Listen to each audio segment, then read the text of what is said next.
we are a good time for here because one of the great educationalists, Jomi PL, based on Thrissur, is going to give a great class, great session. I think it will be a very interactive session also, and he has some experience in education, and also he is also working as a writer and columnist in Malayalam Manorama newspaper and classifieds and all. So, നമുക്ക് ഈ ഒരു വൈസിന്റെ ഈ ഒരു weekly വെബിനാറിലേക്ക് അദ്ദേഹത്തെ ഞാൻ സ്വാഗതം ചെയ്യണം. അദ്ദേഹം വളരെയധികം എഡ്യൂക്കേഷൻ മേഖലയിൽ കാലങ്ങളായിട്ട് ഒരുപാട് എക്സ്പീരിയൻസ് ആയിട്ട് ഏകദേശം 25 years എക്സ്പീരിയൻസ് ഉള്ള ഒരു വ്യക്തിയാണ് അദ്ദേഹം.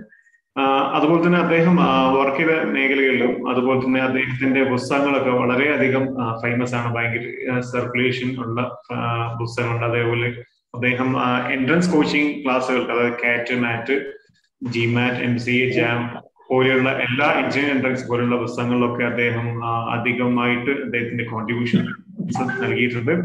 അതുപോലെ യൂണിവേഴ്സിറ്റികൾ അദ്ദേഹത്തിന്റെ പുസ്തകങ്ങൾ ഇന്നും ഉപയോഗിക്കുന്നുണ്ട്. അതുപോലെ തന്നെ അദ്ദേഹത്തിന്റെ എഡ്യൂക്കേഷൻ പറയുകയാണെങ്കിൽ ഒരുപാടുണ്ട്, നമുക്ക് പറയാൻ പറ്റാത്തത്ര, മീൻസ് അത്യധികമായിട്ടുള്ള അദ്ദേഹം വിദ്യാഭ്യാസ സമ്പന്നനാണ് എന്ന് നമുക്ക് പറയാം. ഏതായാലും ഈ ഒരു വൈസിന്റെ ഈ ഒരു വെബിനാർ നിങ്ങൾ എല്ലാവരും യൂസ്ഫുൾ ആയിട്ട് നിങ്ങളെ ജീവിതത്തിലേക്ക് മാറ്റിയെടുക്കണം എന്ന് ആഗ്രഹിച്ചുകൊണ്ടാണ് വൈസ് വയനാട്ടിലെ ഈ western guts institution for social excellence എന്ന ഈ സ്ഥാപനം നിങ്ങളിലേക്ക് ഇതുപോലുള്ള വെബിനാറുകൾ നൽകുന്നത്. കാരണം നമുക്കറിയാം, ഈ ഒരു പാൻഡമിക് സിറ്റുവേഷനിൽ പല ആളുകൾക്കും ഇനി എങ്ങോട്ട് വിദ്യാഭ്യാസം എന്ന് വളരെയധികം ചിന്തിച്ച് കൂട്ടുന്ന ഒരു സമയമാണ്. എങ്ങോട്ട് പോകും ഇനിയുള്ള വിദ്യാഭ്യാസ കാലഘട്ടം, ഇനി ഏത് രീതിയിലേക്ക് മുന്നോട്ട് പോകും എന്നൊക്കെ കൺഫ്യൂഷൻ, സംശയങ്ങളും ഒക്കെ ഉള്ള ഈ കാലഘട്ടത്തിൽ അതിനുള്ള ദൂരീകരണം എന്ന രീതിയിൽ, ആ സംശയത്തിന് ദൂരീകരണം എന്ന രീതിയിലാണ് വൈസ് ഇതുപോലെ വീക്ക്ലി ആയിട്ട് നിങ്ങൾക്ക് വെബിനാറുകൾ ആവശ്യാനുസരണം പല ടോപ്പിക്കുകളുമായി ബന്ധപ്പെട്ട് വെബിനാറുകളും ഒക്കെ സംഘടിപ്പിക്കുന്നത്. അപ്പം അതിൽ വളരെയധികം നമുക്ക് സപ്പോർട്ടേഴ്സും അതുപോലെ തന്നെ വളരെയധികം ആളുകൾ ചോദിക്കുന്ന ഓരോ ടോപ്പിക്കിനനുസരിച്ച് മീൻസ് ആവശ്യങ്ങളനുസരിച്ചാണ് നമ്മളിപ്പോൾ വെബിനാറുകൾ നടത്തിക്കൊണ്ടിരിക്കുന്നത്. അതിന് ഏറ്റവും അനുയോജ്യമായ വ്യക്തി എന്ന രീതിയിലാണ് ജോമി സാറെ ഞങ്ങൾ ഇൻവൈറ്റ് ചെയ്തത്. അദ്ദേഹം അതിന് വളരെ ആപ്റ്റായ ഒരു വ്യക്തിയാണ്. ഇതിന്റെ മോഡറേറ്റർ എന്ന രീതിയിൽ നമ്മുടെ അക്കാദമിക് കൗൺസിലർ കൂടിയായ വൈസിലെ അധ്യാപകൻ മുസ്താഖ് സാറാണ് ചെയ്യുന്നത്. അതിനുമുമ്പ് വൈസ് എന്ന സ്ഥാപനത്തെ കുറിച്ച് പറയുകയാണെങ്കിൽ western guts institution for social excellence വയനാട്ടിലെ മാനന്തവാടിക്ക് അടുത്തുള്ള ഒരു സ്ഥാപനമാണ്.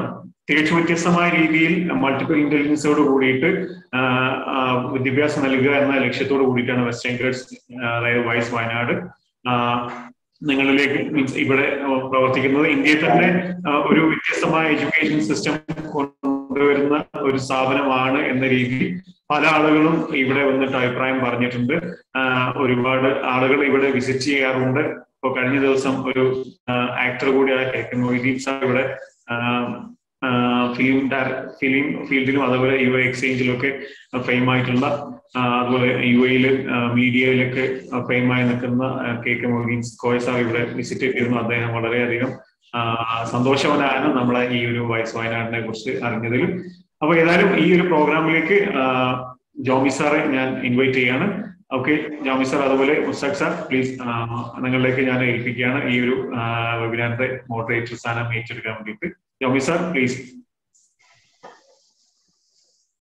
Thank you Shahad. Am I audible? കേൾക്കാമോ? Yes. കേൾക്കാം. ഓക്കെ. എന്തെങ്കിലും ചെറിയ മഴ പെയ്യുന്നുണ്ട്, അപ്പൊ അതുകൊണ്ട് എന്തെങ്കിലും ഇഷ്യൂ ഉണ്ടെങ്കിൽ പറയണം. ചെറിയ മഴയല്ല, നല്ല മഴയായിരുന്നു. അപ്പൊ അതുകൊണ്ട് ഒരു ചെറിയ ഒരു സംശയമുണ്ട്. എനിക്ക് നെറ്റ്വർക്ക് ഇഷ്യൂ എന്തെങ്കിലും ഉണ്ടായാൽ അത് പറയണം. ഓക്കെ, ഞാൻ നേരിട്ട് ടോക്കിലേക്ക് കടക്കാൻ തോന്നുന്നു അല്ലേ?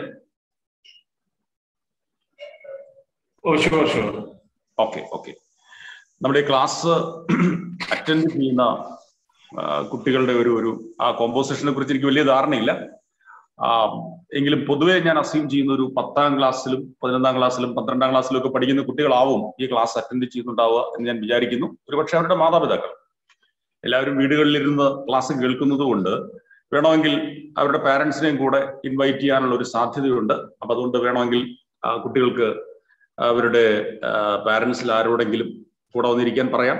ഒരുപക്ഷെ അത് പ്രയോജനപ്രദമാവും എന്ന് വിചാരിക്കുന്നു. ആദ്യമേ ഈ വളരെ വ്യത്യസ്തമായ രീതിയിൽ ചിന്തിക്കുകയും വിദ്യാഭ്യാസ രംഗത്ത് വളരെ സവിശേഷമായ രീതിയിൽ പ്രവർത്തിക്കുകയൊക്കെ ചെയ്യുന്ന western Ghats institute of social എക്സലൻസിന് എല്ലാ ആശംസകളും അർപ്പിക്കട്ടെ.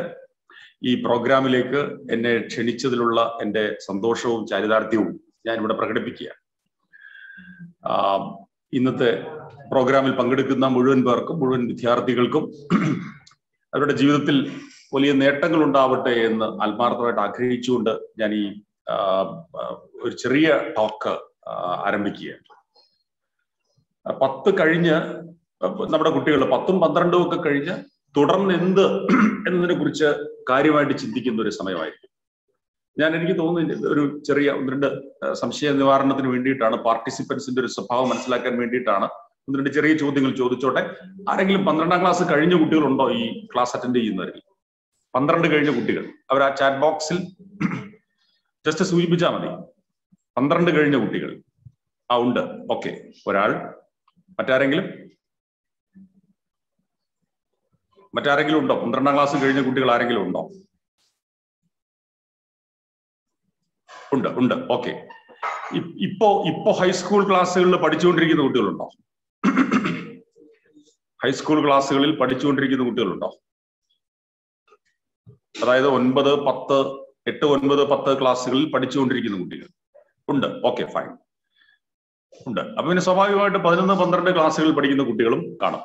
വളരെ സന്തോഷം. മതി, ഇത്രയും വിവരങ്ങൾ കിട്ടിയാൽ മതി. അപ്പൊ ഇതിന്റെ അടിസ്ഥാനത്തിൽ ഞാൻ എന്റെ ക്ലാസ് മുൻപോട്ട് കൊണ്ടുപോകാമെന്ന് വിചാരിക്കുന്നു. ഓക്കെ. അപ്പൊ കുറെ പേരെങ്കിലും 10 കഴിഞ്ഞ് 11, 12 ക്ലാസ്സുകളിലേക്ക് കടക്കാൻ പോകുന്നവരുണ്ട്. കുറച്ചുപേരെങ്കിലും 12ലെ റിസൾട്ടൊക്കെ വന്നതിന് ശേഷം തുടർന്ന് എന്ത് എന്നതിനെ കുറിച്ച് കാര്യമായിട്ട് ആലോചിച്ചു കൊണ്ടിരിക്കുന്നവരുമുണ്ട്. അപ്പൊ ഈ ദിവസങ്ങളിലൊക്കെ എനിക്ക് എന്നെപ്പോലുള്ള ആളുകൾക്ക് സത്യം പറഞ്ഞാൽ വിശ്രമിക്കാൻ പോലും സമയമില്ലാത്ത രീതിയിലുള്ള തിരക്കുകളാണ്. കാരണം മാതാപിതാക്കളും കുട്ടികളും ഒക്കെ വളരെ ആശങ്കാകുലരാണ്. തുടർന്ന് എന്ത് പഠിക്കണം, എങ്ങനെ മുൻപോട്ട് പോകണം എന്നതിനെ കുറിച്ചുള്ള സംശയങ്ങൾ അവരുടെ മുൻപിലുണ്ട്. ഒന്ന്, വളരെ സ്വാഭാവികമായിട്ടുണ്ടാകുന്ന ഈ സംശയങ്ങൾക്കൊക്കെ പുറത്ത്, പ്രത്യേകിച്ച് ഇപ്പോഴത്തെ ഈ പാൻഡമിക് നമ്മളെയൊക്കെ ഗ്രസിച്ചിരിക്കുന്ന ഒരു സമയമായതുകൊണ്ട് സ്വാഭാവികമായിട്ടും അവരുടെ ആദികളും വ്യാധികളും ഒക്കെ വളരെ വളരെ കൂടുതലാണ് താൻ. അപ്പൊ ഞാനൊക്കെ ഒരു ദിവസം ഏറ്റവും കുറഞ്ഞത് ഒരു 25 പേരെങ്കിലും സംശയ നിവാരണത്തിന് വേണ്ടിയിട്ട് സന്ദേശങ്ങൾ അയക്കുന്നു, പലരോടും സംസാരിക്കുന്നു, ഇതുപോലുള്ള ക്ലാസ്സുകളിൽ നിരന്തരമായിട്ട് പങ്കെടുക്കുന്നു. അപ്പോൾ മാതാപിതാക്കൾ, കുട്ടികൾ എല്ലാവരും ഞാൻ നേരത്തെ പറഞ്ഞതുപോലെ വലിയ ആശങ്കകൾ പങ്കുവയ്ക്കുന്ന ഒരു കാലമാണ്.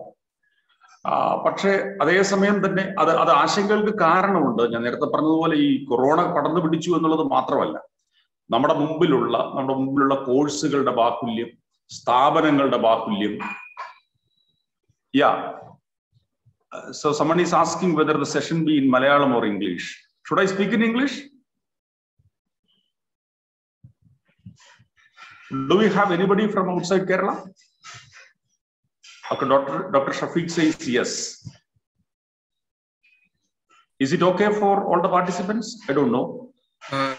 Jomi sir, thank you. In fact, I believe the majority of the participants would be Malayalam speakers. So I would appreciate if you can continue in Malayalam itself. I apologize for those English-speaking participants. So sorry. The participants are majority in Malayalam. So okay, please excuse us. Yeah. Okay, thank you so much. Thank you. So I would be speaking in Malayalam, but at the same time, so I could use a little bit of English, such that if there is anyone who do not understand Malayalam properly, that will be useful for them also. Okay. But most of the time, that would be the best match. That would be the best match. Thank you so much. Okay. So most of the time I will be speaking in Malayalam. Okay. All right. അല്ലെങ്കിൽ നമ്മുടെ കുട്ടികളിൽ ചിലർക്കെങ്കിലും ഒക്കെ അത് ബുദ്ധിമുട്ടുണ്ടാകും എന്ന് ഞാൻ വിചാരിക്കുന്നു. So അപ്പൊ ഇത്തരം ആശങ്കകൾ ഇത് ഇപ്പൊ ഈ വർഷം ഉണ്ടായിട്ടുള്ള ആശങ്കകളല്ല എന്നാണ് ഞാൻ പറയാൻ ശ്രമിച്ചത്. അതായത് നമ്മുടെ കുട്ടികളുടെ മുമ്പിൽ ഒരുപാട് കോഴ്സുകൾ, ഒരുപാട് സ്ഥാപനങ്ങൾ, അങ്ങനെ വരുമ്പോൾ ഇതിൽ നിന്ന് ഏത് തിരഞ്ഞെടുക്കും എന്നുള്ള ഒരു വലിയ പ്രശ്നമുണ്ട്. 10ാം ക്ലാസ് കഴിഞ്ഞപ്പോ, ഞാൻ 10 ഒക്കെ കഴിഞ്ഞപ്പോ എൻ്റെ മുമ്പിൽ വളരെ പരിമിതമായ ചോയ്സേ ഉണ്ടായിരുന്നു. 1985 അപ്പൊ എന്ന് വെച്ചാൽ ഒരു 36 വർഷമായി. 36 വർഷം മുമ്പ് 10ാം ക്ലാസ് പിന്നിടുമ്പോൾ വളരെ പരിമിതമായ ഓപ്ഷൻസ്. ഒന്നുകിൽ സയൻസ് ഗ്രൂപ്പ് എടുത്ത് പഠിക്കുക, അതിൽ തന്നെ 2 വിഭാഗങ്ങൾ ഉണ്ടായിരുന്നു എന്ന് മാത്രം, അല്ലെങ്കിൽ കോമേഴ്സ് തിരഞ്ഞെടുക്കുക, അല്ലെങ്കിൽ ഹ്യൂമാനിറ്റീസ് വിഷയങ്ങൾ തിരഞ്ഞെടുക്കുക. ഇതാൽ മറ്റൊരു ഓപ്ഷനായിട്ടുണ്ടായിരുന്ന പോളിടെക്നിക്കുകളാണ്. ഇത്രയും ഓപ്ഷൻസേ ഉണ്ടായിരുന്നത്. ഇനിയിപ്പോ 12th കഴിഞ്ഞാൽ, അന്ന് 12th എന്നല്ല പറഞ്ഞിരുന്നത്, പ്രീ ഡിഗ്രി എന്നാ പറഞ്ഞിരുന്നത്. പ്രീ ഡിഗ്രി കഴിഞ്ഞാലോ, പ്രീ ഡിഗ്രി കഴിഞ്ഞാൽ വളരെ പരിമിതമായ ഓപ്ഷൻസേ ഉള്ളൂ. ഒന്നുകിൽ എഞ്ചിനീയറിംഗ് കോഴ്സിന് പോകാം, അല്ലെങ്കിൽ മെഡിസിന് പോകാം. എഞ്ചിനീയറിംഗ് തന്നെ എവിടെയാണ് എഞ്ചിനീയറിംഗ് കോളേജസ് എന്ന് പോലും കൃത്യമായിട്ട് അറിയില്ലായിരുന്നു. അപ്പൊ അതിൽ തന്നെ ബ്രാഞ്ചസിന്റെ എണ്ണവും വളരെ കുറവായിരുന്നു. ഞാൻ തൃശ്ശൂർ ഗവൺമെന്റ് എഞ്ചിനീയറിംഗ് കോളേജിലാണ് പഠിച്ചത്. അത് പഠിക്കുന്ന സമയത്ത് അന്ന് അവിടെ നിലവിലുണ്ടായിരുന്ന branches civil, mechanical, production, electrical, electronics, computer science, chemical. ഇപ്പോഴും വ്യത്യാസമൊന്നും ഉണ്ടായിട്ടില്ല. ഇപ്പോഴും, അതായത് 1987 ഞാൻ തൃശ്ശൂർ ഗവൺമെന്റ് എഞ്ചിനീയറിംഗ് കോളേജിൽ പഠിക്കുമ്പോൾ ഉണ്ടായിരുന്ന അത്ര തന്നെ ബ്രാഞ്ചസ് ഇപ്പോഴും ഉള്ളൂ. അധികമായിട്ട് വന്നത് ആർക്കിടെക്ചർ ഡിപ്പാർട്ട്മെന്റാണ്. വേറെ കോഴ്സുകളൊന്നും വന്നിട്ടില്ല. പക്ഷെ നിങ്ങളിപ്പോ സ്വകാര്യ എഞ്ചിനീയറിംഗ് കോളേജുകളിലൊക്കെ ഒന്ന് അന്വേഷിച്ചാൽ, അവരുടെ വെബ്സൈറ്റുകളിലൊക്കെ നോക്കിയാൽ നിങ്ങൾക്ക് വളരെ വ്യത്യസ്തമായ സവിശേഷമെന്ന് തോന്നുന്ന തരത്തിലുള്ള പല ബ്രാഞ്ചുകളും കാണാം. അതുപോലെ ഇപ്പൊ ഡിഗ്രി കോഴ്സുകൾക്ക് ചേരുമ്പോൾ മുമ്പുണ്ടായിരുന്ന BSc തലത്തിൽ നമുക്ക് ഫിസിക്സ് ഉണ്ട്, കെമിസ്ട്രി ഉണ്ട്, സുവോളജി ഉണ്ട്, ബോട്ടണി ഉണ്ട്. വളരെ അപൂർവമായിട്ട് ചില സ്ഥലങ്ങളിൽ മാത്തമാറ്റിക്സ് ഉണ്ട്. അപൂർവമായി ചില സ്ഥലങ്ങളിൽ സ്റ്റാറ്റിസ്റ്റിക്സ് പോലുള്ള വിഷയങ്ങളുണ്ടായിരുന്നു. ജിയോളജി, ഞാൻ പ്രീ ഡിഗ്രി ചെയ്ത ഇരിങ്ങാലക്കുട ക്രൈസ്റ്റ് കോളേജിൽ ജിയോളജി എന്നൊരു കോഴ്സും ഉണ്ടായിരുന്നു. ബട്ട് ഇന്ന് കോഴ്സുകൾ നോക്കിയാൽ നമ്മൾ അത്ഭുതപ്പെടുത്തുന്ന രീതിയിൽ വ്യത്യസ്തമായ കോഴ്സസ്. ഇപ്പോൾ ഉദാഹരണത്തിന് ബയോസ്റ്റാറ്റിസ്റ്റിക്സ്, ഡാറ്റാ സയൻസ്, അല്ലെങ്കിൽ bio chemistry, molecular biology, genetics, bio informatics, അങ്ങനെ എന്തെല്ലാം കോഴ്സസ്. എൻവയോൺമെന്റൽ സയൻസ്, സയൻസിൽ തന്നെ. അതുപോലെ ഇനിയിപ്പോൾ ആർട്സ് വിഷയങ്ങളിലേക്ക് കടന്നാലും ഇതുപോലെ നിരവധിയായ കോഴ്സസ് മാത്രമല്ല, ഇൻസ്റ്റിറ്റ്യൂഷൻസ്. ഇപ്പൊ ഞാൻ എഞ്ചിനീയറിംഗിനെ കുറിച്ച് നേരത്തെ സൂചിപ്പിച്ചല്ലോ. വീണ്ടും ഒരു 35 വർഷം മുമ്പുള്ള സെനാരിയോ വീണ്ടും ഓർമ്മിക്കുക. കേരളത്തിൽ ഉണ്ടായിരുന്ന ആകെ എഞ്ചിനീയറിംഗ് കോളേജസ്, ഒന്ന് നിങ്ങളുടെയൊക്കെ സ്ഥലത്തിനടുത്തുള്ള Kozhikode NIT, national institute of technology. അന്നത് അറിയപ്പെട്ടിരുന്നത് റീജിയണൽ എഞ്ചിനീയറിംഗ് കോളേജ് എന്ന പേരിലാണ്. അതാണ് ഒരുപക്ഷെ മലബാറിലും മറ്റുമൊക്കെ ആയിട്ട് ഉണ്ടായിരുന്ന ഒരേ ഒരു കോളേജ്, എഞ്ചിനീയറിംഗ് കോളേജ്. പിന്നെ ഇങ്ങോട്ട് മധ്യ കേരളത്തിലേക്ക് നീങ്ങുമ്പോൾ പാലക്കാട് NSS എന്ന പേരിൽ ഒരു എഞ്ചിനീയറിംഗ് കോളേജ് ഉണ്ടായിരുന്നു, NSS കോളേജ് ഓഫ് എഞ്ചിനീയറിംഗ്. പിന്നെ തൃശ്ശൂരിൽ ഗവൺമെന്റ് എഞ്ചിനീയറിംഗ് കോളേജ് തൃശ്ശൂർ. പിന്നെ ഒരെണ്ണം ഉണ്ടായിരുന്നു കൊച്ചിൻ യൂണിവേഴ്സിറ്റി. പിന്നെ ഒന്ന് കോതമംഗലത്ത് മാറത്തനേഷ്യസ്. അപ്പം 1, 2, 3, 4, 5 ആയി. പിന്നെ ഉള്ളത് TKM കോളേജ് ഓഫ് എഞ്ചിനീയറിംഗ് 6. പിന്നെ കോളേജ് ഓഫ് എഞ്ചിനീയറിംഗ് തിരുവനന്തപുരം 7. ആകെ 7 എഞ്ചിനീയറിംഗ് കോളേജുകളെ ഉണ്ടായിരുന്നുള്ളൂ. 7 എഞ്ചിനീയറിംഗ് കോളേജുകളിലായിട്ട് ഏതാണ്ട് 1500 സീറ്റുകളെ ഉണ്ടായിരുന്നു. ഇപ്പോ നമുക്കറിയാം ഏതാണ്ട് 150ഓളം, 150 കറക്റ്റ് നമ്പർ അല്ല, അതിൽ ചില കോളേജുകളൊക്കെ ഇപ്പോൾ പ്രവർത്തിക്കുന്നില്ല. അതുകൊണ്ട് ഒരുപക്ഷെ 130ഓ 140ഓ എഞ്ചിനീയറിംഗ് കോളേജുകൾ കേരളത്തിൽ കാണും. ഇപ്പോ മുമ്പുണ്ടായിരുന്നതിന്റെ 20 ഇരട്ടി. സീറ്റുകളുടെ എണ്ണം എന്ന് പറയുന്നത് മുമ്പ് 1500 സീറ്റാണ് ഉണ്ടായിരുന്നത് ആകെ. ഇന്ന് സീറ്റുകളുടെ എണ്ണം ഏതാണ്ട് ഒരു 60,000 70,000 ഇടയിലായിരിക്കും സീറ്റുകളുടെ എണ്ണം എന്ന് ഞാൻ വിചാരിക്കുന്നു. എന്ന് വെച്ചാൽ കോഴ്സുകളുടെ എണ്ണം കൂടിയിരിക്കുന്നു, സീറ്റുകളുടെ എണ്ണം കൂടിയിരിക്കുന്നു, കോളേജുകളുടെ എണ്ണം കൂടിയിരിക്കുന്നു. അങ്ങനെ വരുമ്പോൾ സ്വാഭാവികമായ സംശയങ്ങളാണ്. അത് മാത്രമല്ല, ഇപ്പൊ ചെറിയ ക്ലാസ്സുകൾ പഠിക്കുന്ന കുട്ടികളെ സംബന്ധിച്ചാണെങ്കിൽ പോലും ഇത്തരം സംശയങ്ങളൊന്നും അവർക്ക് തോന്നി തുടങ്ങിയിട്ടുണ്ടാവില്ല. എങ്കിൽ പോലും പലപ്പോഴും ഇത്തരം ക്ലാസ്സസ് ഒക്കെ ചെയ്യുമ്പോൾ നമ്മളൊക്കെ അത്ഭുതപ്പെടുത്തുന്ന രീതിയിലുള്ള ചോദ്യങ്ങൾ ചോദിക്കുന്ന കുട്ടികൾ ചെറിയ ക്ലാസ്സുകളിലുണ്ട്. ഞാൻ ഈയിടെ ഒരു സ്കൂളിലെ കുട്ടികൾക്ക് ക്ലാസ് ചെയ്തപ്പോൾ ഒരു കുട്ടി ചോദിച്ചു, സാറേ ഈ ഗൺ ടെക്നോളജി എവിടെ നിന്ന് പഠിക്കാമെന്നാണ്. Gun technology. ഓക്കെ. അപ്പൊ അത്തരം അത്ഭുതപ്പെടുത്തുന്ന, എന്റെ ജീവിതത്തിൽ ആദ്യമായിട്ടാണ് ഞാൻ കഴിഞ്ഞ ഒരു 10 വർഷക്കാലമായിട്ടെങ്കിലും ഈ കരിയറുമായിട്ട് ബന്ധപ്പെട്ട ക്ലാസ്സസ് നടത്തിക്കൊണ്ടിരിക്കുന്നു. അത് ഒരുപക്ഷെ 100 കണക്കിന് ക്ലാസ്സസ്, ഒട്ടും അതിശോക്തിയില്ലാതെ തന്നെ പറയാം, 100 കണക്കിന് ക്ലാസ്സസ് കരിയർ പ്ലാനിങ്ങുമായിട്ട് ബന്ധപ്പെട്ട ക്ലാസ്സസ് ചെയ്തിട്ടുണ്ടെങ്കിലും ഇത്തരത്തിലുള്ളൊരു ചോദ്യം, അത്ഭുതപ്പെടുത്തുന്ന ഒരു ചോദ്യം ആദ്യമായിട്ടായിരുന്നു. അപ്പൊ അങ്ങനെ ഇപ്പൊ പലപ്പോഴും ചെറിയ ക്ലാസ്സുകളിലെ കുട്ടികൾക്കും വളരെ കൗതുകമാർന്ന സംശയങ്ങളുണ്ട്. മുതിർന്ന ക്ലാസ്സുകളിലെ കുട്ടികൾക്ക് അവരുടേതായ വ്യത്യസ്തങ്ങളായ ചോദ്യങ്ങളും ചോദിക്കാനുണ്ടാവും. അപ്പൊ ഞാൻ ഈ ആശങ്കകളും സംശയങ്ങളും ഒക്കെ ദൂരീകരിക്കാൻ ഈ ഒരൊറ്റ ക്ലാസ് കൊണ്ട് കഴിയുമെന്ന് എനിക്ക് വിശ്വാസമില്ല. എങ്കിലും പരമാവധി പരിശ്രമിക്കാം. പൊതുവായ ചില കാര്യങ്ങൾ സൂചിപ്പിക്കാം. അതിനുശേഷം അപ്പൊ ഏതാണ്ട് ഒരു 45 മിനിറ്റ് സമയം ഞാൻ സംസാരിക്കാമെന്ന് വിചാരിക്കുന്നു. അതിനുശേഷം 45 മിനിറ്റ് ഒരുപക്ഷെ സാധ്യസമാവാം. 8:30 വരെ ഞാൻ സംസാരിക്കാം. അതിനുശേഷം നിങ്ങൾക്ക് ഓരോരുത്തർക്കുള്ള ആ സംശയങ്ങൾ നമുക്ക് എനിക്ക് കഴിയുന്ന രീതിയിൽ കഴിയാം വിധം ദൂരീകരിക്കാനായിട്ട് ശ്രമിക്കുകയും ചെയ്യാം. ഏറ്റവും ഈ വളരെ മനോഹരമായിട്ടുള്ള ഒരു ടൈറ്റിലാണ് ഈ നമ്മുടെ ഇന്നത്തെ പ്രോഗ്രാമിന് വേണ്ടി നിശ്ചയിച്ചിട്ടുള്ളത്. എന്നോട് സംസാരിച്ചത് കരിയറും പാഷനും തമ്മിൽ ബന്ധപ്പെടുത്തി സംസാരിക്കാനാവുമോ എന്നാണ്. അപ്പോൾ ഒരാളുടെ പാഷൻ, ആ പാഷനെ അയാളുടെ തൊഴിലുമായിട്ട് ബന്ധപ്പെടുത്താൻ കഴിയുക എന്ന് വെച്ചാൽ അയാളുടെ ജീവിതത്തിൽ വിജയിച്ചു എന്നർത്ഥം. പലപ്പോഴും ദൗർഭാഗ്യവശാൽ ഇത് രണ്ടും ബന്ധമില്ലാതെ പോകുന്നതാണ് പലപ്പോഴും നമ്മുടെ സ്ഥാപനങ്ങളൊക്കെ പരാജയപ്പെടുന്നതിന്റെ പുറകിലുള്ള കാരണങ്ങൾ എന്ന് തോന്നാറുണ്ട്. ആത്മാർത്ഥതയില്ലാത്ത ഡോക്ടർമാർ. എന്തുകൊണ്ടാണ് ഡോക്ടർക്ക് ആത്മാർത്ഥതയില്ലാത്തത്? അദ്ദേഹത്തിന്റെ പ്രൊഫഷനെ പാഷനോടുകൂടി കാണുന്നില്ല എന്നുള്ളതാണ്. അല്ലെങ്കിൽ അധ്യാപകർ, നമുക്കറിയാം പലപ്പോഴും ചില ടീച്ചേഴ്സ് വളരെ പാഷനോട് കൂടിയിട്ട് അധ്യാപനത്തെ ഒരു തപസ് പോലെ സാധനയായിട്ട് കാണുന്ന അധ്യാപകരുണ്ട്. പക്ഷെ അങ്ങനെയല്ലാത്ത അധ്യാപകരുണ്ട്. അപ്പം പാഷനോടുകൂടി ചെയ്യുന്നത് എന്തും വളരെ സക്സസ്ഫുൾ ആവുന്നു എന്നുള്ളതാണ് യാഥാർത്ഥ്യം. അപ്പൊ നിങ്ങൾ നിങ്ങളുടെ തൊഴിൽ മേഖലകൾ തിരഞ്ഞെടുക്കുമ്പോൾ നിങ്ങൾക്ക് അഭിരുചിയുള്ള, നിങ്ങൾക്ക് താല്പര്യമുള്ള, നിങ്ങൾക്ക് സ്നേഹമുള്ള ഒന്ന് തിരഞ്ഞെടുക്കാൻ കഴിഞ്ഞാൽ അത് നിങ്ങളുടെ ജീവിത വിജയത്തിലെ ഏറ്റവും പ്രഥമമായ ഒരു സ്റ്റെപ്പാണ് എന്ന കാര്യത്തിൽ യാതൊരു സംശയവും ഇല്ല. ഇത് കണ്ടെത്തലാണ് പ്രധാനപ്പെട്ട കാര്യം. ഈ അഭിരുചി, ഈ താല്പര്യം കണ്ടെത്തലാണ് പ്രധാനപ്പെട്ട കാര്യം. പക്ഷെ പലപ്പോഴും നമ്മൾ തെറ്റിദ്ധരിക്കാറുണ്ട് ഈ അഭിരുചിയെ കുറിച്ചുള്ള നമ്മുടെ ചിന്തകൾ. പലപ്പോഴും ചില കുട്ടികൾ, ചില പാരന്റ്സ് ആണ് ചിലപ്പോൾ അഭിരുചി നിശ്ചയിക്കുക. ഈ പാരന്റ്സ് അഭിരുചി നിശ്ചയിക്കുന്ന ചില രസമാണ്. ചിലപ്പോൾ കുട്ടി ഇപ്പോൾ ഏറ്റവും ആധുനികമായ കാറുകളെ കുറിച്ചൊക്കെ സംസാരിക്കുന്നു, വീട്ടിൽ സംസാരിക്കുന്നു. അപ്പൊ പിന്നെ അങ്ങനെയാണെങ്കിൽ അവർ ഓട്ടോമൊബൈൽ എഞ്ചിനീയർ ആവട്ടെ എന്ന് അച്ഛൻ തീരുമാനിക്കുന്നു. ഓക്കെ, ഏറ്റവും ആധുനികമായ കാറുകളെ കുറിച്ച്, ആ കാറിന്റെ വില, ആ കാർ ഇറക്കി റിലീസ് ചെയ്ത ആ പർട്ടിക്കുലർ വേർഷൻ റിലീസ് ചെയ്തത് എപ്പോഴാണ്, തുടങ്ങിയ കാര്യങ്ങൾ, എത്ര എണ്ണം കാറുകൾ ആ കമ്പനി പുറത്തിറക്കുന്നുണ്ട്, ഓക്കെ, അത് ഏതെല്ലാം നിറങ്ങളിൽ, ഏതെല്ലാം വേരിയന്റുകളിൽ അവൈലബിൾ ആണ് എന്നതിനെ കുറിച്ചൊക്കെ മനസ്സിലാക്കുന്ന ഒരു കുട്ടി, ആ കുട്ടി ഓട്ടോമൊബൈൽ എഞ്ചിനീയറിംഗ് പഠിക്കട്ടെ എന്നാണ് പാരന്റിന്റെ തീരുമാനം.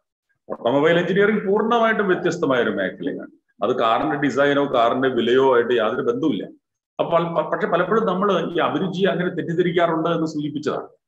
അതുപോലെ രസകരമായൊരു സംഭവം, ഞാൻ ഇതുപോലെ ഒരു ക്ലാസ് ചെയ്തുകൊണ്ടിരിക്കുമ്പോൾ ഒരു കുട്ടി സെമിനാർ കഴിയുമ്പോൾ ചോദിച്ചു, സാറേ എനിക്ക് ബയോളജിയാണ് താല്പര്യം, എന്റെ താല്പര്യം ബയോളജിയിലാണ്, പക്ഷെ എൻ്റെ വീട്ടുകാർ പറയുന്നു എഞ്ചിനീയറിംഗിന് പോയാൽ മതി. അതുകൊണ്ട് അവർ മെഡിക്കൽ എൻട്രൻസ് എക്സാമിന് എന്നെ അതിന് തയ്യാറാവേണ്ടെന്നാണ് വീട്ടുകാർ നിശ്ചയിച്ചിരിക്കുന്നത്. അപ്പോൾ എന്റെ ഇൻട്രസ്റ്റ് മുഴുവൻ ബയോളജിയിലാണ്, പക്ഷേ വീട്ടുകാർക്ക് താല്പര്യം ഞാൻ എഞ്ചിനീയർ ആവണമെന്നാണ്. അതുകൊണ്ട് അങ്ങനെയാണെങ്കിൽ ഞാൻ ബയോമെഡിക്കൽ എഞ്ചിനീയറിംഗ് പഠിച്ചാൽ എങ്ങനെ? ഇതാണ് കുട്ടിയുടെ ചോദ്യം. അപ്പൊ കുട്ടിക്ക് യഥാർത്ഥത്തിൽ മാത്തമാറ്റിക്സിൽ ഒരു താല്പര്യമില്ല, ഒരു ഇൻട്രസ്റ്റും ഇല്ല. മാത്സിലും ഫിസിക്സിലും ആ കുട്ടിക്ക് താല്പര്യമേ ഇല്ല. പക്ഷെ കുട്ടി വിചാരിക്കുന്നത് ബയോമെഡിക്കൽ എഞ്ചിനീയറിംഗ് പഠിക്കുമ്പോൾ അത് ബയോളജി ആണെന്നാണ്. അത് മാത്രമല്ല, ബയോളജിയും മെഡിസിനുമാണ് എന്നാണ് കുട്ടിയുടെ ധാരണ. അടിസ്ഥാനപരമായിട്ട് ബയോമെഡിക്കൽ എഞ്ചിനീയറിംഗ് എന്ന് പറയുന്നത് പൂർണ്ണമായിട്ട് ഇലക്ട്രോണിക്സിന്റെ ഒരു സബ്സെറ്റ് ആണ്, അല്ലെ? അതുമായിട്ട് ബന്ധപ്പെട്ട് നിൽക്കുന്ന ഒരു മേഖലയാണ്. ബയോളജിയിൽ താല്പര്യം ഉണ്ടാകുന്നത് നല്ലതാണ്, പക്ഷേ എങ്കിൽ പോലും മാത്തമാറ്റിക്സിലും ഫിസിക്സിലും ഇൻട്രസ്റ്റ് ഇല്ലാത്തൊരു കുട്ടിക്ക് ബയോമെഡിക്കൽ എഞ്ചിനീയറിംഗ് വലിയ ഭാരമാവാനാണ് സാധ്യത. അപ്പൊ കുട്ടി കരുതുന്നു ബയോളജിയിലുള്ള കുട്ടിയുടെ താല്പര്യം വെച്ച് കുട്ടിക്ക് തിരഞ്ഞെടുക്കാൻ പറ്റുന്ന കോഴ്സ് ബയോമെഡിക്കൽ എഞ്ചിനീയറിംഗ് ആണെന്നാണ്. ഈ രീതിയിലുള്ള തെറ്റായ ചില വിശകലനങ്ങളോ അല്ലെങ്കിൽ തീരുമാനങ്ങളോ പലപ്പോഴും കുട്ടികളോ പാരന്റ്സോ ഒക്കെ എടുക്കാറുണ്ട്. പിന്നെ ചിലപ്പോഴൊക്കെ തോന്നിയിട്ടുള്ളത് കുട്ടിയുടെ താല്പര്യത്തിന്റെ ഒക്കെ മുകളിൽ പാരന്റിന്റെ താല്പര്യങ്ങൾ ഒരുപക്ഷെ ഒരു വലിയ പ്രശ്നമായിട്ട് നിൽക്കാറുണ്ട്. ഞാൻ പലപ്പോഴും പറയാറുള്ള നിരവധി എക്സാമ്പിൾസ് ഉണ്ട്. ആ കുട്ടി 12ാം ക്ലാസ് പഠിച്ചുകൊണ്ടിരിക്കുമ്പോൾ അച്ഛനോടും അമ്മയോടും പറഞ്ഞു, അച്ഛാ എനിക്ക് എന്റെ താല്പര്യം ഭാഷാ പഠനത്തിലാണ്, ഇംഗ്ലീഷിലാണ്, അപ്പൊ ഞാൻ ഇംഗ്ലീഷ് പഠിച്ചോട്ടെ, എനിക്കിത് കഴിഞ്ഞ ഇംഗ്ലീഷ് മതി. അപ്പൊ കുട്ടി അത് തീരുമാനം എടുക്കാൻ വേറെയും കാരണമുണ്ട്. കുട്ടിയെ സംബന്ധിച്ച് കുട്ടിയുടെ അച്ഛൻ ഒരു ഇംഗ്ലീഷ് പ്രൊഫസറാണ്, കുട്ടിയുടെ അമ്മ അതുപോലെ തന്നെ ഒരു കോളേജിൽ അധ്യാപികയാണ്. ഓക്കെ, അപ്പൊ കോളേജ് അധ്യാപന ജോലി കണ്ടാണ് കുട്ടി വളർന്നതും മുൻപോട്ട് പോയതും.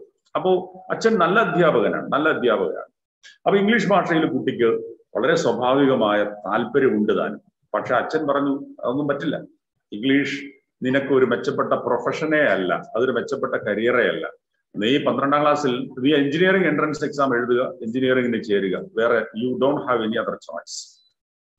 അപ്പൊ അങ്ങനെ കുട്ടി നിർബന്ധിതനായി എഞ്ചിനീയറിംഗ് എൻട്രൻസ് എക്സാം എഴുതി, മിടുക്കനായിരുന്നു. അപ്പൊ എൻട്രൻസ് എക്സാം എഴുതിയിട്ട് കേരളത്തിലെ വളരെ പ്രശസ്തമായ ഒരു എഞ്ചിനീയറിംഗ് കോളേജിൽ എഞ്ചിനീയറിംഗിന് ചേർന്നു. പക്ഷെ താല്പര്യമില്ലാത്ത, ഒരു പാഷൻ തോന്നാത്ത ഒരു മേഖലയിൽ ആ കുട്ടിക്ക് ഒന്നും ചെയ്യാൻ കഴിഞ്ഞില്ല. 1ാം വർഷത്തെ പരീക്ഷകൾ കഴിഞ്ഞു, ഒരു 11-12 പേപ്പറുകളുണ്ട്. ആ പേപ്പർ എല്ലാം തോറ്റു. കുട്ടിക്ക് ഒരു കാര്യത്തിലും താല്പര്യമില്ല. വീട്ടിൽ വന്നാൽ കഥ ചിരിക്കും, വീട്ടുകാരോട് സംസാരമില്ല, അച്ഛനോടോ അമ്മയോടോ അനുജനോടോ ഒന്നും സംസാരമില്ല, സുഹൃത്തുക്കളില്ല, സുഹൃത്തുക്കളോടും സംസാരിക്കില്ല. അങ്ങനെ മുടിയും താടിയും ഒക്കെ നീട്ടി വളർത്തി, ഭക്ഷണം തന്നെ കുറഞ്ഞു, ജലപാനമില്ല. മൂന്നാമത്തെ സെമസ്റ്റർ കഴിഞ്ഞു, അതിലും തോറ്റു, 7 പേപ്പർ അതും മിക്കവാറും തോറ്റു. 4ാമത്തെ സെമസ്റ്ററിലും തോൽവി തന്നെ. അങ്ങനെ 2 വർഷങ്ങൾ കടന്നുപോയി. 5ാമത്തെ സെമസ്റ്റർ ആയപ്പോൾ കുട്ടിയുടെ ഈ പറഞ്ഞ നിർജീവമായ മുഖം, അല്ലെങ്കിൽ ഈ ഒന്നിലും താല്പര്യമില്ലാത്ത സ്വന്തം മകനെ കണ്ടപ്പോൾ അച്ഛന് തന്നെ ആദി കയറി.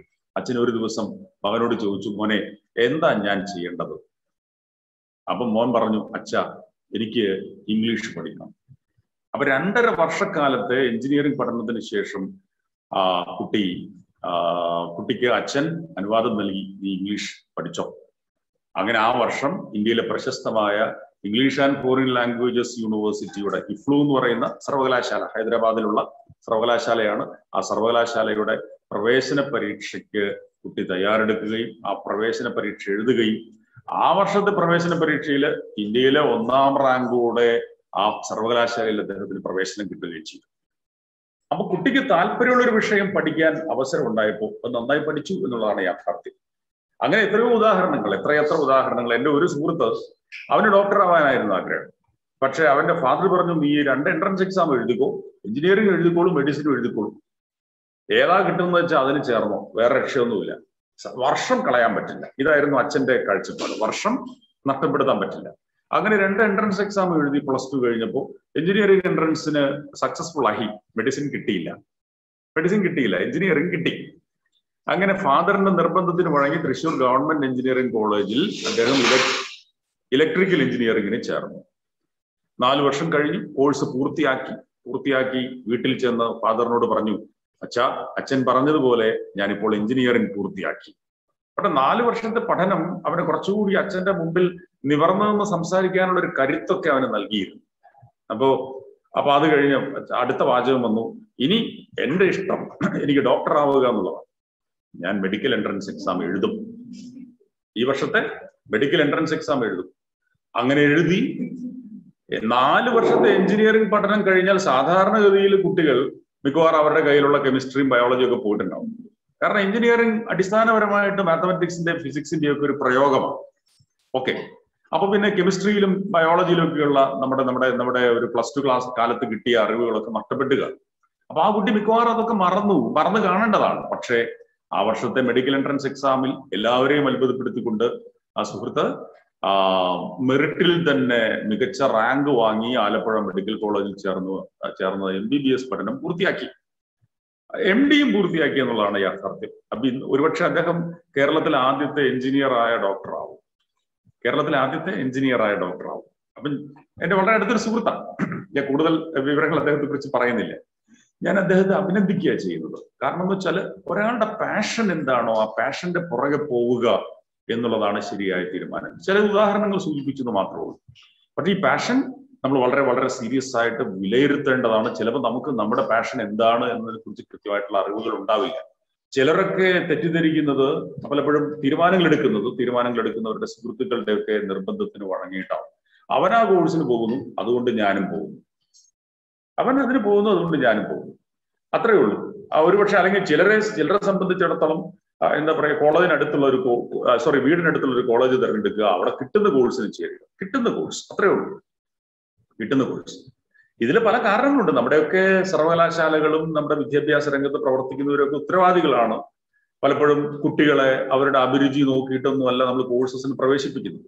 ഇപ്പൊ വിദേശ സർവകലാശാലകളിലൊക്കെ പഠിക്കാൻ ആഗ്രഹിക്കുന്ന വിദ്യാർത്ഥികളാണെങ്കിൽ നമുക്കറിയാം, അവര് ആ നിർബന്ധമായിട്ട് കുട്ടിയുടെ അഭിരുചി വിലയിരുത്തിയതിനു ശേഷം മാത്രമേ പ്രവേശനം നൽകൂ. മികച്ച സർവകലാശാലകൾ, എല്ലാ സർവകലാശാലകളുമല്ല, മികച്ച സർവകലാശാലകൾ, ആരെയും എന്തിനും പ്രവേശിപ്പിക്കുന്ന സർവകലാശാലകൾ ഇന്ത്യയിൽ ഉള്ളതുപോലെ തന്നെ വിദേശത്തുമുണ്ട്.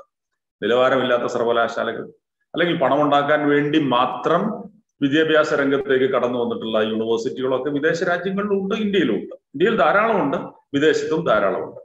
പക്ഷെ മികച്ച സർവകലാശാലകളെ സംബന്ധിച്ചിടത്തോളം നിങ്ങളൊരു കോഴ്സിന് അപ്ലൈ ചെയ്യുമ്പോൾ നിങ്ങളുടെ പർപ്പസ് എന്താണ്?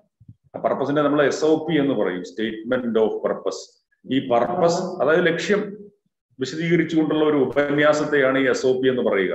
നിങ്ങളുടെ ലക്ഷ്യം എന്തെന്ന് കൃത്യമായി വിശദീകരിച്ചുകൊണ്ടുള്ള ഒരു essay, that is called statement of purpose.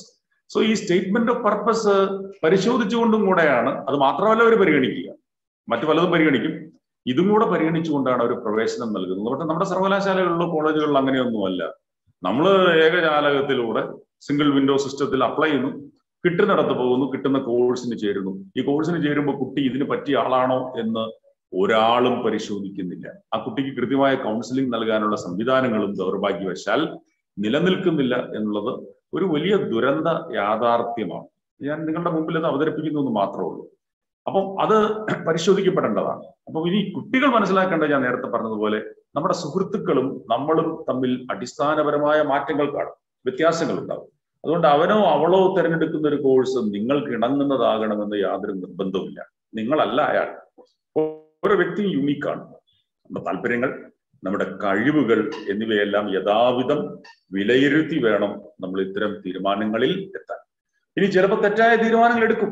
തെറ്റുപറ്റുക എന്നുള്ളത് സ്വാഭാവികമാണ്. പക്ഷെ ആ തെറ്റിൽ നിന്ന് പാഠം പഠിക്കണം എന്ന് മാത്രമേ ഉള്ളൂ. അങ്ങനെ തെറ്റായ തീരുമാനങ്ങൾ എടുത്ത ആളുകൾ പലപ്പോഴും, അല്ലെങ്കിൽ പരാജയപ്പെട്ട ആളുകൾ, അവരൊക്കെയാണ് ഈ ചരിത്രം യഥാർത്ഥത്തിൽ സൃഷ്ടിച്ചിട്ടുള്ളത്. ഗാന്ധി മെഡിസിൻ പഠിക്കാൻ പോയ ആളാണ്. എത്ര പേർക്ക് അറിയുമെന്ന് എനിക്കറിയില്ല. ആദ്യം പഠിക്കാൻ തിരഞ്ഞെടുത്ത വിഷയം മെഡിസിനാണ്, വൈദ്യം. പക്ഷെ അത് തനിക്ക് ഇണങ്ങുന്നില്ലെന്ന് കണ്ടപ്പോൾ 5-6 മാസം കഴിഞ്ഞപ്പോൾ ഗാന്ധി തിരിച്ചു പോന്നു. പിന്നീട് നിയമമാണ് പഠിച്ചത്, ലോ പഠിച്ചു. നിയമം പഠിച്ചിട്ടും അദ്ദേഹം ഒരു എക്സലന്റ് ആയ ഒരു ലോയർ ആയിരുന്നു എന്ന് പറയാനും കഴിയില്ല. അത് ഞാൻ എന്തായാലും ഗാന്ധിയുടെ ജീവിതത്തിൽ പരാജയങ്ങൾ ഉണ്ടായിരുന്നു സൂചിപ്പിക്കുക മാത്രമാണ് ചെയ്യുന്നത്. പരാജയപ്പെട്ട ഒരു വക്കീലായിരുന്നു ഗാന്ധി എന്ന് പറഞ്ഞാൽ അതിലും തെറ്റൊന്നുമില്ല. പക്ഷെ അദ്ദേഹത്തിന്റെ ജീവിതത്തിൽ നമുക്കറിയാം, ഇപ്പൊ ഗാന്ധിയൊക്കെ നമ്മൾ കൂടുതലായിട്ട് ഓർമ്മിക്കുന്ന ഒരു സമയം കൂടെയാണ്. ഓഗസ്റ്റ് 15 വരികയാണ്. ഇപ്പൊ വീണ്ടും ഗാന്ധി ശ്രദ്ധാകേന്ദ്രമാവുകയും ചെയ്തിട്ടുണ്ട്. ശ്രദ്ധാകേന്ദ്രമാവുകയും ചെയ്തിട്ടുണ്ട്. ഞാൻ കുട്ടികളുടെ സംശയങ്ങൾ ഉണ്ടാവും എനിക്കറിയാം. പക്ഷെ അത് ഞാൻ ഈ ഒരു ടോക്ക് കഴിയുന്നത് വരെ ദയവായിട്ട് ചാറ്റിൽ ഇടാതിരിക്കുക. കാരണം എനിക്കൊരു ഡിസ്ട്രാക്ഷൻ ഉണ്ടാവും. അത് കഴിഞ്ഞതിന് ശേഷം നമുക്ക് ഓരോന്നുമായിട്ട് സംശയങ്ങളിലേക്ക് വരാം. ഓക്കെ. സോ അപ്പം ഗാന്ധിയുടെ വഴി പിന്നീട് കണ്ടെത്തിയ ആളാണ്. ഗാന്ധി പിന്നീട് കണ്ടെത്തി. അപ്പോ അദ്ദേഹം ഒരു വക്കീൽ എന്ന പേരിലോ അല്ലെങ്കിൽ ഒരു ഡോക്ടർ ആയില്ല. അതുകൊണ്ട് അത് പറയുന്നതിൽ കാര്യമില്ല. വക്കീൽ എന്ന പേരിലല്ലല്ലോ അദ്ദേഹം അറിയപ്പെടുന്നത്. അഹിംസയുടെ പ്രവാചകൻ, ഒരുപക്ഷെ ഇന്ത്യയുടെ സ്വാതന്ത്ര്യ സമരത്തെ കൃത്യമായ ദിശാബോധത്തോടുകൂടി, ഡയറക്ഷനോട് കൂടിയിട്ട് മുൻപോട്ട് കൊണ്ടുപോയ ഒരു വലിയ നേതാവ് എന്ന രീതിയിലൊക്കെയാണ് നമ്മൾ അദ്ദേഹത്തെ ഇന്ന് വിലയിരുത്തുന്നത്. അപ്പൊ വലിയ നേതൃത്വ ശേഷി അദ്ദേഹത്തിന് ഉണ്ടായിരുന്നു. ഓക്കെ. അപ്പൊ അദ്ദേഹത്തിന്റെ വഴി അതായിരുന്നു. അപ്പൊ അതായിരുന്നു അദ്ദേഹത്തിന്റെ കരിയർ എന്ന് പറഞ്ഞാലും തെറ്റൊന്നുമില്ല. ഈ കരിയർ എന്ന് പറയുമ്പോൾ വേറൊരു കാര്യം കൂടി പറയാൻ ആഗ്രഹിക്കുകയാണ്. എന്താണ് കരിയർ? കരിയർ എന്ന് പറഞ്ഞാൽ നിങ്ങളുടെ ജീവിതം തന്നെയാണ്. സത്യത്തിൽ നിങ്ങളുടെ ജീവിതം തന്നെയാണ് കരിയർ. അക്കാര്യത്തിൽ സംശയമൊന്നുമില്ല. അപ്പൊ നമ്മൾ അറിയപ്പെടാൻ പോകുന്നത്, നമ്മൾ ആകാൻ പോകുന്നത് ഒക്കെ നമ്മൾ തിരഞ്ഞെടുക്കുന്ന കോഴ്സിന്റെയോ അതിനുശേഷം നമ്മൾ ചെയ്യാൻ പോകുന്ന തൊഴിലിന്റെയോ ഒക്കെ പേരിലായിരിക്കും എന്ന കാര്യത്തിൽ മറക്കരുത്. അതുകൊണ്ട് വളരെ കൃത്യമായിട്ട് ആലോചിച്ച് തീരുമാനിക്കേണ്ട ഒരു വിഷയമാണ്. ഞാൻ പറഞ്ഞ പോയിന്റ് ഇതാണ്. പലപ്പോഴും നമുക്ക് തെറ്റുകൾ പറ്റാം. ഒരു പക്ഷേ നിങ്ങളുടെ തീരുമാനങ്ങൾ പിഴച്ചുപോയെന്ന് വരാം. അങ്ങനെ പിഴച്ചുപോയാൽ അതിനെ റിവ്യൂ ചെയ്യാനും കൂടുതൽ മെച്ചപ്പെട്ട തീരുമാനങ്ങൾ എടുക്കാനും മടിക്കരുത് എന്നതും കൂടി വളരെ പ്രധാനപ്പെട്ടതാണ്. ഇത് കരിയറിനെ കുറിച്ചുള്ള തീരുമാനങ്ങളിൽ മാത്രമല്ല, ജീവിതത്തെ കുറിച്ച് പറയുമ്പോഴും അങ്ങനെ തന്നെയാണ്. പലപ്പോഴും നമുക്ക് പിഴവുകളുണ്ടാവും, തോൽവികളുണ്ടാവും, പരാജയങ്ങളുണ്ടാവും. ആ പരാജയങ്ങളെ നമ്മൾ വിലയിരുത്തണം, അതിൽ നിന്ന് പാഠങ്ങൾ പഠിക്കണം. ചിലരിങ്ങനെ തോറ്റുകൊണ്ടേയിരിക്കും. ഒരു രീതിയിലും അതിനെ തോൽവിയിൽ നിന്ന് പാഠങ്ങൾ ഉൾക്കൊള്ളാനായിട്ട് ശ്രമിക്കാത്ത ആളുകളുണ്ട്. അപ്പം അത് തോൽവിയെ ഞാൻ നേരത്തെ പറഞ്ഞതുപോലെ വിജയങ്ങളിലേക്കുള്ള ചവിട്ടുപടികളായിട്ട് ഉപയോഗപ്പെടുത്തുക എന്നുള്ളത് വളരെ പ്രധാനപ്പെട്ടതാണ്. പ്രധാനപ്പെട്ട കാര്യം കുട്ടികൾ ശ്രദ്ധിക്കേണ്ടത് കൂടുതൽ മെച്ചപ്പെട്ട ലക്ഷ്യങ്ങൾ ഉണ്ടാക്കണം എന്നുള്ളതാണ്. പലപ്പോഴും പല കുട്ടികളും വളരെ വളരെ ചെറിയ ലക്ഷ്യങ്ങൾ സ്വീകരിക്കുന്നതായിട്ട് കണ്ടിട്ടുണ്ട്. ഇപ്പൊ ഒരുപക്ഷെ 10ാം ക്ലാസ്സിൽ മുഴുവൻ പരീക്ഷയിലും മുഴുവൻ വിഷയങ്ങളിലും ഏറ്റവും മികച്ച മാർക്ക്, ഇപ്പൊ നമ്മൾ A+ എന്നൊക്കെയാണ് പറയുക. പക്ഷെ മാർക്കൊക്കെ നോക്കുമ്പോൾ ഒരുപക്ഷെ 99%, 92% ഒക്കെ മാർക്ക് 12ാം ക്ലാസ്സിൽ മാത്രം തന്നെ മാർക്ക്. പക്ഷെ വളരെ പരിമിതമായ ജീവിത സാഹചര്യങ്ങളിലൂടെ കടന്നു വന്നതുകൊണ്ട് ആ കുട്ടി ലക്ഷ്യം വെക്കുന്നത് ഒരു പ്രൈമറി സ്കൂൾ അധ്യാപികയാവാനാണ്. അപ്പൊ ഞാൻ അങ്ങനെ അത്തരം കുട്ടികളായിട്ട് പലപ്പോഴും ഇന്ററാക്ട് ചെയ്യാൻ അവസരങ്ങൾ കിട്ടാറുണ്ട്. ഒരുപക്ഷെ മിക്കവാറും 98%, 99% ഒക്കെ മാർക്ക് കിട്ടിയ ഒരു കുട്ടി, ആ കുട്ടി എന്താവാൻ ആഗ്രഹിക്കുന്നു എന്നൊക്കെ ചോദിക്കുമ്പോൾ കിട്ടുന്ന ഉത്തരം എനിക്കൊരു സ്കൂൾ ടീച്ചർ ആവണം. സ്കൂൾ ടീച്ചർ ആവുന്നത് എന്തുകൊണ്ടാണ് സ്കൂൾ ടീച്ചർ ആവാൻ ആഗ്രഹിക്കുന്നത്? സാറേ, എനിക്കതേ പറ്റും. എന്റെ സാഹചര്യങ്ങളാണ്. എന്റെ അച്ഛനൊരു കൂലിപ്പണിക്കാരനാണ്, എന്റെ അമ്മയ്ക്ക് ജോലിയൊന്നുമില്ല. അപ്പൊ പെട്ടെന്നൊരു ജോലി കിട്ടണം എന്ന് ഞാൻ ആഗ്രഹിക്കുന്നു. അപ്പൊ എനിക്ക് വലിയ വലിയ മോഹങ്ങൾ ഉണ്ടാവുന്നത് ഞാൻ എൻ്റെ കുടുംബത്തോട് ചെയ്യുന്നൊരു തെറ്റാവും. ഇതാണ് കുട്ടി പറയുന്നത്. ഈ രീതിയിൽ സംസാരിക്കുന്ന കുട്ടികളെ പലപ്പോഴും കാണാറുണ്ട്. പക്ഷെ എനിക്ക് നിങ്ങളോട് പറയാനുള്ളത്, നിങ്ങളുടെ ലക്ഷ്യങ്ങളെ ചെറുതാക്കുന്നതാണ് നിങ്ങളോട് ചെയ്യുന്ന ഒരു വലിയ തെറ്റ് എന്നുള്ളതാണ്. സത്യത്തിൽ ഇത് അബ്ദുൽ കലാമിന്റെ ഒരു കോട്ടാണ്. അബ്ദുൽ കലാമിനെ ഉദ്ധരിച്ചുകൊണ്ട് ഞാൻ പലപ്പോഴും പല ക്ലാസ്സുകളിലും പറയാറുള്ളതാണ്. നിങ്ങളുടെ ലക്ഷ്യങ്ങൾ ചെറുതാക്കുമ്പോൾ നിങ്ങളോട് തന്നെ നിങ്ങളുടെ ലക്ഷ്യങ്ങൾ ചെറുതാക്കുമ്പോൾ ഒരു കുറ്റകൃത്യമാണ് ചെയ്യുന്നത്. പ്രത്യേക ഓർമ്മ വേണം. അപ്പോൾ ഉദാത്തമായ മികച്ച ലക്ഷ്യങ്ങൾ നമുക്കുണ്ടാവണം. ഇക്കാര്യത്തിൽ ഒരു സംശയമില്ല. ഈ ആകാശത്തിന് അപ്പുറത്തേക്ക് സ്വപ്നം കാണണം എന്നാണ് ഞാൻ പറയുക. ഇപ്പൊ പലപ്പോഴും പണ്ടൊക്കെ നമ്മൾ പറയാറുണ്ട് ആകാശമാണ് അതിര് എന്ന് പറയാറുണ്ട്. Sky is the limit. ഞാൻ പറയാറുള്ളത് sky is not the limit എന്നാണ്. ആകാശം പോലും അതിരല്ല. ആകാശം എന്ന് പറയുന്നത് നമ്മുടെ കാഴ്ചയുടെ ഒരു പരിമിതിക്ക് നമ്മൾ നൽകുന്ന ഒരു പേരാണ്. കാഴ്ചയുടെ ഒരു പരിമിതിയെ നമ്മൾ വിളിക്കുന്ന പേരാണ് ആകാശം എന്ന് പറയുന്നത്. അതിനപ്പുറത്തുമുണ്ട്. അതുകൊണ്ട് ആകാശം പോലും ഒരു അതിരല്ല എന്ന് വേണം നമ്മൾ പറയാനായിട്ട്. അപ്പൊ ആകാശത്തിന് അപ്പുറത്തേക്ക് എന്ന് വെച്ചാൽ ഉദ്ദേശിച്ചത്രേ ഉള്ളൂ, കൂടുതൽ കൂടുതൽ മെച്ചപ്പെട്ട കൂടുതൽ ഉദാത്തമായ ലക്ഷ്യങ്ങൾ ചെറിയ ക്ലാസ്സുകളിൽ തന്നെ നമ്മൾ ആവിഷ്കരിക്കണം. ചിലര് ലക്ഷ്യങ്ങളൊക്കെ ആവിഷ്കരിക്കുന്നതിൽ വലിയ മിടുക്ക് കാണിക്കും. പക്ഷെ ആ ലക്ഷ്യങ്ങളുമായിട്ട് മുമ്പോട്ട് പോകുന്നതിൽ പലപ്പോഴും പരാജയപ്പെടുകയും ചെയ്യും. ലക്ഷ്യം ഉണ്ടായാൽ മാത്രം പോരാ, ആ ലക്ഷ്യപ്രാപ്തിക്ക് എന്താണ് വഴി, എന്താണ് മാർഗം, അതിന് ഞാൻ എന്ത് ചെയ്യേണ്ടതുണ്ട് എന്നതിനെ കുറിച്ചും ആലോചിക്കണം, അത് കണ്ടെത്തണം. പലപ്പോഴും അങ്ങനെ മുൻപോട്ട് പോകുമ്പോൾ കോഴ്സ് കറക്ഷനും ആവശ്യമുണ്ടാവും. നമ്മുടെ വഴിയിൽ ചിലപ്പോൾ ചില പിഴവുകളൊക്കെ ഉണ്ടാവും, കല്ലും മുള്ളും ഒക്കെ ഉണ്ടാവും. അതായത് നേരത്തെ സൂചിപ്പിച്ചതുപോലെ പരാജയങ്ങളുണ്ടാവും. അതിലൊന്നും ദുഃഖിക്കേണ്ട കാര്യമില്ല. ധൈര്യമായിട്ട് മുൻപോട്ട് പോവുക. പലപ്പോഴും അപഹസിക്കും. നിങ്ങൾ സിവിൽ സർവീസിൽ ചേരണമെന്ന് പറയുമ്പോൾ നിങ്ങളെ കളിയാക്കുന്ന ആളുണ്ടോ? നീയോ എന്ന് ചോദിക്കുന്ന സുഹൃത്തുക്കളുണ്ടാവും. ഒരുപക്ഷെ നിങ്ങളുടെ അച്ഛനോ നിങ്ങളുടെ അമ്മയോ ആകാം. ഒരുപക്ഷെ നിങ്ങളുടെ ആ ലക്ഷ്യത്തിൽ എത്തുന്നതിൽ തടയുന്നത് അവരാവാം. ഒരുപക്ഷെ നിങ്ങളുടെ അധ്യാപകരാവാം. ഒരു വളരെ പ്രശസ്തമായ ഒരു കോട്ട് ഞാൻ ഇവിടെ ഉദ്ധരിക്കാൻ ആഗ്രഹിക്കുകയാണ്. I was born intelligent. ആരാ ഇതിന്റെ പുറകിലുള്ള ആളെന്ന് എനിക്കറിയില്ല. ഞാൻ ജനിച്ചത് ബുദ്ധിമാനായിട്ടായിരുന്നു, അല്ലെങ്കിൽ ബുദ്ധിമതിയായിട്ടായിരുന്നു. But education ruined me. But എന്റെ വിദ്യാഭ്യാസം എന്നെ നശിപ്പിച്ചു. പലപ്പോഴും കുട്ടികളിലുള്ള സ്വാഭാവികമായ പ്രതിഭയെ തല്ലിക്കെടുത്തുന്നതാണ് നമ്മുടെ വിദ്യാഭ്യാസം തോന്നാറുണ്ട്. മുൻപോട്ട് പോകണമെന്ന് ആഗ്രഹിക്കുന്ന കുട്ടികളെ പുറകിലോട്ട് വലിക്കുന്ന വിദ്യാഭ്യാസ രീതികൾ. അധ്യാപകർ വലിയ ഉത്തരവാദിത്വമുള്ളവരാണ്. പക്ഷെ പലപ്പോഴും ദൗർഭാഗ്യവശാൽ ഈ ഉത്തരവാദിത്വം ഏറ്റെടുക്കുന്നതിൽ നമ്മുടെ അധ്യാപകർ പരാജയപ്പെടുന്നു എന്നുള്ളതാണ് യാഥാർത്ഥ്യം. പലപ്പോഴും കുട്ടികളുടെ പതനത്തിനോ പരാജയത്തിന്റെയോ ഒക്കെ പുറകിൽ അധ്യാപകരുമുണ്ട്, മാതാപിതാക്കളുമുണ്ട്. പലപ്പോഴും അവരുടെ വിജയത്തിന്റെ പുറകിലും അവർ തന്നെയാണ്. അതും യാഥാർത്ഥ്യമാണ്. പക്ഷെ നമ്മുടെ അധ്യാപകർ ഈ ശരിയായ അവരുടെ ദൗത്യം, ജീവിതത്തിന്റെ ദൗത്യം ഏറ്റെടുത്തിരുന്നെങ്കിൽ നമ്മുടെ കുട്ടികൾ കൂടുതൽ ഉയരങ്ങളിലേക്ക് എത്തുമായിരുന്നു എന്ന കാര്യത്തിൽ ഒരു സംശയവുമില്ല. അപ്പൊ പലപ്പോഴും നിങ്ങളെ അപഹസിക്കുന്ന ആളുകൾ ഉണ്ടാവും. മികച്ച ലക്ഷ്യങ്ങൾ സെറ്റ് ചെയ്യുമ്പോൾ അവരോട് പോകാൻ പറയുക, അത് പരിഗണിക്കേണ്ടതില്ല. അവരെ വിട്ടുകളയുക. ഒരുപക്ഷെ നിങ്ങൾ ഈ വാൽമാക്രികളുടെ ഈ കഥ കേട്ടുക. വാൽമാക്രികൾ ഒരുപാട് വാൽമാക്രികൾ ഉണ്ടായിരുന്ന ഒരു കുളം. അപ്പൊ ആ വാൽമാക്രികളോട് അവിടുത്തെ തവളയപ്പൂപ്പൻ പറഞ്ഞു, നിങ്ങൾ ഈ ഇതിന് നേരെ മുമ്പിലുള്ള ആ ഗോപുരം കണ്ടില്ലേ? ആ ഗോപുരത്തിന്റെ മുകളിലേക്ക് കയറാൻ പറ്റുമോ? ഏറ്റവും ആദ്യം ആ ഗോപുരത്തിന്റെ മുകളിലേക്ക് കയറുന്ന വാൽമാക്രിക്ക് എന്റെ വക പ്രത്യേകമായ ഒരു സമ്മാനമുണ്ട്. ഇത് കേട്ട പാതി കേൾക്കാത്ത പാതി മാക്രി കുഞ്ഞുങ്ങളെല്ലാം കുളത്തിൽ നിന്ന് പുറത്തേക്ക് കടന്ന് ഗോപുരത്തിന്റെ മുകളിലേക്ക് കയറാൻ തുടങ്ങി. അപ്പം ഈ വാൽമാക്രി കൂട്ടം ഗോപുരത്തിന്റെ മുകളിലേക്ക് കയറുന്നത് കണ്ടപ്പോൾ ചുറ്റും ആളുകളൊക്കെ തടിച്ചുകൂടി. ഓരോരുത്തരായിട്ട് ഓരോരോ കമന്റുകൾ പാസ്സാക്കാൻ തുടങ്ങി. ഈ വാൽമാക്രി കുഞ്ഞുങ്ങളാണോ ഈ കെട്ടിടത്തിന്റെ മുകളിലേക്ക് കയറാൻ പോകുന്നത്? ഇവരെ കൊണ്ടൊന്നും പറ്റില്ല.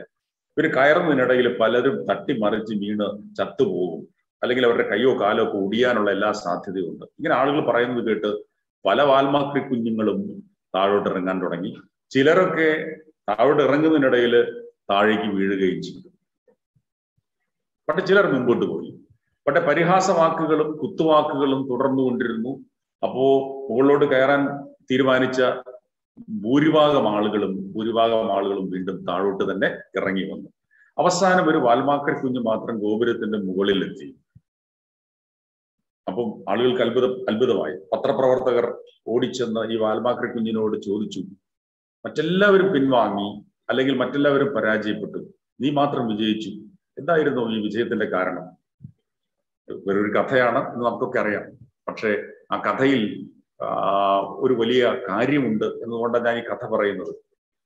അപ്പോ വാൽമാക്രി കുഞ്ഞ് ഒന്നും മിണ്ടിയില്ല. വാൽമാക്രി കുഞ്ഞിന് സത്യത്തിൽ എന്താ സംഭവിച്ചെന്ന് വെച്ചാല് മറ്റുള്ളവരുടെ പരിഹാസവാക്കുകൾ കേൾക്കാൻ അതിന് കഴിയാതെ പോയി. കാരണം അതിന് ചെവി ഉണ്ടായിരുന്നില്ല, അതിന് കേൾവി ഉണ്ടായിരുന്നില്ല, കേൾവി ശക്തി ഉണ്ടായിരുന്നില്ല. അപ്പൊ അതുകൊണ്ട് മറ്റുള്ളവരുടെ പരിഹാസങ്ങളും കുത്തുവാക്കുകളും ഒക്കെ അതിന് കേൾക്കാനിടയായില്ല. അപ്പൊ അത് ധൈര്യമായിട്ട് മുൻപോട്ട് പോയി. ഇതാണ് യാഥാർത്ഥ്യം. അപ്പം സംഗതി ഇത്രയേ ഉള്ളൂ. നമ്മുടെ ചുറ്റുമുള്ള ആളുകൾ പലപ്പോഴും നമ്മളെ പരിഹസിക്കും, ഉദാത്തമായ ലക്ഷ്യങ്ങൾ നമ്മൾ സെറ്റ് ചെയ്യുമ്പോൾ. അപ്പോ അത് കാര്യമാക്കേണ്ടതില്ല എന്നാണ് ഞാൻ പറഞ്ഞത്. അബ്ദുൽ കലാം യഥാർത്ഥത്തിൽ പൈലറ്റ് ആവാൻ ആഗ്രഹിച്ച ആളായിരുന്നു. അങ്ങനെ പൈലറ്റ് ആവാൻ വേണ്ടി ഇന്റർവ്യൂവിന് ചെന്നപ്പോ ഇന്റർവ്യൂ ബോർഡിലുള്ള ഒരാൾ പറഞ്ഞു, ഞങ്ങളെ കൊണ്ട് കഴിയില്ല, നിങ്ങൾക്ക് അനുയോജ്യമായൊരു മേഖലയാണ് ഈ പൈലറ്റ് ആവൽ എന്ന് കരുതുന്നില്ല. അങ്ങനെ അദ്ദേഹത്തിന് അവിടെ പഠിക്കാനുള്ള അവസരം നിഷേധിക്കപ്പെട്ടു. പക്ഷെ അതിൽ മനസ്സ് അല്പമൊന്നും നൊന്തെങ്കിലും അദ്ദേഹം തിരിച്ചു വന്നത് ഒരു വലിയ പ്രതിജ്ഞയുമായിട്ടാണ്. അങ്ങനെയാണ് അദ്ദേഹം പിന്നീട് വൈമാനികനാവാൻ ആഗ്രഹിച്ച ആ കുട്ടി, പക്ഷെ പിന്നീട് ഇന്ത്യയെ അത്ഭുതപ്പെടുത്തിയ, ഇന്ത്യയുടെ മിസൈൽ സാങ്കേതിക വിദ്യക്കൊക്കെ നേതൃത്വം നൽകിയ ഒരു വലിയ മനുഷ്യനായിട്ട് മാറിയത്. നമ്മളിന്ന് അദ്ദേഹത്തെ മിസൈൽ മാൻ എന്നും കൂടെയാണല്ലോ വിളിക്കുന്നത്. ഇന്ത്യയുടെ രാഷ്ട്രപതിയാണ്, മിസൈൽ മാൻ എന്നും കൂടെയാണല്ലോ അബ്ദുൽ കലാമിനെ വിളിക്കുന്നത്. അപ്പൊ അതുകൊണ്ട് ഈ പരിഹാസങ്ങളോ അല്ലെങ്കിൽ ഇതുപോലുള്ള പരാജയങ്ങളോ നമുക്കൊരു തടസ്സമാവാൻ പാടില്ല എന്ന് ഓർമ്മിപ്പിക്കുകയാണ്. ഇനി നമ്മുടെ മുമ്പിൽ ധാരാളമായിട്ടുള്ള വഴികളുണ്ട്. കുട്ടികൾ പലപ്പോഴും വിചാരിക്കുന്നത്, കുട്ടികളെ നിയന്ത്രിക്കുന്നത്, നയിക്കുന്നത് പലപ്പോഴും യഥാർത്ഥത്തിലുള്ള അറിവുകളല്ല. ഈ വിവരങ്ങളുടെ ഒരു മലവെള്ളപ്പാച്ചിൽ നിന്ന് ശരിയായത് കണ്ടെത്താൻ പലപ്പോഴും ഞാൻ ആദ്യമേ സൂചിപ്പിച്ചതുപോലെ തന്നെ പലപ്പോഴും കുട്ടികൾക്ക് പറ്റാതെ പോകുന്നു എന്നുള്ളതാണ് യാഥാർത്ഥ്യം. അതുകൊണ്ട് പൊതുവായ ചില കാര്യങ്ങൾ സൂചിപ്പിക്കുകയാണ്. കോഴ്സുകളെ കുറിച്ചും സ്ഥാപനങ്ങളെ കുറിച്ചും ഒക്കെ പറയുമ്പോൾ അതിലൊന്ന് ഇപ്പൊ എഞ്ചിനീയറിംഗ് വിഷയങ്ങളെ കുറിച്ച് ചിന്തിക്കുമ്പോൾ വലിയ തെറ്റിദ്ധാരണകൾ കുട്ടികൾക്കിടയിലുണ്ട്. എഞ്ചിനീയറിംഗിന്റെ കഥ കഴിഞ്ഞു, ഇനി എഞ്ചിനീയറിംഗ് കോഴ്സസിന് പോയിട്ട് കാര്യമില്ല എന്നൊക്കെ പറയുന്ന ധാരാളം പേരുണ്ട്. യഥാർത്ഥത്തിൽ ഇന്നും ഇന്ത്യയിലെ ഏറ്റവും കൂടുതൽ തൊഴിലവസരങ്ങൾ ക്രിയേറ്റ് ചെയ്യുന്ന ഒരു പഠന മേഖലയാണ് എഞ്ചിനീയറിംഗ് എന്നുള്ളത് കുട്ടികളെ ഓർമ്മിപ്പിക്കുകയാണ്. ഈ എഞ്ചിനീയറിംഗ് കോഴ്സിന് പോകുന്നില്ലെങ്കിൽ പലപ്പോഴും ചില കോളേജുകളിലുള്ള ഹയർ സെക്കൻഡറി ക്ലാസ്സുകളിലൊക്കെ ചെല്ലുമ്പോൾ ഞാനിങ്ങനെ ചോദിക്കും, മികച്ച ഹയർ സെക്കൻഡറി സ്കൂളുകൾ എത്ര പേര് എഞ്ചിനീയറിംഗ് എൻട്രൻസ് എക്സാമിന് ഒരുങ്ങുന്നു എന്നൊക്കെ ചോദിക്കുമ്പോൾ ഒരുപക്ഷെ 50 പേരിരിക്കുന്ന ഒരു ക്ലാസ്സിൽ 2-3 പേരുടെ കൈകൾ മാത്രമേ പൊങ്ങാറുള്ളൂ. അങ്ങനെയല്ല. ഞാനിപ്പോഴും ഓർമ്മിക്കുന്നു, ഇരിങ്ങാലക്കുട ക്രൈസ്റ്റ് കോളേജിൽ ഞാൻ പ്രീ ഡിഗ്രിക്ക് പഠിക്കുമ്പോൾ ഞങ്ങളുടെ ക്ലാസ്സിൽ 75 പേരോ മറ്റോ ഉണ്ട്. 75ഓളം കുട്ടികൾ. ആ 75ഓളം കുട്ടികളിൽ ഏതാണ്ട് 60ഓളം പേർ ഒരൊറ്റ കോളേജിൽ, തൃശ്ശൂർ ഗവൺമെന്റ് എഞ്ചിനീയറിംഗ് കോളേജിൽ വിവിധ ഡിപ്പാർട്ട്മെന്റുകളിലായി എഞ്ചിനീയറിംഗ് കോഴ്സിന് ചേർന്നു എന്നുള്ളത് ഓർമ്മിക്കുക. 75ഓളം പേരിൽ 60ഓളം പേർ അവരെല്ലാവരും ജീവിതത്തിന്റെ വിവിധ മേഖലകളിൽ വിജയം കൈവരിക്കുകയും ചെയ്തു. പണ്ടല്ലേ എന്ന് പലപ്പോഴും ചോദിക്കും. ഇന്ന് അതുപോലെയൊന്നും അല്ലല്ലോ. ഇന്ന് സാധ്യതകളൊക്കെ കുറഞ്ഞില്ലേ എന്ന് കരുതുന്നവർ ഉണ്ട്. എഞ്ചിനീയറിംഗിന്റെ കാലം കഴിഞ്ഞിട്ടില്ലെന്നല്ല, എഞ്ചിനീയറിംഗിന്റെ കാലം ഒരിക്കലും അവസാനിക്കാനും പോകുന്നില്ല എന്നുള്ളതാണ് യാഥാർത്ഥ്യം. നമ്മുടെ ജീവിതത്തെ നിയന്ത്രിക്കുന്ന അല്ലെങ്കിൽ നവീകരിക്കുന്ന, മുൻപോട്ട് കൊണ്ടുപോകുന്ന വളരെ പ്രധാനപ്പെട്ട ഒരു ഘടകമാണ് ടെക്നോളജി എന്നുള്ളത് മറക്കരുത്. അതുകൊണ്ട് പക്ഷെ ഒറ്റ കാര്യത്തിലേ ഉള്ളൂ, നിങ്ങൾക്ക് ആ വിഷയം പഠിക്കാൻ ആപ്റ്റിറ്റ്യൂഡ് ഉണ്ടാവണം, അഭിരുചി ഉണ്ടാവണം. ഇപ്പൊ മാത്സിലും ഫിസിക്സിലും താല്പര്യം ഉണ്ടാവണം, ടെക്നിക്കലായ കാര്യങ്ങളിൽ താല്പര്യം ഉണ്ടാവണം. ഉണ്ടെങ്കിൽ എഞ്ചിനീയറിംഗ് ഒരു മെച്ചപ്പെട്ട പഠന മേഖലയാണ്. പക്ഷെ മികച്ച സ്ഥാപനങ്ങളിൽ ചേർന്ന് പഠിക്കണം എന്നുള്ളതാണ് കാര്യം. മികച്ച സ്ഥാപനങ്ങളിൽ ചേർന്ന് പഠിക്കണം.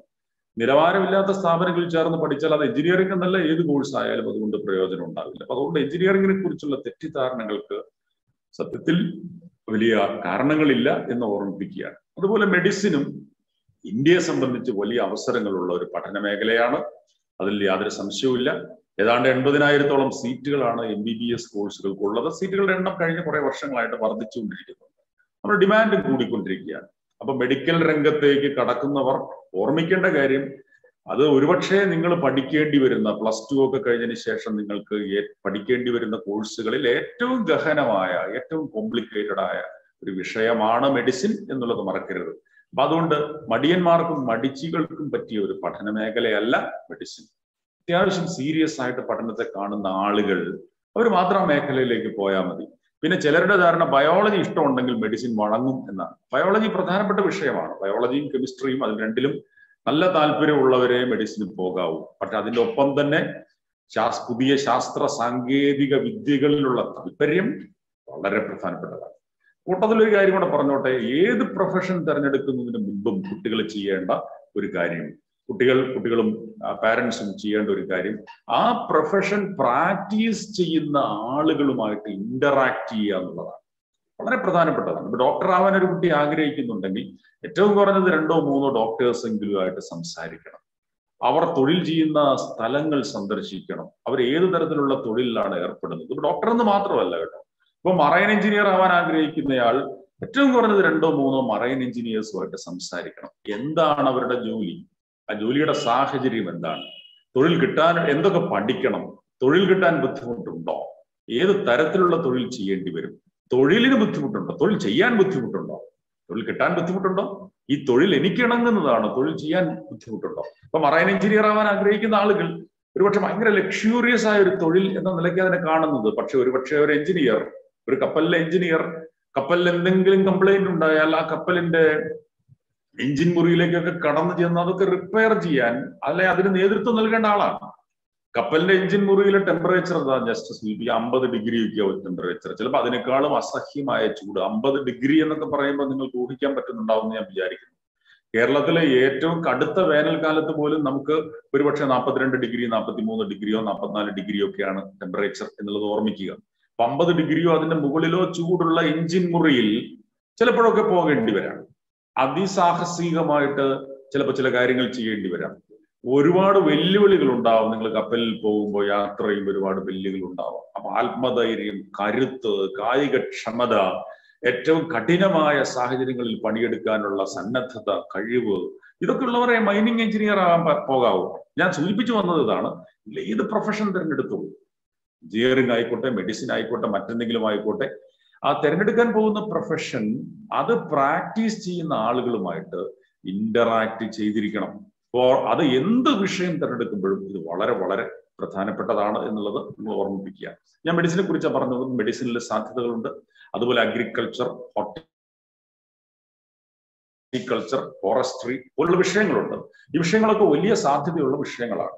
പക്ഷെ ഇത്തരം വിഷയങ്ങളിലൊക്കെ ഇന്ത്യയിൽ നിങ്ങൾ മനസ്സിലാക്കേണ്ട കാര്യം, മിക്കവാറും സർക്കാർ സ്ഥാപനങ്ങളാണ് പ്രത്യേകിച്ച് ഇതുപോലുള്ള പ്രൊഫഷണൽ കോഴ്സുകളിൽ മികവ് തെളിയിക്കുന്ന സ്ഥാപനങ്ങൾ. ഇപ്പൊ എഞ്ചിനീയറിംഗിലാണെങ്കിൽ നമുക്കറിയാം IIT-കൾ, അല്ലെങ്കിൽ NIT-കൾ, അല്ലെങ്കിൽ Indian institute of space science technology, അല്ലെങ്കിൽ ഇപ്പൊ കേരളത്തിലൊക്കെ ആണെങ്കിൽ കോളേജ് ഓഫ് എഞ്ചിനീയറിംഗ് തിരുവനന്തപുരം, അതുപോലെ ഗവൺമെന്റ് എഞ്ചിനീയറിംഗ് കോളേജ് തൃശ്ശൂർ, ഇതൊക്കെ സർക്കാർ മേഖലയിൽ പ്രവർത്തിക്കുന്ന സ്ഥാപനങ്ങളാണ്. അപ്പോൾ എഞ്ചിനീയറിംഗിലായാലും ഇനിയിപ്പോ മെഡിസിൻ എടുക്കുകയാണെങ്കിൽ all India institute of medical sciences, അല്ലെങ്കിൽ AFMC, അല്ലെങ്കിൽ ജിപ്മർ പോണ്ടിച്ചേരി, ഇതൊക്കെ ഗവൺമെന്റ് മേഖലയിലാണ്.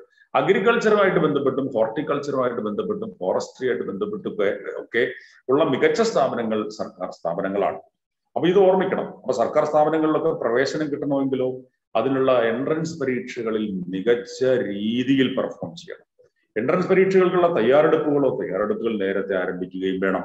12ാം ക്ലാസ്സിലല്ല ആരംഭിക്കേണ്ടത്, 11ാം ക്ലാസ്സിന്റെ തുടക്കത്തിലെങ്കിലും അത് തുടങ്ങണം എന്നാണ് ഞാൻ പറയുക. വളരെ കോമ്പറ്റീറ്റീവായിട്ട് മാറിയിരിക്കുന്നു നമ്മുടെ വിദ്യാഭ്യാസ മേഖല.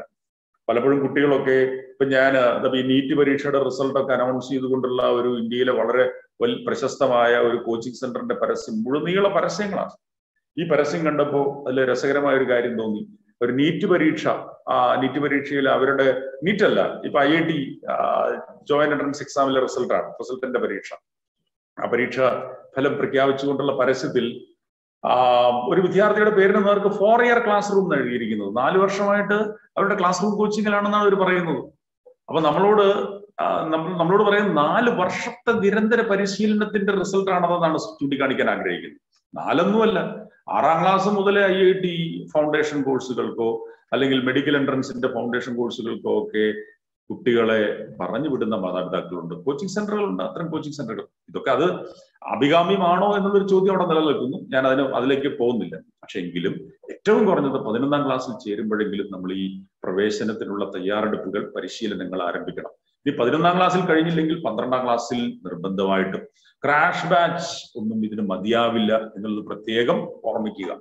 ഇനി അപ്പൊ ഞാൻ മെഡിസിനെ കുറിച്ചും എഞ്ചിനീയറിംഗിനെ കുറിച്ച് പറഞ്ഞു. അഗ്രികൾച്ചർ, ഫോറസ്ട്രി, ഹോർട്ടിക്കൾച്ചർ ഇതൊക്കെ മികച്ച സാധ്യതകളാണെന്ന് സൂചിപ്പിക്കുകയും ചെയ്തു. ഇതിനൊപ്പം ശാസ്ത്ര വിഷയങ്ങളെ കുറിച്ച് പറയുമ്പോൾ ശാസ്ത്ര വിഷയങ്ങളിൽ ഇന്ത്യയിലെ മികച്ച സ്ഥാപനങ്ങൾ ഇന്ത്യൻ ഇൻസ്റ്റിറ്റ്യൂട്ട്സ് ഓഫ് സയൻസ്, അതുപോലെ IIT-കൾ, അതുപോലെ ഐസർ, നൈസർ, പിന്നെ അതുപോലെ ഡിപ്പാർട്ട്മെന്റ് ഓഫ് ആറ്റമിക് എനർജി നടത്തുന്ന യൂണിവേഴ്സിറ്റി ഓഫ് മുംബൈയിലെ ഇന്റഗ്രേറ്റഡ് MSc, അതുപോലെ ശാന്തിനികേതൻ, അതുപോലെ കൽക്കത്തയിലെ Indian institute of cultivation science, ഇവരൊക്കെ നടത്തുന്ന മികച്ച സയൻസ് പ്രോഗ്രാംസ് ഉണ്ട്. ഈ പ്രോഗ്രാംസിനൊക്കെ എൻട്രൻസാ. ഇതില് മിക്കവാറും ഒന്നുകിൽ നിങ്ങൾ എഞ്ചിനീയറിംഗ് എൻട്രൻസ് IIT-കൾ നടത്തുന്ന ജോയിന്റ് എൻട്രൻസ് എക്സാം, ആ എക്സാം ക്ലിയർ ചെയ്യണം. അല്ലെങ്കിൽ അഖിലേന്ത്യാ തലത്തിൽ മെഡിക്കൽ എൻട്രൻസ് എക്സാം ഉണ്ടല്ലോ, NEET, ആ എക്സാം ക്ലിയർ ചെയ്യണം. ഇതൊക്കെ ക്ലിയർ ചെയ്താലാണ് ഇതിൽ പല സ്ഥാപനങ്ങളിലും പ്രവേശനം. അല്ലെങ്കിൽ ഈ സ്ഥാപനങ്ങൾ സ്വന്തം നിലയ്ക്ക് നടത്തുന്ന പ്രവേശന പരീക്ഷകൾ, ഉദാഹരണത്തിന് ഐസറുകളിൽ നടത്തുന്ന അവരുടെ പ്രത്യേകമായ പരീക്ഷ, അല്ലെങ്കിൽ നെസ്റ്റ് എന്നൊക്കെ പറയുന്ന പരീക്ഷ, ഈ പരീക്ഷ, ഇതൊക്കെ എൻട്രൻസ് പരീക്ഷകൾ ഉണ്ടെന്നർത്ഥം. അപ്പൊ പലപ്പോഴും നന്നായിട്ട് പഠിക്കുന്ന കുട്ടികൾ പലരും ശാസ്ത്ര പഠന വഴികളിലൂടെ മുമ്പോട്ട് പോകണം എന്ന് ആഗ്രഹിക്കുന്ന പല കുട്ടികളും എൻട്രൻസിന് ഒരുങ്ങുന്നതായിട്ട് കാണാറില്ല. ചോദിക്കുമ്പോൾ പറയും, സാറേ ഞാൻ BSc ഫിസിക്സ് ചെയ്യണം, ഫിസിക്സ് ആണ് എൻ്റെ ഇഷ്ടപ്പെട്ട വിഷയം, അപ്പോൾ എനിക്ക് ഒരു സ്പേസ് സയന്റിസ്റ്റ് ആവാനാണ് ഞാൻ ആഗ്രഹിക്കുന്നത്, സ്പേസ് സയൻസിന്റെ മേഖലയിലേക്ക് പോകണം, അല്ലെങ്കിൽ കെമിസ്ട്രിയാണ് എൻ്റെ ഇഷ്ടം, അതുകൊണ്ട് എൻട്രൻസിന് ഒരുങ്ങുന്നില്ല എന്ന് പറയുന്ന കുട്ടികളെ കാണാറുണ്ട്. ഞാൻ പറയുക, അങ്ങനെയുള്ള കുട്ടികളും ശാസ്ത്രം ഇന്ത്യയിലെ മികച്ച സ്ഥാപനങ്ങളിൽ പഠിക്കണമെന്ന് ആഗ്രഹിക്കുന്നവരാണെങ്കിൽ അവരൊന്നുകിൽ എഞ്ചിനീയറിംഗ് എൻട്രൻസിനോ അല്ലെങ്കിൽ മെഡിക്കൽ എൻട്രൻസ് എക്സാമിനോ ഒരുങ്ങുന്നത് അഭികാമ്യമാണ്. കാരണം മികച്ച സ്ഥാപനങ്ങളിലേക്ക് പ്രവേശന പരീക്ഷകളുണ്ട്. ഇനി അല്ല, കണക്ക് പഠിക്കാൻ ആഗ്രഹിക്കുന്നവരാണെങ്കിലോ അതിനും ഇപ്പോൾ ഈ IIT ഞാൻ സൂചിപ്പിച്ചു, ശാസ്ത്ര പഠനവുമായിട്ട് ബന്ധപ്പെട്ട IIT-കളുടെ കാര്യം പറഞ്ഞു. IIT-കളിലും ഇന്റഗ്രേറ്റഡ് പ്രോഗ്രാമുകളുണ്ട്, ശാസ്ത്ര വിഷയങ്ങളിൽ ഇന്റഗ്രേറ്റഡ് പ്രോഗ്രാമുകളുണ്ട്. അതുപോലെ ഈവൻ ഇപ്പൊ കണക്ക് ഗണിതശാസ്ത്രത്തിലുണ്ട്. ഇപ്പൊ IIT കാൺപൂരിലൊക്കെ MSc മാത്തമാറ്റിക്സ് +2 കഴിഞ്ഞവർക്ക് ചേരാൻ പറ്റുന്ന MSc മാത്തമാറ്റിക്സ്, MSc സ്റ്റാറ്റിസ്റ്റിക്സ് പോലുള്ള കോഴ്സസ്, IIT ഡൽഹിയിലെ BTech in mathematics and computing, വളരെ സവിശേഷമായ ഒരു കോഴ്സാണ് BTech in mathematics and computing. ഇതിനൊക്കെ എൻട്രൻസ് പരീക്ഷയുണ്ട്. ഇനി കണക്കിനെ കുറിച്ച് പറയുമ്പോൾ പ്രശസ്തമായ 2 സ്ഥാപനങ്ങൾ, ചെന്നൈ മാത്തമാറ്റിക്കൽ ഇൻസ്റ്റിറ്റ്യൂട്ട്, അതുപോലെ ഇന്ത്യൻ സ്റ്റാറ്റിസ്റ്റിക്കൽ ഇൻസ്റ്റിറ്റ്യൂട്ട്, ഇവർ നടത്തുന്ന സവിശേഷമായ മാത്തമാറ്റിക്സ് കോഴ്സുകളുണ്ട്. എൻട്രൻസ് വഴിയാണ് ഇതിലൊക്കെ പ്രവേശനം എന്നുള്ളത് കുട്ടികൾ ഓർമ്മിക്കണം. അത് വളരെ പ്രധാനപ്പെട്ടതാണ്. ഇനി ഈ ഇത്തരം എൻട്രൻസ് എക്സാമിന് ഒരുങ്ങുന്നില്ലെങ്കിൽ പിന്നെയുള്ള വഴി സയൻസ് പഠിക്കാൻ ഇപ്പൊ കേരളത്തിലെ മികച്ച കോളേജുകളിൽ ചേർന്ന് പഠിക്കുക, അത് കഴിയുമ്പോൾ ഡിഗ്രി സെക്കൻഡ് ഇയറോ മറ്റൊക്കെ ആവുമ്പോൾ തയ്യാറെടുപ്പുകൾ ആരംഭിക്കണം. മികച്ച കോഴ്സസിൽ ചേരാനായിട്ട്, മികച്ച സ്ഥാപനങ്ങളിൽ ചേരാനായിട്ടുള്ള തയ്യാറെടുപ്പുകൾ ഡിഗ്രി ക്ലാസ്സുകളിൽ പഠിക്കുമ്പോഴേ ആരംഭിക്കണം. ഡിഗ്രി 1-ാം വർഷം മുതലേ തുടങ്ങണമെന്നാണ് ഞാൻ പറയുക. ഏറ്റവും കുറഞ്ഞ ഡിഗ്രി 2-ാം വർഷം. ഇപ്പൊ IIT-കളിൽ തന്നെ വേണമെങ്കിൽ സയൻസ് പഠിക്കാൻ പോകാം. ഡിഗ്രിക്ക് ശേഷം അതിന് JAM, joint admission test for MSc എന്നൊക്കെ പറയുന്ന പരീക്ഷകളുണ്ട്. ആ പരീക്ഷകൾക്കുള്ള തയ്യാറെടുപ്പുകളൊക്കെ നേരത്തെ നടത്തണം എന്നും കൂടെ ഓർമ്മിപ്പിക്കുകയാണ്. ഇനി ശാസ്ത്രമൊക്കെ വിട്ടിട്ട് നമ്മൾ മാനവിക വിഷയങ്ങൾ, ഹ്യൂമാനിറ്റീസിലേക്ക് കടക്കുന്നു, അല്ലെങ്കിൽ കോമേഴ്സിലേക്ക് കടക്കുമ്പോൾ അവിടെയും മികച്ച സ്ഥാപനങ്ങളുണ്ട്. ഇത് ദൗർഭാഗ്യവശാൽ ഒരു 10-30 വർഷങ്ങൾക്ക് മുമ്പ് അത്തരം സ്ഥാപനങ്ങളുടെ അഭാവം പലപ്പോഴും നമ്മുടെ കോമേഴ്സ് വിദ്യാർത്ഥികളെയും ഹ്യൂമാനിറ്റീസ് വിദ്യാർത്ഥികളെയും ഒക്കെ കാര്യമായിട്ട് ബാധിച്ചിരുന്നു എന്നുള്ളതാണ് യാഥാർത്ഥ്യം. പക്ഷേ പിന്നീട് അങ്ങോട്ട് നിരവധി സ്ഥാപനങ്ങൾ മികച്ച കോഴ്സുകളുമായിട്ട് മുൻപോട്ട് വന്നിട്ടുണ്ട്. അതിലുള്ള ചില കോഴ്സുകളും സ്ഥാപനങ്ങളും ചുരുങ്ങിയ സമയം കൊണ്ട് പരിചയപ്പെടുത്താം. അതിനുശേഷം നമുക്ക് പൊതുവായ സംശയങ്ങളിലേക്ക് കടക്കാം എന്ന് ഞാൻ വിചാരിക്കുന്നു. അപ്പൊ IIT-കൾ പ്രധാനമായിട്ടും നമുക്കറിയാം എഞ്ചിനീയറിംഗ് സ്ഥാപനങ്ങളാണ്. അവിടെ ഇപ്പോൾ ശാസ്ത്ര വിഷയങ്ങളിലും നിരവധി കോഴ്സുകളുണ്ടെന്ന് ഞാൻ നേരത്തെ സൂചിപ്പിക്കേണ്ട IIT-കളിൽ. ഇതേ IIT-കളിൽ തന്നെ ഇപ്പോൾ ഹ്യൂമാനിറ്റീസുമായിട്ട് ബന്ധപ്പെട്ട വിഷയങ്ങൾ പല IIT-കളിലും ആരംഭിച്ചിരിക്കുന്നു. അതിൽ +2 കഴിഞ്ഞവർക്ക് ചേരാൻ പറ്റുന്ന മികച്ച കോഴ്സസ് ലഭ്യമായ മികച്ച 2 കോഴ്സുകൾ വാഗ്ദാനം ചെയ്യുന്ന IIT-യാണ് IIT മദ്രാസ്. IIT മദ്രാസിൽ +2-ന് ഏത് സ്ട്രീം പഠിച്ചവർക്കും ചേരാൻ പറ്റുന്ന MA developmental studies, MA English studies എന്നൊക്കെ പറയുന്ന കോഴ്സസ് ഉണ്ട്. അത് എൻട്രൻസ് വഴിയാണ് പ്രവേശനം. Humanities and social sciences entrance exam എന്നാണ് അതിനെ പറയുക. പക്ഷെ ഈ പരീക്ഷകളുടെ എൻട്രൻസിന്റെ ഒരു പ്രത്യേകത എന്ന് പറയുന്നത്, ഇത് നമ്മൾ നേരത്തെ പറഞ്ഞ IIT-കളുടെ ജോയിന്റ് എൻട്രൻസ് എക്സാം, IIT-കൾ നടത്തുന്ന എഞ്ചിനീയറിംഗ് എൻട്രൻസ് എക്സാം പോലെ സങ്കീർണമല്ല എന്നുള്ളതാണ്. എന്ന് വെച്ചാൽ കഠിനാധ്വാനം ചെയ്യാൻ തയ്യാറുള്ള ഏത് കുട്ടിക്കും അപ്പൊ അയാളുടെ പരീക്ഷയിൽ 10-ാം ക്ലാസ്സിലെ മാർക്ക് ഇത്തിരി മോശമാണെങ്കിൽ അതൊന്നും ഒരു വിഷയമേ അല്ല. ഹാർഡ് വർക്ക് ചെയ്യാൻ തയ്യാറാണോ ഈ എൻട്രൻസ് എക്സാം ക്ലിയർ ചെയ്യാം. അതുപോലെ ഇനി അങ്ങോട്ട് പറയാൻ പോകുന്ന പരീക്ഷകളൊക്കെ ആ തരത്തിൽപ്പെട്ടതാണ്. ആർക്കും എഴുതാം. +2-ന് സയൻസ് തിരഞ്ഞെടുത്തവർക്കും ഹ്യൂമാനിറ്റീസ് തിരഞ്ഞെടുത്തവർക്കും അല്ലെങ്കിൽ കോമേഴ്സ് തിരഞ്ഞെടുത്തവർക്കും ഒക്കെ എഴുതാം. ഹാർഡ് വർക്ക് ചെയ്യാൻ തയ്യാറാണോ ഇന്ത്യയിലെ മികച്ച സ്ഥാപനങ്ങളിൽ ചേർന്ന് പഠിക്കുകയും ചെയ്യാം. അപ്പൊ IIT മദ്രാസിന്റെ MA 5 കൊല്ലത്തെ MA +2 കഴിഞ്ഞു. ഓക്കെ. അല്ലെങ്കിൽ അതുപോലെ ദേശീയ നിയമ സർവകലാശാലകളുണ്ട് നമുക്ക്, നാഷണൽ ലോ യൂണിവേഴ്സിറ്റികൾ. അവർ നടത്തുന്ന ഗംഭീരമായ നിയമ പ്രോഗ്രാമുകളുണ്ട്. 5 ഇയർ LLB കോഴ്സുകൾ +2 കഴിഞ്ഞവർക്ക് ചേരാൻ പറ്റുന്നത്. ഓക്കെ, +2 കഴിഞ്ഞവർക്ക് എന്ന് പറയുമ്പോൾ +2 ഏത് സ്ട്രീമിൽ പൂർത്തിയാക്കിയവർക്കും ചേരാം. അപ്പൊ അത് നാഷണൽ ലോ യൂണിവേഴ്സിറ്റികൾ ഇപ്പോൾ ബാംഗ്ലൂർ, അല്ലെങ്കിൽ ജോധ്പൂർ, കൊൽക്കത്ത, ഹൈദരാബാദ്, അങ്ങനെ ഭോപ്പാൽ, ഇപ്പൊ കേരളത്തിലാണെങ്കിൽ കൊച്ചി, ഇങ്ങനെയുള്ള സ്ഥാപനങ്ങളിൽ 21 നാഷണൽ ലോ യൂണിവേഴ്സിറ്റികളുണ്ട്. ഇവർ ഓഫർ ചെയ്യുന്ന ഗംഭീരമായ പ്രോഗ്രാമുകൾ, നിയമ പ്രോഗ്രാമുകൾ, ഇത് കഴിഞ്ഞാൽ മിക്കവാറും ഈ സ്ഥാപനങ്ങളിൽ മിക്കവാറും സ്ഥലങ്ങളിലും ഓൾമോസ്റ്റ് 100% പ്ലേസ്മെന്റ് ഉണ്ട്. ഓക്കെ, അത് ഇപ്പൊ നാഷണൽ ലോ യൂണിവേഴ്സിറ്റി ബാംഗ്ലൂരിലൊക്കെ ആണെങ്കിൽ കോഴ്സ് കഴിഞ്ഞിറങ്ങുന്നവർക്ക് മികച്ച ശമ്പളം 1,20,000 രൂപയൊക്കെയാണ് അവരുടെ ആവറേജ് സാലറി. ഇത് ഞാൻ വെറുതെ പറയുന്നതല്ല കേട്ടോ, അവരുടെ പ്ലേസ്മെന്റ് സ്റ്റാറ്റിസ്റ്റിക്സ് പത്രങ്ങളിലൊക്കെ വരുന്നതോ അല്ലെങ്കിൽ അവരുടെ പോർട്ടലിൽ, അവരുടെ വെബ്സൈറ്റുകളിൽ ഉള്ളതോ ആണ് പറയുന്നത്. അത് മറ്റൊരു വലിയ സാധ്യതയാണ് കുട്ടികളെ സംബന്ധിച്ച്. സാധാരണ ലോ കോളേജുകളുമായിട്ട് ഇതിനെ താരതമ്യം ചെയ്യുന്നത്. ഓക്കെ, നാഷണൽ ലോ യൂണിവേഴ്സിറ്റികൾ. അപ്പൊ അവിടെ പ്രവേശനത്തിന് വേണ്ടിയിട്ടുള്ള എൻട്രൻസ് പരീക്ഷകൾ, അത് CLAT, common law admission test, പിന്നെ അതുപോലെ ഇത്തവണത്തെ കോമൺ ലോ അഡ്മിഷൻ ടെസ്റ്റിൽ ഒരു മലയാളി വിദ്യാർത്ഥിക്കാണ് 3ാം റാങ്ക്, 3rd റാങ്ക്. അപ്പോൾ ക്ലാറ്റ്, എയിലറ്റ്, ഇങ്ങനെയുള്ള എൻട്രൻസ് പരീക്ഷകൾ, ആ എൻട്രൻസ് പരീക്ഷകൾക്കുള്ള തയ്യാറെടുപ്പുകൾ നേരത്തെ ആരംഭിക്കണം, വളരെ പ്രധാനപ്പെട്ടത്.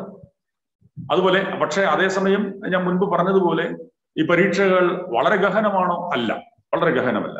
ഇവിടെ ഒരു വാർത്ത ഞാൻ വായിക്കേണ്ട, വയനാട്ടിൽ ആദിവാസി കുട്ടികളെ തെരഞ്ഞെടുത്ത് സർക്കാരിന്റെ ഒരു പ്രോജക്റ്റ് ഉണ്ടായിരുന്നു. അവർക്കിടയിൽ അവർക്ക് പരിശീലനം നൽകുകയും ഈ ക്ലാറ്റ് പരീക്ഷയ്ക്ക് അവർ ഒരുങ്ങുകയും ഒരു 10-30ഓളം കുട്ടികൾ ഒരു പരീക്ഷ എഴുതുകയും ഇത്തവണ എഴുതുകയും അതിനകത്ത് 8-9 പേരെങ്കിലും ദേശീയ നിയമ സർവകലാശാലകളിൽ പ്രവേശനം നേടുകയും ചെയ്തതിനെ കുറിച്ചുള്ള ഒരു വാർത്ത ഞാൻ ഹിന്ദു പത്രത്തിൽ വായിച്ചതായിട്ട് ഓർമ്മിക്കുന്നു. വളരെ സന്തോഷമുള്ള ഒരു വാർത്തയാണ്. വയനാട്ടിൽ നിന്നാണ് വാർത്ത. ഓക്കെ, അപ്പൊ അത് മറ്റൊരു സാധ്യതയാണ്. ഇതുപോലെ IIM-കൾ എന്ന് നിങ്ങൾ കേട്ട് കാണും, Indian institutes of management.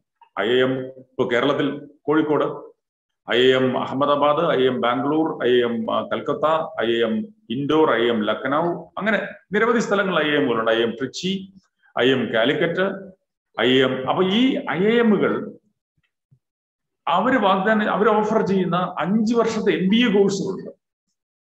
12ാം class കഴിഞ്ഞവർക്ക് ചേരാൻ പറ്റുന്ന 5 വർഷത്തെ MBA കോഴ്സ്. വീണ്ടും 12 കഴിയുമ്പോഴല്ല ആലോചിക്കേണ്ടത്, 10ാം ക്ലാസ് കഴിയുമ്പോഴേ അതിനുള്ള തയ്യാറെടുപ്പുകൾ തുടങ്ങണം. ആ പരീക്ഷകൾക്കുള്ള തയ്യാറെടുപ്പുകൾ. പരീക്ഷ അത്ര ടഫൊന്നും അല്ല കേട്ടോ. സാധാരണഗതിയിൽ കുട്ടികൾ IIM-ൽ ചേർന്ന് പഠിക്കുന്നത്, നിങ്ങളുടെയൊക്കെ ചേട്ടന്മാരോ ചേച്ചിമാരോ ഒക്കെ IIM-കളിലേക്കുള്ള പ്രവേശന പരീക്ഷയ്ക്ക് ഒരുങ്ങുന്നവരുണ്ടാവാം. അപ്പൊ അവർ സാധാരണഗതിയിൽ ഈ പരീക്ഷകൾ എഴുതുന്നത് ഡിഗ്രി കഴിയുമ്പോഴാണ്, അല്ലെങ്കിൽ ഡിഗ്രി ഫൈനൽ ഇയർ ആകുമ്പോഴാണ്. അത് കഴിഞ്ഞ് 2 വർഷം പഠിച്ചാൽ മതി. +2 കഴിഞ്ഞ് ഇത്തരം IIM-കളിൽ ചേർന്ന് പഠിക്കാനുള്ള അവസരമുണ്ട്. അതിന് പ്രത്യേകമായിട്ടുള്ള എൻട്രൻസ് പരീക്ഷകളുണ്ട്. ഈ പരീക്ഷകളിൽ എന്താ പരിശോധിക്കുക? പ്രധാനമായിട്ട് മാത്തമാറ്റിക്സും ഇംഗ്ലീഷും, മാത്സും ഇംഗ്ലീഷും. മാത്സ് +2 ലെവൽ മാത്സ് അല്ല, 10ാം ക്ലാസിന്റെ നിലവാരത്തിലുള്ള മാത്തമാറ്റിക്സേ ഉള്ളൂ. അപ്പൊ ഒരു കുട്ടി വളരെ സീരിയസ് ആയിട്ട് ഇതിനെ കാണുകയാണെങ്കിൽ ആ പരീക്ഷ വിജയിക്കാവുന്നതേ ഉള്ളൂ. ഒരു 11ാം ക്ലാസ്സിൽ ചേരുമ്പോഴേ അതിനുള്ള തയ്യാറെടുപ്പുകൾ ആരംഭിക്കുക. ഇനിയിപ്പോ 12ാം ക്ലാസ്സിലായി എങ്കിലും കുഴപ്പമൊന്നുമില്ല. അല്ല, +2 കഴിഞ്ഞു, ഇത്തവണ ഇത്തരം അവസരങ്ങൾ ഉപയോഗപ്പെടുത്താൻ പറ്റാതെ പോയ കുട്ടികളുണ്ടെങ്കിലോ ഒരു പ്രശ്നമില്ല, അടുത്ത വർഷം ട്രൈ ചെയ്യാം. ഈ വർഷം നിങ്ങൾ നമ്മുടെ വീടിനടുത്തോ അല്ലെങ്കിൽ നാട്ടിലോ ഉള്ള ഒരു കോളേജിൽ ചേർന്നോളൂ. BA കോഴ്സിനോ BSc-ക്കോ BCom-നോ BBA-ക്കോ എന്ത് കോഴ്സാണെന്ന് ചേർന്നോളൂ. അതിന്റെ ഒപ്പം ഈ തയ്യാറെടുപ്പുകളുമായിട്ട് മുൻപോട്ട് പോകാം. അടുത്ത വർഷം ഏപ്രിലോ മെയ്യോ ഒക്കെ ആകുമ്പോൾ ഈ പരീക്ഷകൾ വീണ്ടും വരും. ആ പരീക്ഷകൾ എഴുതുക. ആ പരീക്ഷകൾ ക്ലിയർ ചെയ്ത് കഴിഞ്ഞാൽ നമുക്ക് IIM-ലോ IIT-യിലോ അല്ലെങ്കിൽ നാഷണൽ ലോ യൂണിവേഴ്സിറ്റിയിലോ ചേർന്ന് പഠിക്കാമല്ലോ. ഒരു വർഷം നഷ്ടപ്പെട്ടതൊന്നും കാര്യമാക്കേണ്ട കാര്യമില്ല. അപ്പൊ IIM-കൾ നടത്തുന്ന ഇന്റഗ്രേറ്റഡ് MBA ആണ് മറ്റൊരു സാധ്യത, ഒരു മികച്ച സാധ്യത. ഇനി രസകരമായ കാര്യം, ഇതിൽ IIM-കൾ പൊതുവെ മാനേജ്മെന്റ് പഠനം നടത്തുന്ന സ്ഥാപനങ്ങളാണെങ്കിലും ഈ വർഷം IIM റോത്തക്കിലുള്ള, പഞ്ചാബിലാണ്, റോത്തക്കിലുള്ള IIM ഈ വർഷം ഒരു LLB കോഴ്സ് അനൗൺസ് ചെയ്തു എന്നുള്ളതാണ്. അപ്പൊ IIM-ൽ ചേർന്ന് നിയമപഠനം നടത്താം. മറ്റൊരു രസകരമായ കാര്യം, ഹൈദരാബാദിലെ നാഷണൽ ലോ യൂണിവേഴ്സിറ്റി, അതിന്റെ പേര് നൽസാർ എന്നാണ്, നൽസാർ ഹൈദരാബാദ്, അവർ ഈ വർഷം ഇന്റഗ്രേറ്റഡ് MBA അനൗൺസ് ചെയ്തു എന്നുള്ളതാണ്. അവർ സത്യത്തിൽ നിയമം പഠിപ്പിക്കുന്ന യൂണിവേഴ്സിറ്റിയാണ്. പക്ഷെ അവർ ഈ വർഷം മുതൽ +2 കഴിഞ്ഞ കുട്ടികൾക്ക് വേണ്ടിയിട്ട് 5 വർഷം ദൈർഘ്യമുള്ള MBA കോഴ്സും ആരംഭിച്ചു എന്നുള്ളതാണ്.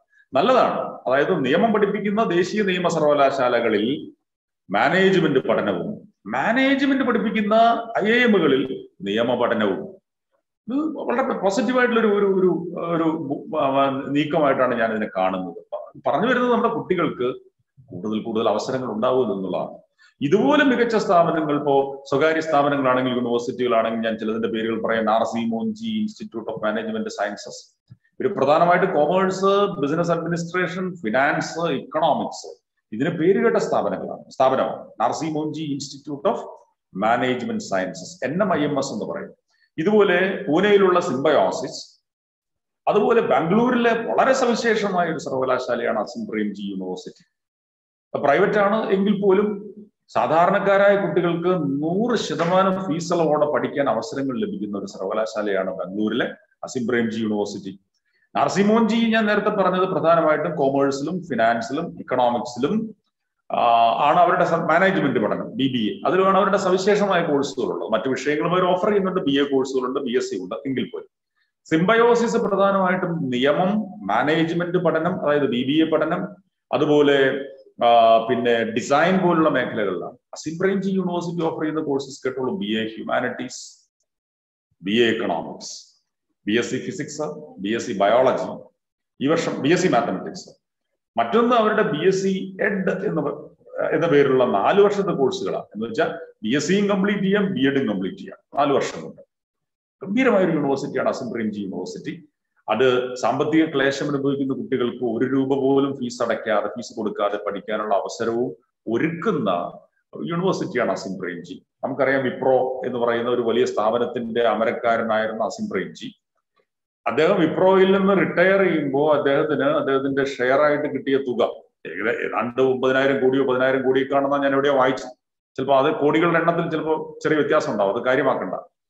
ആ തുക മുഴുവൻ അദ്ദേഹം വിദ്യാഭ്യാസ രംഗത്ത് പ്രവർത്തിക്കുന്ന ഒരു ഏജൻസി ആരംഭിക്കാൻ, അതിന്റെ പേരായിരുന്നു അസിം പ്രേംജി ഫൗണ്ടേഷൻ, അതിനുവേണ്ടി മാറ്റിവെച്ചു.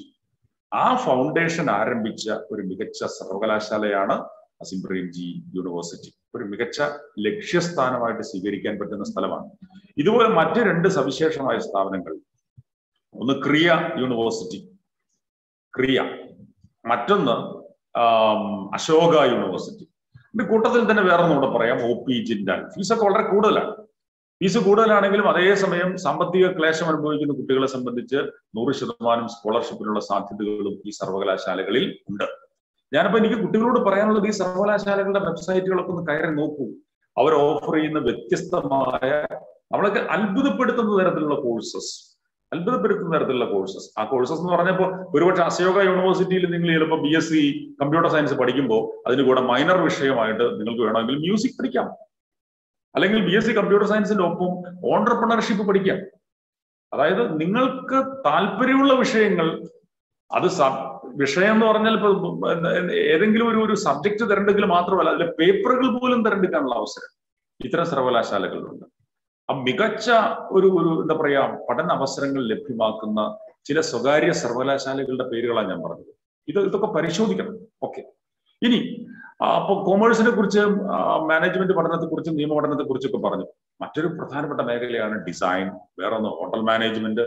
ഡിസൈൻ പഠനത്തിന് വളരെ സവിശേഷമായ സ്ഥാപനങ്ങൾ നാഷണൽ ഇൻസ്റ്റിറ്റ്യൂട്ട് ഓഫ് ഡിസൈൻ, അല്ലെങ്കിൽ IIT Mumbai, IIT ഗോഹത്തി, IIT Hyderabad, അങ്ങനെ, അല്ലെങ്കിൽ സൃഷ്ടി മണിപ്പാൽ, അല്ലെങ്കിൽ നേരത്തെ പറഞ്ഞ സിംബയോസിസ് ഇൻസ്റ്റിറ്റ്യൂട്ട് ഓഫ് ഡിസൈൻ, അല്ലെങ്കിൽ ബോംബെയിലുള്ള പേൾ അക്കാഡമി, അങ്ങനെ, അല്ലെങ്കിൽ national institute of fashion technology, അത് ഫാഷൻ ഡിസൈനുമായിട്ട് ബന്ധപ്പെട്ട കോഴ്സസ് ഓഫർ ചെയ്യുന്നു. ഇങ്ങനെ നിരവധിയായ സ്ഥാപനങ്ങൾ. പക്ഷെ ഇവർക്കൊക്കെ വ്യത്യസ്തങ്ങളായ പ്രവേശന പരീക്ഷകളുണ്ട്. ഈ പ്രവേശന പരീക്ഷകൾക്ക് തയ്യാറെടുക്കണം. ഹോട്ടൽ മാനേജ്മെന്റ് ആണെങ്കിൽ ഇന്ത്യൻ ഇൻസ്റ്റിറ്റ്യൂട്ട്സ് ഓഫ് ഹോട്ടൽ മാനേജ്മെന്റുകളിലേക്കുള്ള പ്രവേശനത്തിനുള്ള ദേശീയ തലത്തിലുള്ള ഹോട്ടൽ മാനേജ്മെന്റ് എൻട്രൻസ് എക്സാം. ഇതൊക്കെ നേരത്തെ അതിന്റെ സിലബസ് മനസ്സിലാക്കുക, അതിനുള്ള തയ്യാറെടുപ്പുകൾ ആരംഭിക്കുക എന്നുള്ളത് വളരെ വളരെ പ്രധാനപ്പെട്ടതാണ്. പക്ഷെ ദൗർഭാഗ്യവശാൽ നമ്മുടെ കുട്ടികൾ ചെയ്യുന്നതെന്ന് വെച്ചാൽ ഈ പരീക്ഷകളെ കുറിച്ചുള്ള ആലോചന, ഇൻസ്റ്റിറ്റ്യൂഷൻസിനെ കുറിച്ചുള്ള ആലോചനയൊക്കെ +2 കഴിയുമ്പോഴാണ് ആരംഭിക്കുന്നത്. അത് പോരാ. ഇപ്പോ വളരെ സന്തോഷകരമായ ഒരു കാര്യം എന്ന് പറയുന്നത്, ഈ ക്ലാസ് അറ്റൻഡ് ചെയ്യുന്നവരുടെ കൂട്ടത്തിൽ 9ാം ക്ലാസ്സിൽ പഠിക്കുന്ന കുട്ടികൾ ഉണ്ടെന്നുള്ളതാണ്. അമേരിക്കയിലൊക്കെ 9 മുതലേ തുടങ്ങും ഏത് കോളേജിൽ പഠിക്കണം, ഏത് യൂണിവേഴ്സിറ്റിയിൽ പഠിക്കണം എന്നുള്ള ആലോചനകൾ. 10ാം ക്ലാസ്സിൽ അവർ ചിലപ്പോൾ സാറ്റ് പരീക്ഷ എഴുതും. എന്താ ഈ സാറ്റ് പരീക്ഷ എന്ന് പറഞ്ഞാൽ? സ്കോളാസ്റ്റിക് ആപ്റ്റിറ്റ്യൂഡ് ടെസ്റ്റ് എന്ന് പറയും. നിങ്ങൾ ഡിഗ്രി കോഴ്സിന് ചേരണമെങ്കിൽ ഈ സാറ്റ് പരീക്ഷ വേണം, നിങ്ങളുടെ 12th മാർക്ക് മാത്രം അറിഞ്ഞാൽ പോരാന്നർത്ഥം. 12 മാർക്ക് മാത്രം വിലയിരുത്തിയിട്ടല്ല ഈ അമേരിക്കൻ സർവകലാശാലകളിൽ പ്രവേശനം നൽകുക. ഈ സ്കോളാസ്റ്റിക് ആപ്റ്റിറ്റ്യൂഡ് ടെസ്റ്റ് വേറെ പരീക്ഷയുണ്ട്, ACT എന്ന് പറയുന്ന വേറെ പരീക്ഷയും കൂടെ ഉണ്ട്. അപ്പൊ ഒന്നുകിൽ SAT അല്ലെങ്കിൽ ACT. SAT പരീക്ഷയിലെ പെർഫോമൻസിന്റെ അടിസ്ഥാനത്തിലാണ് അമേരിക്കൻ സർവകലാശാലകളിലെ പ്രവേശനം. ഒരു കാര്യം കൂടെ ഓർമ്മിപ്പിക്കുക, SAT പരീക്ഷ എഴുതിയാൽ അമേരിക്കയിൽ മാത്രമല്ല അവിടെ ഇന്ത്യയിലും പ്രവേശനം കിട്ടും. മുൻപ് പറഞ്ഞ അശോക യൂണിവേഴ്സിറ്റി അല്ലെങ്കിൽ ക്രിയ യൂണിവേഴ്സിറ്റി അല്ലെങ്കിൽ അസിം പ്രേംജി യൂണിവേഴ്സിറ്റി എന്നിവ മാത്രമല്ല, ചില IIM-കളിലെ പ്രവേശനത്തിനും ഈ സാറ്റ് സ്കോർ ഉപകരിക്കും. അപ്പൊ വിദേശ സർവകലാശാലകളിൽ പഠിക്കണം എന്ന് ആഗ്രഹിക്കുന്ന ആളുകളോ ഇന്ത്യയിലെ മുൻനിര സർവകലാശാലകളിൽ ചേർന്ന് പഠിക്കണം എന്ന് ആഗ്രഹിക്കുന്ന ആളുകളോ ഒക്കെ ഒരുപക്ഷെ 10ാം ക്ലാസ്സിലോ 10ാം ക്ലാസ് വേണ്ട 11ാം ക്ലാസ്സിൽ പഠിക്കുമ്പോഴേ ഈ സാറ്റ് പരീക്ഷയ്ക്ക് തയ്യാറെടുക്കുന്നത് നല്ലതാണ്. അപ്പൊ അത്തരം പരീക്ഷകളെ കുറിച്ച് അറിയുക, ആ പരീക്ഷയ്ക്ക് തയ്യാറെടുക്കുക, അതിന്റെ സിലബസ് മനസ്സിലാക്കുക. പലപ്പോഴും നമുക്ക് സ്വന്തം നിലയ്ക്ക് തയ്യാറെടുക്കുക എന്ന് പറയുന്നത് ചിലപ്പോൾ സാധാരണ കുട്ടികളെ സംബന്ധിച്ച് ബുദ്ധിമുട്ടാവും. അപ്പൊ അതിന് ഇണങ്ങുന്ന മികച്ച പരിശീലന കേന്ദ്രങ്ങൾ കണ്ടെത്തുക. അതിലൊക്കെ എന്തെങ്കിലും തരത്തിലുള്ള സഹായം നിങ്ങൾക്ക് ആവശ്യമുണ്ടെങ്കിൽ നിങ്ങൾക്ക് എന്നെ കോൺടാക്ട് ചെയ്യാം. ഇപ്പൊ എനിക്ക് സന്തോഷമുള്ളൂ ഇത്തരം വിഷയങ്ങളിൽ കുട്ടികളെ സഹായിക്കുന്നത്. ഞാൻ പറഞ്ഞു വന്നത് നമ്മുടെ മുമ്പിൽ ധാരാളമായിട്ടുള്ള അവസരങ്ങളുണ്ട്. ഈ അവസരങ്ങളെ കുറിച്ചുള്ള അറിവ് നേടാൻ ശ്രമിക്കുക എന്നുള്ളത് വളരെ വളരെ പ്രധാനപ്പെട്ടതാണ്. ഇത്തരം ക്ലാസ്സുകൾ നിങ്ങളെ അതിനെ സഹായിക്കും. ഇപ്പൊ ഒരു ക്ലാസ് കേട്ടതുകൊണ്ട് മാത്രം എല്ലാം ആയി എന്ന് കരുതരുത്. കൂടുതലായിട്ട് നിരന്തരമായിട്ട് ഇത്തരം സെമിനാറുകൾ കേൾക്കുക. ചിലപ്പോൾ ഇത്തരം സെമിനാറുകൾ കേൾക്കുമ്പോൾ പലപ്പോഴും പരസ്പര വിരുദ്ധമായിട്ടുള്ള അഭിപ്രായങ്ങൾ കേട്ടെന്ന് വരാം. ഇപ്പൊ ഞാനൊക്കെ ഒരിക്കലും ചേരരുത് എന്ന് പറയുന്ന ചില കോഴ്സസ് ഉണ്ട്. ഉദാഹരണത്തിന് ബിരുദതലത്തിൽ ഫോറൻസിക് സയൻസ് പാടില്ല, ബയോ ഇൻഫർമാറ്റിക്സ് ചേരരുത്, ക്രിമിനോളജി ചേരരുത്, BBA ഏവിയേഷൻ മാനേജ്മെന്റ് ചേർന്നോളൂ, പക്ഷെ സർക്കാർ സ്ഥാപനങ്ങളാണെങ്കിൽ കുഴപ്പമില്ല. അല്ലെങ്കിൽ ഇപ്പൊ കേരളത്തിലെ ഏതെങ്കിലും സർവകലാശാലകളോട് അഫിലിയേറ്റ് ചെയ്ത കോളേജസ് ഒക്കെ ആണെങ്കിൽ നോക്കിക്കോളൂ, ആ കോളേജിന് നിലവാരം ഉണ്ടെങ്കിൽ. ഗംഭീരമായ ജോലി കിട്ടുന്നൊക്കെ വിചാരിച്ച് ബാംഗ്ലൂരിലോ അല്ലെങ്കിൽ ഇപ്പൊ മദ്രാസിലോ ഒക്കെ പോയിട്ട് ഏവിയേഷൻ മാനേജ്മെന്റ് പോലുള്ള കോഴ്സസ് ഒന്നും ചേരരുത് എന്ന് പറയാറുണ്ട്. അതുപോലെ സപ്ലൈ ചെയിൻ ആൻഡ് ലോജിസ്റ്റിക്സ് ബിരുദതലത്തിൽ തിരഞ്ഞെടുക്കേണ്ട ഒരു കോഴ്സേ അല്ല. വളരെ അപൂർവമായി ചില സ്ഥാപനങ്ങളെങ്കിലും മികച്ച നിലവാരം പുലർത്തുന്നത് കാണാം. പക്ഷെ പലരും കൊട്ടിഘോഷിക്കുന്നത് പോലെ ആയിരക്കണക്കിന് അവസരങ്ങളുള്ള മേഖലകളൊന്നുമല്ല ഇത് പക്ഷെ കുട്ടികൾക്കോ മാതാപിതാക്കൾക്കോ അറിയില്ല. കാരണം യാഥാർത്ഥ്യം ഇപ്പോഴും കുട്ടികൾ ഏറെയും തിരക്കുന്ന കോഴ്സസ് ഇതൊക്കെ. അതുപോലെ nautical science, BSc nautical science കുഴപ്പമൊന്നുമില്ല, ഏറ്റവും മികച്ച സ്ഥാപനങ്ങളാണ് ചേരുന്നതെങ്കിൽ. എയറോനോട്ടിക്കൽ എഞ്ചിനീയറിംഗ് ഒരു പ്രശ്നവുമില്ല, ഏറ്റവും മികച്ച സ്ഥാപനങ്ങളാണ് ചേരുന്നതെങ്കിൽ. അപ്പോ പലപ്പോഴും പക്ഷെ പല കരിയർ ഗുരുക്കന്മാരും ഇത്തരം കോഴ്സസിനെ പ്രൊമോട്ട് ചെയ്ത് സംസാരിക്കുന്നതായിട്ട് കണ്ടിട്ടുണ്ട്. ബയോടെക്നോളജി ചേർന്നാൽ അപ്പൊ രക്ഷപ്പെടുമെന്നാണ് പല കുട്ടികളുടെയും ധാരണ. തെറ്റിദ്ധാരണയാണ്. ബിരുദതലത്തിൽ തിരഞ്ഞെടുക്കാൻ പാടില്ലാത്ത പല കോഴ്സസും ഉണ്ട്. ബിരുദതലത്തിൽ വളരെ നാരോ ആയ സ്പെഷ്യലൈസേഷന്റെ വഴിയെ പോകരുതെന്നാണ് ഞാനൊക്കെ പറയാറുള്ളത്. പക്ഷെ അതിൽ നിന്ന് വ്യത്യസ്തമായ ഉപദേശങ്ങൾ നൽകുന്നവരും കാണാം. അതുകൊണ്ട് ഈ ബുദ്ധൻ പറഞ്ഞതുപോലെ നിങ്ങൾ ആരെയും അങ്ങനെ കണ്ണടച്ച് വിശ്വസിക്കേണ്ട. ഏറ്റവും നല്ലത് ഇത്തരം ക്ലാസ്സസ് ഒക്കെ കേൾക്കുക, അതിൽ നിന്നൊക്കെ ഇത്തരം അഭിപ്രായങ്ങൾ കേൾക്കുക, അതിനുശേഷം സ്വന്തം നിലയ്ക്ക് സ്വന്തം വിവേകം ഉപയോഗിച്ച് വിലയിരുത്താൻ ശ്രമിക്കുക. മുൻപ് പറഞ്ഞതുപോലെ ഏതെങ്കിലും ഒരു പ്രൊഫഷനിലേക്ക് കടക്കുന്നതിന് മുമ്പ് ആ പ്രൊഫഷൻ പ്രാക്ടീസ് ചെയ്യുന്ന 2 or 3 ആളുകളോടെങ്കിലും സംസാരിക്കുക. ഇത് വളരെ പ്രധാനപ്പെട്ടതാണ്. കാരണം തെറ്റായ തീരുമാനങ്ങൾ ഒരുപക്ഷെ നിങ്ങൾക്ക് വലിയ സാമ്പത്തിക നഷ്ടവും മനക്ലേശവും ഒക്കെ ഉണ്ടാക്കാനായിട്ട് ഇടവരുത്തിയെന്നും വരാം. ഇത്രയൊക്കെയാണ് എൻ്റെ ഒരു എന്താ പറയുക വളരെ ചിതറിയ ചില ചിന്തകൾ. കാരണം ഞാൻ പറഞ്ഞതിനേക്കാൾ കൂടുതൽ സമയം സംസാരിച്ചു. കോഴ്സസിനെ കുറിച്ച് പറയാനാണെങ്കിൽ ഒരുപാട് സംസാരിക്കും, ഇനി ഒരുപാട് നേരം നമുക്ക് പറയാം. പക്ഷേ നമുക്ക് നിങ്ങളുടെ സംശയങ്ങളിലേക്ക് കടക്കേണ്ടതുണ്ട്. അത് മാത്രമല്ല ഒരു സമയം ഏതാണ്ട് 8:45 ആവുകയും ചെയ്യും. അപ്പൊ അതുകൊണ്ട് ഞാൻ ഇനി നീട്ടുന്നില്ല. ഇത് തുടക്കത്തിൽ ഞാൻ പറഞ്ഞ ഒരു ഉദ്ധരണി വീണ്ടും ആവർത്തിക്കുകയാണ്. കുട്ടികൾക്ക് മികച്ച ലക്ഷ്യങ്ങൾ ഉണ്ടാവണം. മികച്ച ലക്ഷ്യങ്ങൾ സ്വീകരിക്കാതെ വരുമ്പോൾ, നിങ്ങളുടെ ലക്ഷ്യങ്ങൾ മികച്ചതല്ലാതെ വരുമ്പോൾ നിങ്ങൾ സ്വയം നിങ്ങളോട് തന്നെ ഒരു വലിയ തെറ്റാണ് ചെയ്യുന്നത്. സത്യത്തിൽ നമുക്ക് വലിയ കാര്യങ്ങൾ ചെയ്യാനുള്ള കരുത്തുണ്ട്. നമുക്ക് ചെയ്യാൻ കഴിയുന്നത് നമ്മൾ യഥാർത്ഥത്തിൽ ചെയ്തിരുന്നെങ്കിൽ നമുക്ക് നമ്മളോട് തന്നെ അത്ഭുതമായേനെ എന്ന് വായിച്ചിട്ടുണ്ട്. നമുക്ക് യഥാർത്ഥത്തിൽ ചെയ്യാൻ കഴിയുമായിരുന്നു നമ്മൾ ചെയ്തിരുന്നെങ്കിൽ നാം നമ്മളെ തന്നെ അത്ഭുതപ്പെടുത്തിയേനെ. അപ്പൊ നമുക്ക് വലിയ കാര്യങ്ങൾ ചെയ്യാനുള്ള കരുത്തുണ്ട്, കഴിവുണ്ട് എന്നുള്ളത് കുട്ടികൾ മനസ്സിലാക്കണം. അപ്പം നിങ്ങളുടെ ലക്ഷ്യങ്ങളെ പരിമിതപ്പെടുത്തരുത്. ലക്ഷ്യങ്ങൾ നിർവചിക്കണം. ലക്ഷ്യം നിർവചിച്ചാൽ മാത്രം പോരാ, ആ ലക്ഷ്യങ്ങൾ സഫലമാക്കാനുള്ള കൃത്യമായ ഒരു ആക്ഷൻ പ്ലാൻ ഉണ്ടാക്കണം. ആ പ്ലാൻ ഉണ്ടാക്കിയാൽ മാത്രം പോരാ, ആ പ്ലാനുമായിട്ട് മുൻപോട്ട് പോകണം. അങ്ങനെ മുൻപോട്ട് പോകുന്നവരെ സംബന്ധിച്ച് ജീവിതത്തിൽ വിജയം കൈവരിക്കാൻ യാതൊരു ബുദ്ധിമുട്ടുമില്ല. തിരഞ്ഞെടുക്കുന്ന വിഷയത്തെക്കുറിച്ചുള്ള വേവലാതി വേണ്ട. ആ വിഷയം നിങ്ങളുടെ പാഷൻ ആണെങ്കിൽ, അല്ലെങ്കിൽ നിങ്ങളുടെ അഭിരുചിക്ക് ഇണങ്ങുന്നതാണെങ്കിൽ, നിങ്ങൾക്ക് ഇഷ്ടപ്പെടുന്ന വിഷയമാണെങ്കിൽ ധൈര്യമായിട്ട് ആ വിഷയം തിരഞ്ഞെടുക്കുക. പക്ഷേ ഏറ്റവും മികച്ച സർവകലാശാലകളിൽ, ഏറ്റവും മികച്ച സ്ഥാപനങ്ങളിൽ ചേർന്ന് പഠിക്കാൻ ശ്രമിക്കണം. അത് എഞ്ചിനീയറിംഗ് ആയിക്കോട്ടെ, ശാസ്ത്ര വിഷയങ്ങളായിക്കോട്ടെ, ഹ്യൂമാനിറ്റീസ് ആയിക്കോട്ടെ, അല്ലെങ്കിൽ ഫാഷനോ ഡിസൈനോ കോമേഴ്സോ നിയമ പഠനമോ മാനേജ്മെന്റ് പഠനമോ എന്ത് വേണമെങ്കിൽ ആയിക്കോട്ടെ, അതൊന്നൊരു വിഷയമല്ല. ഏറ്റവും നന്നായിട്ട് പഠിക്കുക. വിദ്യാർത്ഥികൾ എന്ന നിലയ്ക്ക് നമ്മുടെ ധർമ്മം എന്ന് പറയുന്നത് പഠിക്കുക എന്നുള്ളതാണ്. ഈ മഹത്തായ റഷ്യൻ വിപ്ലവത്തിന്റെ ആചാര്യൻ നമുക്കറിയാം, ലെനിൻ. അപ്പോ ഈ അവിടുത്തെ രാജഭരണത്തിൽ നിന്ന് സോവിയറ്റ് യൂണിയൻ എന്ന ഒരു രാജ്യമൊക്കെ സൃഷ്ടിച്ച, രാജഭരണത്തിൽ നിന്ന് വിമോചിപ്പിച്ച്, റഷ്യയെ വിമോചിപ്പിച്ച് സോവിയറ്റ് യൂണിയൻ ഉണ്ടാക്കിയ, അതിന് നേതൃത്വം നൽകിയ ഈ ലെനിൻ വിപ്ലവം നടന്നുകൊണ്ടിരിക്കുന്ന സമയമാണ്. അപ്പോൾ കർഷകരെയൊക്കെ സംഘടിപ്പിച്ചുകൊണ്ട് ലെനിൻ വലിയ ഒരു സമരം അന്നത്തെ രാജഭരണകൂടത്തിനെതിരെ നടത്തിക്കൊണ്ടിരിക്കുന്ന സമയം. അപ്പോൾ ഒരു കൂട്ടം വിദ്യാർത്ഥികൾ ലെനിനെ കാണാൻ ചെന്നു. അപ്പൊ ലെനിനോട് വിദ്യാർത്ഥികൾ ചോദിച്ചു, അങ്ങ് മഹത്തായ വിപ്ലവത്തിന് നേതൃത്വം നൽകുകയാണല്ലോ, ഞങ്ങൾക്ക് ഈ കലാലയങ്ങളിൽ ഇരുന്നിട്ട് ഇരിപ്പുറക്കുന്നില്ല, എന്താണ് ഞങ്ങളുടെ ഒബ്ജക്റ്റീവ് ആകേണ്ടത്, എന്തായിരിക്കണം ഞങ്ങളുടെ പ്രഥമമായ ലക്ഷ്യം? അപ്പൊ ലെനിൻ പറഞ്ഞു, നിങ്ങളുടെ പ്രഥമമായ ലക്ഷ്യം എന്ന് പറയുന്നത്, അതായത് പ്രൈമറി ഒബ്ജക്റ്റീവ് എന്ന് പറയുന്നത് പഠിക്കുക എന്നുള്ളതാണ്. അപ്പൊ കുട്ടികൾ ചോദിച്ചു, സഖാവെ അങ്ങനെയാണെങ്കിൽ ഞങ്ങളുടെ രണ്ടാമത്തെ ലക്ഷ്യം, ദ്വിതീയമായ ലക്ഷ്യം എന്താണ്, സെക്കൻഡറി ഒബ്ജക്റ്റീവ്? അപ്പൊ ലെനിൻ പറഞ്ഞു, നിങ്ങളുടെ രണ്ടാമത്തെ ലക്ഷ്യം പഠിക്കുക എന്നുള്ളതാണ്.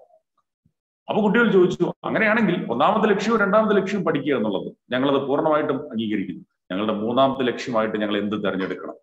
ലെനിൻ പറഞ്ഞു, നിങ്ങളുടെ മൂന്നാമത്തെ ലക്ഷ്യവും പഠിക്കുക എന്നുള്ളതാണ്. അപ്പൊ കുട്ടികളുടെ ഏറ്റവും പ്രധാനപ്പെട്ട ഒന്നാമത്തെയും രണ്ടാമത്തെയും മൂന്നാമത്തെയും ലക്ഷ്യങ്ങൾ പഠിക്കുക എന്നുള്ളതാവണം. പക്ഷെ പഠിക്കുന്നതിന്റെ ലക്ഷ്യം എന്ന് പറയുന്നത് ഒരു നല്ല മനുഷ്യനാവുക എന്നുള്ളതും കൂടെയാണ് എന്നുള്ളത് കൂടെ ഓർമ്മിപ്പിച്ചുകൊണ്ട് ഞാൻ എൻ്റെ വാക്കുകൾ അവസാനിപ്പിക്കുകയാണ്. നമുക്ക് അടുത്ത ഒരു 10-15 മിനിറ്റ് സമയം സംശയങ്ങളിലേക്ക് വരാം. നിങ്ങൾക്ക് ഓഡിയോ അൺമ്യൂട്ട് ചെയ്ത് ചോദിക്കാം. അങ്ങനെ ചോദിക്കാൻ കഴിയുന്നവർ ചോദിക്കാം, അല്ലാത്തവർക്ക് ചാറ്റിൽ ചോദ്യങ്ങൾ ഇടാം. എന്തായാലും എല്ലാ കുട്ടികൾക്കും വീണ്ടും വിജയാശംസകൾ നേരുന്നു.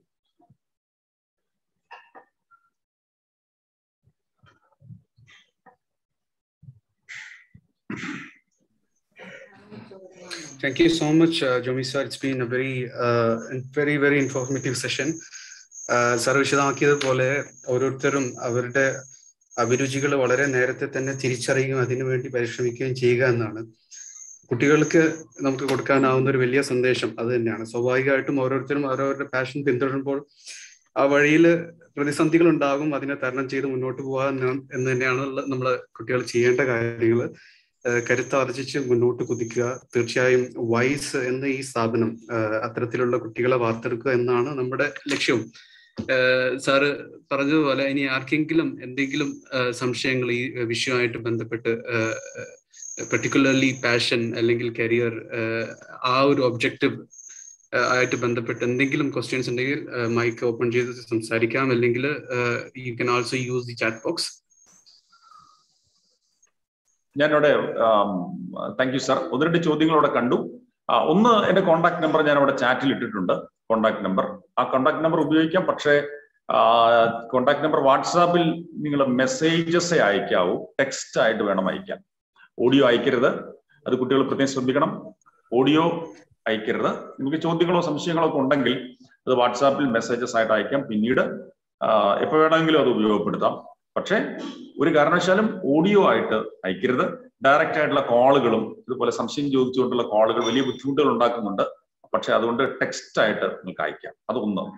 പിന്നെ ഇവിടെ 1-2 ചോദ്യങ്ങൾ വന്നിട്ടുണ്ട്. ആ ചോദ്യങ്ങളിൽ ചിലത് ഞാൻ ഒരു ചോദ്യം ഏറ്റവും പുറകിൽ നിന്ന് പറയാം. എന്തുകൊണ്ടാണ് ഫോറൻസിക് സയൻസ് പ്രിഫർ ചെയ്യാത്തത്? ഒരു ചോദ്യം. പിന്നെ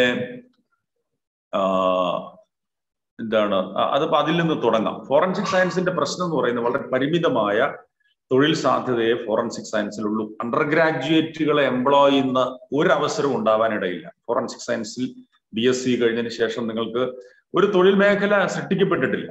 ഇപ്പൊ ഞാൻ ഒരു ഉദാഹരണം പറയാം. ഫാം ഡി എന്ന പേരിൽ ഒരു കോഴ്സ് ഉണ്ടായിരുന്നു. ഫാം ഡി കോഴ്സ് ഉണ്ട്, ഇപ്പോഴും ഉണ്ട്. ഫാം ഡി കേട്ട് കാണാം. അതൊക്കെ ഒരു പക്ഷേ ഒരു 6 7 6 ഒരു 8 10 വർഷങ്ങൾക്ക് മുമ്പ് ആ ഫാം ഡി കോഴ്സ് അവതരിപ്പിക്കുമ്പോൾ അന്ന് ഈ കോഴ്സ് സ്വകാര്യ മേഖലയിലാണ് അവതരിപ്പിക്കപ്പെട്ടത്, സ്വകാര്യ സ്ഥാപനങ്ങളിൽ. അപ്പൊ അന്ന് 15 ലക്ഷവും 20 ലക്ഷവും ഒക്കെ ഫീസ് കൊടുത്തിട്ടാണ് കുട്ടികൾ പഠിച്ചത്. ഇത് കഴിഞ്ഞാൽ 6 വർഷത്തെ ഈ ഫാം ഡി കോഴ്സ് കഴിഞ്ഞാൽ നിങ്ങൾ ഡോക്ടറാണ്, ഡോക്ടർക്ക് തുല്യമാണ് എന്നൊക്കെ പറഞ്ഞാണ് കുട്ടികളെ ചേർത്തിയത്. ഒരുപാട് കുട്ടികൾ അതൊക്കെ വിശ്വസിച്ച് ചേരുകയും ചെയ്തു. കോഴ്സ് കഴിഞ്ഞ് ഇന്ത്യയിൽ ഫാം ഡി കഴിഞ്ഞവർക്ക് വർക്ക് ചെയ്യാൻ പറ്റുന്ന ഒരു മേഖല പോലും ഉണ്ടായിരുന്നില്ല. അവസാനം അങ്ങനെ എന്താ പറയുക, നിരാശനായ ഒരു പാരന്റ്, തൃശ്ശൂർക്കാരനാണ് അദ്ദേഹം, ഡൽഹിയിൽ പോയിട്ട് നിരാഹാര സമരം ഇരുന്നു. അങ്ങനെ ഇരുന്നതിന് ശേഷമാണ് ഇപ്പൊ ആശുപത്രികളിൽ ഫാം ഡിക്കാരെ അപ്പോയിന്റ് ചെയ്യാനുള്ള അവർക്ക് ക്ലിനിക്കൽ ഫാർമസിസ്റ്റ് എന്നോ മറ്റോ, ഞാൻ ടൈറ്റിൽ മറന്നുപോയി, ഒരു തസ്തിക സൃഷ്ടിച്ചിട്ടുണ്ട്. അപ്പൊ വളരെ പരിമിതമായ ഒരു തൊഴിലവസരം ഇപ്പൊ അവർക്ക് തുറന്നു കിട്ടിയിട്ടുണ്ട്. പക്ഷെ അവർ മുടക്കിയ ഫീസ് അവസാനമൊക്കെ ചേർന്ന് ഒരു 25 ലക്ഷമൊക്കെ കൊടുത്തിട്ടാണ് കേരളത്തിന് പുറത്തുള്ള കോളേജുകൾ, കേരളത്തിലുണ്ട് ഫാം ഡി കോഴ്സസ്, ചെന്ന് ചേർന്നത്. ബട്ട് ഇപ്പോ ഞാൻ പറഞ്ഞ പോലെ പരിമിതമായ ഒരു തൊഴിലവസരം അതിൽ തുറന്നു കിട്ടിയിട്ടുണ്ട്. അപ്പോ എങ്കിലും അത് തീരെ ഉണ്ടായിരുന്നില്ല എന്നുള്ളതാണ് യാഥാർത്ഥ്യം. അതേപോലുള്ള പ്രശ്നങ്ങൾ ഈ ഫോറൻസിക് സയൻസ് പോലുള്ള കോഴ്സസിനുണ്ട്. കേരളത്തിൽ ഉദാഹരണം പറയാം. കേരളത്തിൽ സ്വകാര്യ മേഖലയിൽ ഒരു ഫോറൻസിക് സയൻസ് കഴിഞ്ഞ ഒരാൾക്ക് ഒരു അവസരമില്ല, അക്കാര്യത്തിൽ ഒരു സംശയമില്ല. പിന്നെ സർക്കാർ വേണം ഈ ഫോറൻസിക് സയൻസ് കോഴ്സ് കഴിഞ്ഞ ആളുകളെ എംപ്ലോയ് ചെയ്യിപ്പിക്കാൻ. അപ്പൊ സർക്കാരിന്റെ കീഴിലുള്ള ഫോറൻസിക് ഡിപ്പാർട്ട്മെന്റുകളിൽ ഒരു ഫോറൻസിക് സർജൻ ഉണ്ടാവും. ഓക്കെ, അതിപ്പോ മിക്കവാറും എല്ലാ ജില്ലകളിലും ഡിപ്പാർട്ട്മെന്റ് ഉണ്ടാവും. അവിടെ ഫോറൻസിക് സർജൻ 1 2 3 പേരുണ്ടാവും. ഫോറൻസിക് സർജൻ എന്ന് പറഞ്ഞാൽ ഡോക്ടറാണ് കേട്ടോ. MBBS കഴിഞ്ഞ ഫോറൻസിക് സയൻസിൽ MD കഴിഞ്ഞ ആളാണ്. ഓക്കെ, അത് കുഴപ്പമൊന്നുമില്ല, ഒരു പ്രശ്നവുമില്ല, ധൈര്യമായിട്ട് ചേരാം. MBBSന് ശേഷം ഫോറൻസിക് സയൻസിൽ MD. പക്ഷെ നമ്മുടെ കുട്ടികൾ അതിനല്ല പോകുന്നത്. നമ്മുടെ കുട്ടികൾ +2 കഴിഞ്ഞ് BSc forensic science, MSc forensic science അതാ പോകുന്നത്. അപ്പൊ ഈ ഫോറൻസിക് ഡിപ്പാർട്ട്മെന്റുകളിൽ ഏതെങ്കിലും തരത്തിലുള്ള ഒരു ടെക്നിക്കൽ ആയിട്ടുള്ള ജോബ് ആയിരിക്കും അവർ ചെയ്യുന്നുണ്ടാവുക. അവിടെ ഒരു അനലിസ്റ്റിന്റെ ജോബാവും അവർക്കുണ്ടാവുക, മിക്കവാറും ഉണ്ടാവുക. അപ്പൊ ആ ഡോക്ടറെ സഹായിക്കുക. ഓക്കെ, അവിടെ ഒരുപക്ഷെ ബ്ലഡ് സാമ്പിൾസ് പരിശോധിക്കുക, അല്ലെങ്കിൽ എന്തെങ്കിലും ഒരു അപകടം നടന്ന സ്ഥലത്ത് നിന്ന്, കുറ്റകൃത്യം നടന്ന സ്ഥലത്ത് നിന്ന് വിവരങ്ങൾ ശേഖരിക്കുക, അവിടെ നിന്ന് കിട്ടുന്ന തെളിവുകളെ അതിനെ രാസപരിശോധനയ്ക്ക് വിധേയമാക്കുക. അങ്ങനെയുള്ളൊരു ടെക്നോളജിസ്റ്റിന്റെ ജോലി അവർ ചെയ്യുന്നത്. ഓക്കെ, പക്ഷെ അതിലേക്കുള്ള ഇപ്പൊ കേരളത്തിൽ അതിലേക്ക് ആരെ അപ്പോയിന്റ് ചെയ്യുക? മിക്കവാറും MSc കെമിസ്ട്രി കഴിഞ്ഞ ആൾ, അല്ലെങ്കിൽ MSc ബയോടെക്നോളജി കഴിഞ്ഞ ആൾ, MSc ഫോറൻസിക് സയൻസ് കഴിഞ്ഞ ആളുകളെയും അപ്പോയിന്റ് ചെയ്യും. അപ്പൊ അതിന് MSc ഫോറൻസിക് സയൻസ് ചെയ്തിരിക്കണമെന്ന് യാതൊരു നിർബന്ധവും ഇല്ല എന്നർത്ഥം. മറ്റു മേഖലകളിൽ കെമിസ്ട്രിയുമായിട്ട് ബന്ധപ്പെട്ട വിഷയങ്ങളിൽ നിന്ന് വിഷയങ്ങളിൽ PG കഴിഞ്ഞവർക്കും അവിടെ ജോലി കിട്ടും എന്നർത്ഥം. എത്ര പേര് അപ്പോയിന്റ് ചെയ്യും? എത്ര വേക്കൻസികൾ ഉണ്ടാവും? വളരെ പരിമിതമായ വേക്കൻസികൾ ഉള്ളൂ. ഇതാണ് ഒരു പ്രശ്നം. പിന്നെ അതിൽ അക്കാഡമിക് ആയ രീതിയിലേക്ക് ഇപ്പൊ BSc കഴിഞ്ഞു, MSc ഫോറൻസിക് സയൻസ് കഴിഞ്ഞു, അത് കഴിഞ്ഞ് അതിനകത്ത് PhD ഒക്കെ ചെയ്ത് പോകുന്ന ആളുകൾ വളരെ അപൂർവമാണ്, കുറവാണ്. പക്ഷെ പൊതുവെ നമ്മൾ കരുതുന്നത് പോലെ വലിയ ആയിരക്കണക്കിന് വേക്കൻസികൾ സൃഷ്ടിക്കപ്പെടുന്ന ഒരു മേഖലയല്ല ഫോറൻസിക് സയൻസ് എന്നുള്ളത് ഓർമ്മിപ്പിക്കട്ടെ. കൂടുതൽ ചോദ്യങ്ങൾ വരുന്നുണ്ട്, ഞാൻ പെട്ടെന്ന് ഓരോന്നായിട്ട് എടുക്കാം. ഒരു കുട്ടി ചോദിച്ചിരിക്കുന്നത്, സാഹചര്യത്തിനനുസരിച്ചുള്ള മേഖലകൾ തിരഞ്ഞെടുക്കുന്നതാണോ അല്ലെങ്കിൽ നമ്മൾക്ക് ഇഷ്ടപ്പെടുന്ന മേഖലകളിലേക്ക് പോകുന്നതാണോ നല്ലത്? ഇത് രണ്ടും പ്രധാനപ്പെട്ടതാണ്. നമുക്ക് ഇഷ്ടപ്പെടുന്ന ഇപ്പൊ വൈൽഡ് ലൈഫ് ഫോട്ടോഗ്രാഫി എന്ന് പറയും നിങ്ങൾക്ക് ഇഷ്ടപ്പെട്ടൊരു മേഖലയാണെന്ന് കരുതും. ഓക്കെ, അതേസമയം നിങ്ങൾക്ക് വളരെ പെട്ടെന്ന് ഒരു കരിയർ കെട്ടിപ്പടുക്കണം എന്ന് ആഗ്രഹമുണ്ട്, പെട്ടെന്നൊരു തൊഴിൽ വേണം, സ്വന്തം നിലക്ക് ഒരു ഏർണിങ്സ് വേണം എന്ന് ആഗ്രഹിക്കുന്ന ഒരാളാണെങ്കിലോ, അപ്പൊ നിങ്ങൾക്ക് വൈൽഡ് ലൈഫ് ഫോട്ടോഗ്രാഫി നിങ്ങൾക്ക് താല്പര്യമുണ്ട്, പക്ഷെ അതാണ് നിങ്ങളുടെ കരിയറായിട്ട് തിരഞ്ഞെടുക്കുന്നതെങ്കിൽ നിങ്ങൾക്ക് എസ്റ്റാബ്ലിഷ് ചെയ്യാൻ സമയമെടുക്കും. അതൊരു പ്രശ്നമാണ്. അപ്പൊ പാഷൻ നമുക്കുണ്ട്, പക്ഷെ അത് വെച്ചിട്ട് നിങ്ങൾക്ക് ഒരു മികച്ച കരിയർ ഉണ്ടാക്കിയെടുക്കാൻ സമയം കൂടുതൽ വേണം. ഒരു എക്സാമ്പിൾ ആയിട്ട് പറഞ്ഞതാണ്. അപ്പൊ അതുകൊണ്ട് സാഹചര്യം വിലയിരുത്തണം. പക്ഷെ അതേസമയം ഇഷ്ടമില്ലാത്തൊരു കോഴ്സിന്റെ പുറകെ പോകാനും പാടില്ല. ഇത് വളരെ പ്രധാനപ്പെട്ടതാണ്. ഇത് രണ്ടും കൂടിയുള്ള ഒരു ബാലൻസിങ് വളരെ വളരെ പ്രധാനപ്പെട്ടതാണ്. നല്ലൊരു ചോദ്യമാണ് ഇൻസാഫ് ചോദിച്ചത്. മറ്റൊരു ചോദ്യം, എൻ്റെ career training and development HRM ആണ്. ഭാവിയിൽ കമ്പനികളിൽ വർക്ക് ചെയ്യുന്നത് മെഷീൻ ആയിരിക്കാം, അതുകൊണ്ട് HRMന് സ്കോപ്പ് ഉണ്ടാകുമോ എന്നാണ്. ഇത് ഒരു വലിയ ചോദ്യമാണ്. ഞാൻ ഒരു കാര്യം പറയാനുള്ള, ഞാനൊരു ഫ്യൂച്ചറോളജിസ്റ്റ് അല്ല. ഈ ഭാവി പ്രവചിച്ചുകൊണ്ടുള്ള ഭാവിയെക്കുറിച്ചുള്ള പ്രവചനങ്ങളൊക്കെ പരാജയപ്പെട്ടിട്ടേ ഉള്ളൂ. അതുകൊണ്ട് എനിക്ക് പറയാനുള്ളത്, എന്ത് പഠിച്ചാലും നമുക്ക് ഒരു അഡാപ്റ്റബിലിറ്റി എന്ന് പറയുന്ന ഒരു സ്കിൽ ഉണ്ടാക്കിയെടുക്കാനായിട്ട് ശ്രമിക്കണം. ഏതെങ്കിലും ഒരു പ്രത്യേക മേഖലയിൽ മാത്രം അറിവുള്ള ഒരാൾ എന്നതിനേക്കാളും അപ്പുറത്ത് വ്യത്യസ്ത മേഖലകളിൽ താല്പര്യമുള്ള, വ്യത്യസ്ത മേഖലകളെ കുറിച്ച് അറിയാൻ ഔത്സുഖ്യമുള്ള ഒരു വ്യക്തിയായിട്ട് മാറാൻ ശ്രമിക്കുക എന്നുള്ളതാണ് കാര്യം. അതായത് ഒരു ഇന്റർ ഡിസിപ്ലിനറി ആയ ഒരു അപ്രോച്ച് നമുക്ക് ജീവിതത്തിൽ ഉണ്ടാവണം, പഠന വിഷയങ്ങളിലും ഉണ്ടാവണം. അങ്ങനെ ഉണ്ടെങ്കിൽ ഞങ്ങൾക്ക് ബുദ്ധിമുട്ടേണ്ടി വരില്ല. അല്ലെങ്കിൽ ഒരൊറ്റ മേഖല മാത്രമേ അറിയൂ, അതിൽ മാത്രമേ മാസ്റ്ററി ഉള്ളൂ എന്ന് വിചാരിക്കും, വൈദഗ്ധ്യമുള്ളൂ എന്ന് കരുതും. അങ്ങനെ വരുമ്പോൾ ആ തൊഴിൽ മേഖല മറ്റേതെങ്കിലും രീതിയിലുള്ള മാറ്റങ്ങൾക്ക് വിധേയമായാൽ നമ്മൾ പരാജയപ്പെടും. അതുകൊണ്ട് മൾട്ടിപ്പിൾ സ്കിൽസ് നേടിയെടുക്കാനുള്ള കഴിവ് ഉണ്ടാവണം. അതാണ് എനിക്ക് പറയാനുള്ളത്. അപ്പൊ അതുകൊണ്ട് HRM സ്വീകരിച്ച ഒരാൾ അങ്ങനെ നിരാശപ്പെടേണ്ടി വരുമൊന്നുമില്ല. പക്ഷെ അതേസമയം ഞാൻ നേരത്തെ പറഞ്ഞ പോലെ വ്യത്യസ്തങ്ങളായ സ്കിൽ സെറ്റ്സ് നിങ്ങളുടെ എന്താ പറയുക, നിങ്ങളുടെ ഒരു നേടിയെടുക്കാനായിട്ട്, ആർജിക്കാനായിട്ടുള്ള ശ്രമം നിങ്ങൾ നടത്തുന്നുണ്ടെങ്കിൽ നിങ്ങൾക്ക് വിഷമിക്കേണ്ടി വരില്ലെന്ന് മാത്രമേ പറയാൻ പറ്റുള്ളൂ. ഫ്യൂച്ചർ ഞാൻ നേരത്തെ പറഞ്ഞ പോലെ ഫ്യൂച്ചർ കൃത്യമായിട്ട് പ്രെഡിക്റ്റ് ചെയ്യുക എളുപ്പമല്ല. നമ്മൾ ഈ കൊറോണ ഒരാളും ആന്റിസിപ്പേറ്റ് ചെയ്തതല്ല. ഒരു ഫ്യൂച്ചറോളജിസ്റ്റും ഇതുപോലുള്ളൊരു മഹാദുരന്തം ഉണ്ടാകുമെന്നും മനുഷ്യവംശം മുഴുവൻ ഇത്തരം ഒരു മഹാമാരിയുടെ മുമ്പിൽ പകച്ചു നിൽക്കുമെന്നും കരുതിയിട്ടേ ഇല്ല. ഇപ്പോ കമ്പ്യൂട്ടർ സയൻസില്, കമ്പ്യൂട്ടർ എഞ്ചിനീയറിംഗിലെ ഏറ്റവും പ്രധാനപ്പെട്ട കമ്പനികളൊന്നായിരുന്നെന്ന് പറയാൻ പറ്റില്ല, കമ്പനികളിലൊന്നായ, ഒരുപക്ഷെ ഏറ്റവും ആദ്യമായിട്ട് കമ്പ്യൂട്ടറൊക്കെ രൂപകൽപ്പന ചെയ്യുകയും മറ്റുമൊക്കെ ചെയ്ത IBM. ആ IBMന്റെ പ്രസിഡന്റ് ആയിരുന്ന സാമുവൽ വാട്സൺ 1940 മറ്റോ പറഞ്ഞു, എനിക്ക് തോന്നുന്നില്ല എപ്പോഴെങ്കിലും ഈ കമ്പ്യൂട്ടർ നമുക്ക് 5-ലധികം കമ്പ്യൂട്ടർ ലോകത്ത് വേണ്ടി വരുമെന്ന്. ലോകത്ത് ആകെ വേണ്ടി വരിക 5 കമ്പ്യൂട്ടർ, പരമാവധി വേണ്ടി വരുന്നത് 5 കമ്പ്യൂട്ടർ ആവും എന്നാണ് അദ്ദേഹം 1940 പറഞ്ഞത്. അപ്പൊ ആരാണ് കമ്പ്യൂട്ടറുകൾ ഉണ്ടാക്കിക്കൊണ്ടിരുന്ന ഒരു കമ്പനിയുടെ പ്രസിഡന്റ്. അതുപോലെ 1970 മറ്റോ ആണെന്ന് തോന്നുന്നു, വീടുകളിൽ കമ്പ്യൂട്ടർ ഉപയോഗിക്കുന്നതിനെ കുറിച്ച് എനിക്ക് ചിന്തിക്കാൻ പോലും പറ്റില്ല. അത് പറഞ്ഞ ഒരു വലിയ കമ്പ്യൂട്ടർ സയന്റിസ്റ്റ് ഉണ്ട്, ഞാൻ അയാളുടെ പേര് മറന്നുപോയി. വീടുകളിൽ എപ്പോഴെങ്കിലും കമ്പ്യൂട്ടർ ഉപയോഗപ്പെടുത്തേണ്ടി വരുമെന്ന് ഞാൻ ചിന്തിക്കുന്ന പോലുമില്ല. പക്ഷെ ഇന്നിപ്പോ കമ്പ്യൂട്ടറുകൾ എന്തൊക്കെ ചെയ്യുന്നു എന്നുള്ളത് നമുക്കറിയാം. അപ്പൊ അതുകൊണ്ട് ഭാവി നമുക്ക് കൃത്യമായിട്ട് പ്രെഡിക്റ്റ് ചെയ്യുക എളുപ്പമല്ല. അതിനെക്കുറിച്ചുള്ള ഭാവിയെക്കുറിച്ചുള്ള ഒരു ആവലാതിക്ക് പകരം നിങ്ങളുടെ ശേഷികൾ, നിങ്ങളുടെ സ്കിൽ സെറ്റ്സ് വർദ്ധിപ്പിക്കാനായിട്ടുള്ള ശ്രമങ്ങൾ നടത്തുക എന്നുള്ളതാണ് പ്രധാനം. മറ്റൊരു ചോദ്യം സൈക്കോളജിയെ കുറിച്ചാണ്.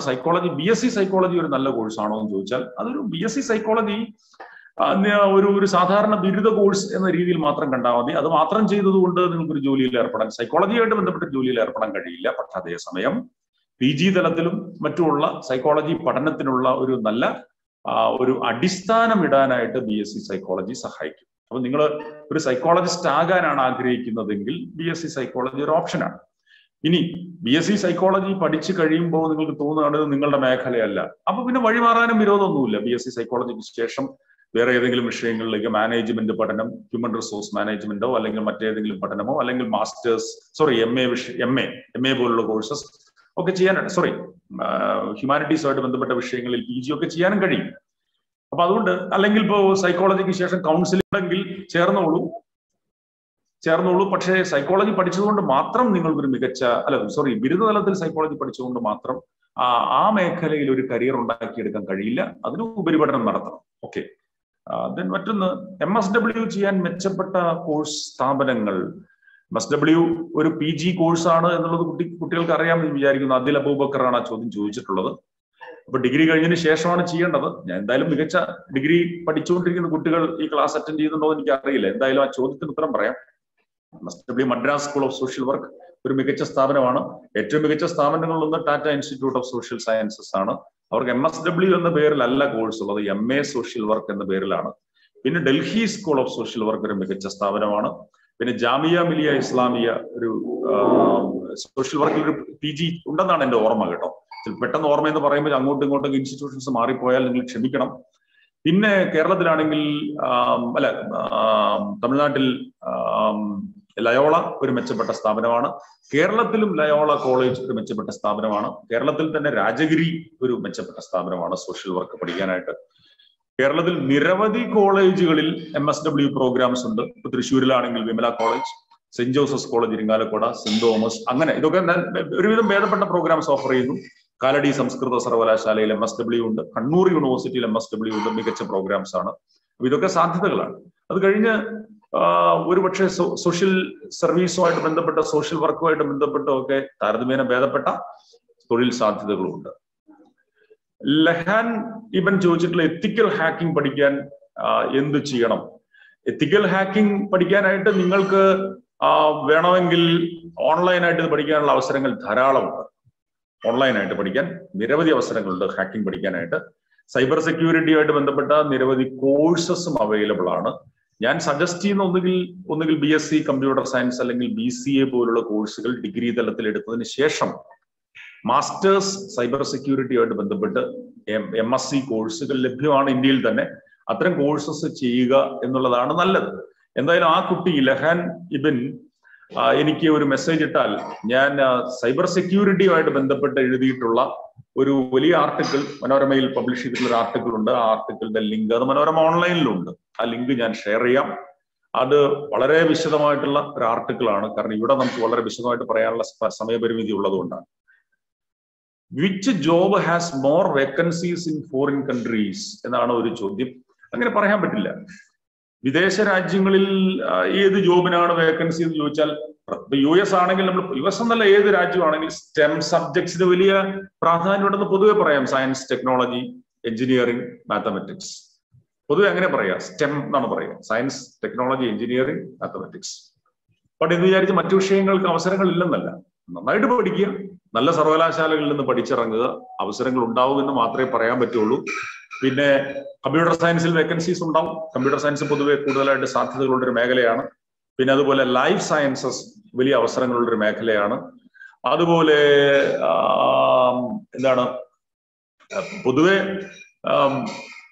മെഡിക്കൽ, അലൈഡ് മെഡിക്കൽ മേഖലകളിലൊക്കെ അവസരങ്ങളുണ്ട്. ഇപ്പൊ നഴ്സിംഗ് പോലുള്ള മേഖലകളിൽ അവസരമുണ്ട്. വിദേശ രാജ്യങ്ങളിൽ വേണമെങ്കിൽ പോയിട്ട് നഴ്സിംഗ് പഠിക്കാം. ഇന്ത്യയിൽ തന്നെ മികച്ച സ്ഥാപനങ്ങളിൽ നിന്ന് നഴ്സിംഗ് പഠിക്കാം. അത് കഴിഞ്ഞ് വിദേശ രാജ്യങ്ങളിലേക്ക് പോകാം. അപ്പൊ ഒരുപാട് ഏരിയാസ് അങ്ങനെ സൂചിപ്പിക്കാൻ പറ്റും. അപ്പൊ ഓക്കെ, വേറൊന്ന്, യെസ്, 9ാം ക്ലാസ്സിൽ പഠിക്കുന്ന ഒരു കുട്ടിയാണ്. എന്തെങ്കിലും ഓൺലൈൻ കോഴ്സസ് എനിക്ക് പഠിക്കാൻ പറ്റുമോ? Is there any for designing courses? ഡിസൈനുമായിട്ട് ബന്ധപ്പെട്ട കോഴ്സസ് എനിക്ക് നോക്കാതെ പറയാൻ പറ്റില്ല. ഓൺലൈൻ കോഴ്സസ് ഇഷ്ടം പോലെയുണ്ട്. ഞാൻ എല്ലാ കുട്ടികളോടും പറയാനുള്ളത്, സൗജന്യമായിട്ട് ലഭ്യമായിട്ടുള്ള നിരവധി ഓൺലൈൻ കോഴ്സസ് ഉണ്ട്. ചിലതിന്റെ മാത്രം പേരുകൾ പറയാം. ഇതിലിപ്പോ ചിലത് നിങ്ങൾക്കിപ്പോ പഠനത്തോടൊപ്പം കൊണ്ടുപോകാൻ പറ്റുന്ന ചില കോഴ്സസ് എന്ന് പറഞ്ഞ പരിശീലന സൗകര്യങ്ങൾ. ഉദാഹരണത്തിന് Khan academy, KHAN, Khan academy, അവർ ഓഫർ ചെയ്യുന്ന നിരവധി പ്രോഗ്രാമുകൾ ഇപ്പോ നമ്മുടെ CBSE സിലബസിലൊക്കെയുള്ള കുട്ടികൾക്ക് കാര്യമായിട്ട് ഉപയോഗപ്പെടുത്താവുന്നതാണ്. CBSE അല്ലെങ്കിൽ സ്റ്റേറ്റ് സിലബസിലുള്ള കുട്ടികൾക്കും ഉപയോഗപ്പെടുത്താം. അത് സൗജന്യമായിട്ടുള്ള ഓൺലൈൻ പരിശീലനങ്ങൾ നൽകുന്ന ഒരു അക്കാഡമിയാണ് ഖാൻ അക്കാഡമി, KHAN. അവര് എൻ്റെ ഓർമ്മ അനുസരിച്ച് 5ാം ക്ലാസ് മുതൽ ഉള്ള പാഠവിഷയങ്ങൾ, 12 വരെയുള്ള പാഠവിഷയങ്ങൾ അവരുടെ പോർട്ടലിലൂടെ പഠിക്കാൻ പറ്റും. സയൻസും ഇക്കണോമിക്സും മാത്സും ഒക്കെയാണ് കേട്ടോ. മറ്റുള്ള വിഷയങ്ങൾ ഇംഗ്ലീഷും ഉണ്ട്. ബാക്കി എല്ലാ വിഷയങ്ങളും ലഭ്യമല്ല. അതൊന്ന് ഓൺലൈനായിട്ട് പഠിക്കാവുന്നത്. ഇനിയിപ്പോ +2 ക്ലാസ്സിലൊക്കെ പഠിക്കുന്ന കുട്ടികൾ അല്ലെങ്കിൽ ഡിഗ്രി ക്ലാസ്സുകളിലൊക്കെ പഠിക്കുന്ന കുട്ടികൾക്ക് ഉപയോഗപ്പെടുത്താവുന്ന നിരവധി ഓൺലൈൻ പരിശീലന സൗകര്യങ്ങളുണ്ട്. അതിൽ ഏറ്റവും പ്രധാനപ്പെട്ടത് ഒന്ന് MIT open courseware. MIT എന്ന് പറയുന്നത് ലോകത്തെ തന്നെ ഏറ്റവും മികച്ച സർവകലാശാലയാണ്. അവരുടെ open courseware, MIT open courseware. പിന്നെ കോഴ്സറ നിങ്ങൾ ഇപ്പോൾ കേട്ട് കാണും. ഇപ്പൊ കൊറോണയൊക്കെ വന്നപ്പോൾ പലർക്കും ഈ പേരുകൾ ഇപ്പൊ പരിചയമായി. edX, അതായത് EDX, ഇതൊക്കെ ഗംഭീരമായ ഓൺലൈൻ പ്ലാറ്റ്ഫോമുകളാണ്. കുട്ടികളത് ഉപയോഗപ്പെടുത്തണം എന്നാണ് ഞാൻ പറയുക. പിന്നെ അതുപോലെ ഇന്ത്യയിലാണെങ്കിൽ ഇപ്പോൾ സർക്കാരിന്റെ ഒരു പ്രോജക്റ്റാണ് സ്വയം, SWAYAM, സ്വയം. അതൊരു ഈ നേരത്തെ പറഞ്ഞതുപോലെ അത്ര ഗംഭീരമെന്ന് പറയില്ലെങ്കിൽ പോലും എങ്കിലും അതിലും ധാരാളമായിട്ടുള്ള കോഴ്സസ് നമുക്ക് സ്വയത്തിൽ അവൈലബിൾ ആണ്. അങ്ങനെ നിരവധി. പിന്നെ അതുപോലെ ഓൺലൈനിൽ ആക്സസ് ചെയ്യാൻ പറ്റുന്ന ലൈബ്രറികളുണ്ട്. അപ്പൊ അത് ആക്സസ് ചെയ്യാം. അതിപ്പോ ഗവൺമെന്റിന്റെ തന്നെ പ്രോജക്റ്റ് ഉണ്ട്. IIT എൻട്രൻസ് എക്സാമിനൊക്കെ തയ്യാറെടുക്കുന്ന കുട്ടികളെ സഹായിക്കാൻ വേണ്ടി IIT അധ്യാപകരുടെ നേതൃത്വത്തിലുള്ള ഓൺലൈൻ കോഴ്സസ് ഉണ്ട്. ധാരാളം സാധ്യതകളുണ്ട്. ഓക്കെ, എത്തിക്കൽ ഹാക്കിംഗ് ഞാൻ പറഞ്ഞു. കോസ്മോളജിയാണ് സബിത ചോദിച്ചിട്ടുള്ളത്. കോസ്മോളജിയെ കുറിച്ച് പറയാം. നമുക്ക് കോസ്മോളജി എന്ന പേരിൽ തന്നെ ഒരു കോഴ്സ് ലഭ്യമല്ല. കോസ്മോളജി എന്ന പേരിൽ തന്നെ, പക്ഷെ സ്പേസ് സയൻസ് എന്ന പേരിലാണ് പൊതുവെ അത് അറിയപ്പെടുന്നത്. സ്പേസ് സയൻസ് അല്ലെങ്കിൽ ആസ്ട്രോഫിസിക്സ് എന്നൊക്കെ പേരിൽ നമുക്ക് കോഴ്സസ് അവൈലബിൾ ആണ്. അതിലേക്ക് കടക്കാൻ ആഗ്രഹിക്കുന്ന ആളുകൾ ഡിഗ്രി തലത്തിൽ ഫിസിക്സ് പഠിക്കുക, ഡിഗ്രി തലത്തിൽ. പിന്നെ അതിനുശേഷം PG ഫിസിക്സ് കണ്ടിന്യൂ ചെയ്യാം. ഇതിനുശേഷം നിങ്ങൾക്ക് ഈ ആസ്ട്രോഫിസിക്സിലോ അല്ലെങ്കിൽ സ്പേസ് സയൻസിലോ ഒക്കെയുള്ള PhD കോഴ്സസിന് ചേരാം. അതിന് ഇന്ത്യയിൽ അവസരങ്ങളുണ്ട്. ഇന്ത്യയിൽ ഇപ്പം മികച്ച സ്ഥാപനങ്ങൾ എന്ന് പറയുന്നത് ഇന്ത്യൻ ഇൻസ്റ്റിറ്റ്യൂട്ട് ഓഫ് ആസ്ട്രോഫിസിക്സ്, അത് ബാംഗ്ലൂരാണ്. പിന്നെ അതുപോലെ പൂനെയിലുള്ള inter university centre for astrophysics ഒരു മികച്ച സ്ഥാപനമാണ്. Tata institute of fundamental research, അങ്ങനെ നിരവധി സ്ഥാപനങ്ങളുണ്ട്. ഈ ആസ്ട്രോഫിസിക്സുമായിട്ട് ബന്ധപ്പെട്ടോ അല്ലെങ്കിൽ സ്പേസ് സയൻസുമായിട്ട് ബന്ധപ്പെട്ടോ മികച്ച പഠന സൗകര്യങ്ങളുള്ള നിരവധി സ്ഥാപനങ്ങളുണ്ട്. അടിസ്ഥാനപരമായിട്ട് ശ്രദ്ധിക്കേണ്ട കാര്യം ഡിഗ്രിയും PGയും ഫിസിക്സിൽ ചെയ്യാന്നുള്ളതാണ്. ഇനി ഡിഗ്രി ഫിസിക്സ് കഴിഞ്ഞതിന് ശേഷവും വേണമെങ്കിൽ നിങ്ങൾക്ക് ഈ സ്പേസ് സയൻസിന്റെ വഴിയിലേക്ക് കടക്കാം. അത് MSCയും PhDയും കൂടി ഒരുമിച്ച് ചെയ്യാനുള്ള സൗകര്യങ്ങളും ഇന്ത്യയിലെ ചില സ്ഥാപനങ്ങളിലുണ്ട്. മറ്റൊരു വഴി എന്ന് പറയുന്നത് BTech കഴിഞ്ഞതിന് ശേഷം ഈ മേഖലയിലേക്ക് കടക്കുക എന്നുള്ളതാണ്. ധാരാളമായിട്ട് വഴികളുണ്ട്. മൾട്ടിമീഡിയ കോഴ്സസ് ഒക്കെയാണ് ഒരു കുട്ടി ഷെയ്സ ചോദിച്ചിരിക്കുന്നത്. കേരളത്തിലാണെങ്കിൽ ഒരെണ്ണം KR Narayanan institute of visual communication മികച്ച ഡിപ്ലോമ കോഴ്സ് വിഷ്വൽ കമ്മ്യൂണിക്കേഷനിൽ ചെയ്യുന്നുണ്ട്. വിഷ്വൽ കമ്മ്യൂണിക്കേഷൻ എന്ന് പറഞ്ഞാൽ പ്യുവർലി മൾട്ടിമീഡിയ അല്ല, പക്ഷെ മൾട്ടിമീഡിയ അതിനുള്ളിൽ കടന്നു വരും കേട്ടോ. അപ്പൊ അത് ഒരു മികച്ച സ്ഥാപനമാണ് KR Narayanan institute of visual communication. പിന്നെ ഒരുപാട് കോളേജുകളിൽ ഈ കോഴ്സസ് ലഭ്യമാണ്. ഇപ്പോൾ മൾട്ടിമീഡിയ ആയിട്ട് ബന്ധപ്പെട്ട് ഗ്രാഫിക്സ് ആൻഡ് അനിമേഷനുമായിട്ട് ബന്ധപ്പെട്ടുള്ള നിങ്ങൾക്ക് വിഷ്വൽ കമ്മ്യൂണിക്കേഷനൊക്കെ ആയിട്ട് ബന്ധപ്പെട്ട് പരിഗണിക്കാവുന്ന ചില സ്ഥാപനങ്ങളുടെ പേരുകൾ പെട്ടെന്ന് ഓർമ്മയിൽ വരുന്നത് ചിലത് പറയുന്നത് മാത്രമേ ഉള്ളൂ. ഒന്ന് ചങ്ങനാശ്ശേരിയിലെ saint Joseph's college of communication Changanassery, പിന്നെ അതുപോലെ അങ്കമാലി DPOL, പിന്നെ അങ്കമാലിക്ക് അടുത്ത് തന്നെ DIMS, അതുപോലെ തൃശ്ശൂരിൽ ചേതന ഇൻസ്റ്റിറ്റ്യൂട്ട്. ഇതൊക്കെ താരതമ്യേന മെച്ചപ്പെട്ട സ്ഥാപനങ്ങളാണ്. സർക്കാർ മേഖലയിൽ ഞാൻ നേരത്തെ പറഞ്ഞ KR നാരായണൻ ഇൻസ്റ്റിറ്റ്യൂട്ട് മാത്രമേ ഉള്ളൂ. ഇനി ഈ കുട്ടിക്ക് ശ്രദ്ധിക്കാവുന്ന കേരളത്തിന് പുറത്താണെങ്കിൽ കേരളത്തിന് പുറത്ത് വളരെ മികച്ച പ്രോഗ്രാംസ് ഓഫർ ചെയ്യുന്നുണ്ട്. NID national institute of design. NIDയിൽ മാത്രമല്ല, NID പ്രത്യേകം പറഞ്ഞെന്ന് മാത്രമേ ഉള്ളൂ.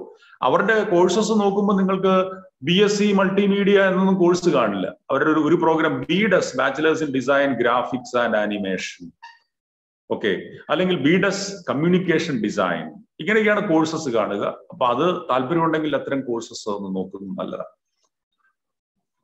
Then can you please share your views on biotechnology and microbiology? ഞാൻ മുൻപ് സൂചിപ്പിച്ചു ബയോടെക്നോളജി മൈക്രോബയോളജിയിലുള്ള സാധ്യതകളെ കുറിച്ച് പറയാനാണ് ആവശ്യപ്പെട്ടിരിക്കുന്നത്. ബയോടെക്നോളജി മൈക്രോബയോളജി പോലുള്ള കോഴ്സസിൽ ഡിഗ്രി തലത്തിൽ അത്തരം കോഴ്സസ് തിരഞ്ഞെടുക്കുന്നതിനേക്കാളും നല്ലത് PG തലത്തിൽ പോകുക എന്നുള്ളതാണ്. PG ആണെങ്കിൽ നമുക്ക് മികച്ച സ്ഥാപനങ്ങൾ ചിലതുണ്ട്.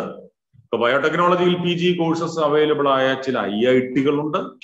പിന്നെ all India institute of medical sciences പോലുള്ള സ്ഥാപനങ്ങളിൽ ബയോടെക്നോളജി മൈക്രോബയോളജിയിലൊക്കെ MSc കോഴ്സസ് ലഭ്യമാണ്. അങ്ങനെ വേറെ സ്ഥാപനങ്ങൾ പറയാം. നമ്മുടെ സെൻട്രൽ യൂണിവേഴ്സിറ്റികളിൽ ചിലയിടങ്ങളിൽ ഇത്തരം കോഴ്സസ് ഉണ്ട്, ക്രിസ്ത്യൻ മെഡിക്കൽ കോളേജിലുണ്ട്. അപ്പൊ അതൊക്കെ PG തലത്തിൽ ചെയ്യുന്നതാവും കൂടുതൽ നല്ലത്. അപ്പൊ ഡിഗ്രിക്ക് കെമിസ്ട്രി അല്ലെങ്കിൽ ബയോളജിയുമായിട്ട് ബന്ധപ്പെട്ട വിഷയങ്ങൾ തിരഞ്ഞെടുത്തതിന് ശേഷം PG തലത്തിൽ ചെയ്യുക. കാരണം ഇതൊക്കെ ഒരു ഗവേഷണ സ്വഭാവമുള്ള കോഴ്സസാണ്. അപ്പൊ അത് കഴിഞ്ഞ് തുടർന്നും പഠിക്കേണ്ടി വരും ഒരു മികച്ച കരിയർ നേടിയെടുക്കണമെങ്കിൽ. ഗവേഷണ രംഗത്താണ് കൂടുതൽ അവസരങ്ങൾ. റിസർച്ച് ലാബുകൾ, സർക്കാർ ലാബുകൾ, അല്ലെങ്കിൽ യൂണിവേഴ്സിറ്റികൾ, മറ്റ് ഗവേഷണ സ്ഥാപനങ്ങൾ, ഇവിടെയൊക്കെ ബയോടെക്നോളജിയിലും മൈക്രോബയോളജിയിലും അവസരങ്ങളുണ്ട്. പക്ഷെ വെറും BSc കഴിഞ്ഞവർക്ക് അവസരങ്ങൾ കുറവായിരിക്കും എന്നുള്ളത് പ്രത്യേകം ഓർമ്മിക്കുക. ഫ്യൂച്ചർ സ്കോപ്സ് എന്ന് പറഞ്ഞാൽ ധാരാളമായിട്ടുള്ള സ്കോപ്സ് ഉള്ള മേഖലയാണ് ബയോടെക്നോളജിയും മൈക്രോബയോളജിയും. ഈ സ്പെസിഫിക്കലി +2 കഴിഞ്ഞ് വേണമെങ്കിൽ ബയോടെക്നോളജി തിരഞ്ഞെടുക്കാം. അങ്ങനെ തിരഞ്ഞെടുക്കാൻ പറ്റുന്ന ചില സ്ഥാപനങ്ങൾ IIT-കൾ നടത്തുന്ന BTech ബയോടെക്നോളജി കോഴ്സ് ഗംഭീരമായൊരു അവസരമാണ്. അല്ലെങ്കിൽ IIT മദ്രാസിലെ MSc ബയോളജിക്കൽ സയൻസസ്, പക്ഷെ അതിനൊക്കെ പ്രവേശനം കിട്ടാൻ IIT-കൾ നടത്തുന്ന ജോയിന്റ് എൻട്രൻസ് എക്സാം എഴുതേണ്ടി വരും. അതുപോലെ മറ്റൊരു സവിശേഷമായ പ്രോഗ്രാം പൂനെ യൂണിവേഴ്സിറ്റിയിലുണ്ട്. പൂനെ യൂണിവേഴ്സിറ്റിയിൽ +2 കഴിഞ്ഞവർക്ക് ചേരാൻ പറ്റുന്ന 6 വർഷത്തെ MTech ബയോടെക്നോളജി കോഴ്സ്. പൂനെ യൂണിവേഴ്സിറ്റിയിൽ തന്നെയുള്ള +2 കഴിഞ്ഞവർക്ക് ചേരാൻ പറ്റുന്ന MSc ബയോടെക്നോളജി, ഇതൊക്കെ മികച്ച സാധ്യതകളാണ്. പിന്നെ ക്യാബിൻ ക്രൂ, എനിക്ക് പേഴ്സണലായിട്ടൊരു മെസ്സേജ് ഇട്ടാൽ മതി കേട്ടോ. ഓക്കെ. വേറൊരാള് BA അറബിക്ക് പഠിച്ചുകൊണ്ടിരിക്കുന്നു. എനിക്ക് MTTM ആണോ MHA ആണോ നല്ലത്, ഏതിനാണ് സ്കോപ്പ് ഉള്ളത്? MTTM എന്ന് പറയുമ്പോൾ ട്രാവൽ ടൂറിസം മാനേജ്മെന്റ് ആണ് സലാം ഉദ്ദേശിച്ചതെന്ന് ഞാൻ വിചാരിക്കുന്നു. പിന്നെ അതുപോലെ MHA ഹോസ്പിറ്റൽ അഡ്മിനിസ്ട്രേഷൻ ആണെന്ന് കരുതുന്നു. അതോ MHA ഏതാണ് നല്ലതെന്ന് ചോദിച്ചാൽ അത് ഉത്തരം പറയില്ല, അത്ര എളുപ്പമല്ല സലാം. ഒരു കോഴ്സ് ഇപ്പൊ BA എക്കണോമിക്സ് ആണോ BA ഹിസ്റ്ററി ആണോ നല്ലതെന്ന് ചോദിച്ചാൽ ഒരാൾക്ക് BA ഹിസ്റ്ററി ആവും നല്ലത്, വേറൊരാൾക്ക് BA എക്കണോമിക്സ് ആവും നല്ലത്. കാരണം ഇക്കണോമിക്സ് പഠിക്കാൻ താല്പര്യമുള്ള, പൊതുവെ മാത്തമാറ്റിക്സിൽ ഇൻട്രസ്റ്റ് ഉള്ള ഒരാളെ സംബന്ധിച്ച് അതൊരു അനലിറ്റിക്കൽ സബ്ജക്ട് എന്ന നിലയ്ക്ക് ഇക്കണോമിക്സ് ആവും നല്ലത്. ഇക്കണോമിക്സ് അയാൾക്ക് പറ്റും. ഹിസ്റ്ററി എന്ന് പറയുന്നത് കൂടുതലായിട്ട് വായിക്കാനൊക്കെ താല്പര്യമുള്ള ആളുകളെ സംബന്ധിച്ച് ചരിത്രം ഇഷ്ടപ്പെടും. അപ്പൊ അത് ഓരോരുത്തരുടെ കഴിവും താല്പര്യവും അനുസരിച്ച് വേണം കോഴ്സസ് തിരഞ്ഞെടുക്കാൻ. അപ്പൊ അതുകൊണ്ട് BA അറബിക്ക് കഴിഞ്ഞ ഒരാൾക്ക് ട്രാവൽ ആൻഡ് ടൂറിസം മാനേജ്മെന്റ് ആണോ ഹോസ്പിറ്റൽ അഡ്മിനിസ്ട്രേഷൻ ആണോ നല്ലത് എന്ന ചോദ്യത്തിന് ഉത്തരം പറയുക എളുപ്പമല്ല. നിങ്ങൾക്ക് ഈ രണ്ട് കോഴ്സസും എന്താണ് അതിന്റെ കണ്ടന്റ്, അത് കഴിഞ്ഞാൽ ഏത് തരത്തിലുള്ള തൊഴിലിൽ ഏർപ്പെടാൻ പറ്റും എന്നതിനെ കുറിച്ച് പഠിക്കാൻ ശ്രമിക്കുക. പിന്നെ അതിൽ ഏറ്റവും മികച്ച സ്ഥാപനങ്ങൾ കണ്ടെത്തുക, അവിടെ തന്നെ പഠിക്കുക.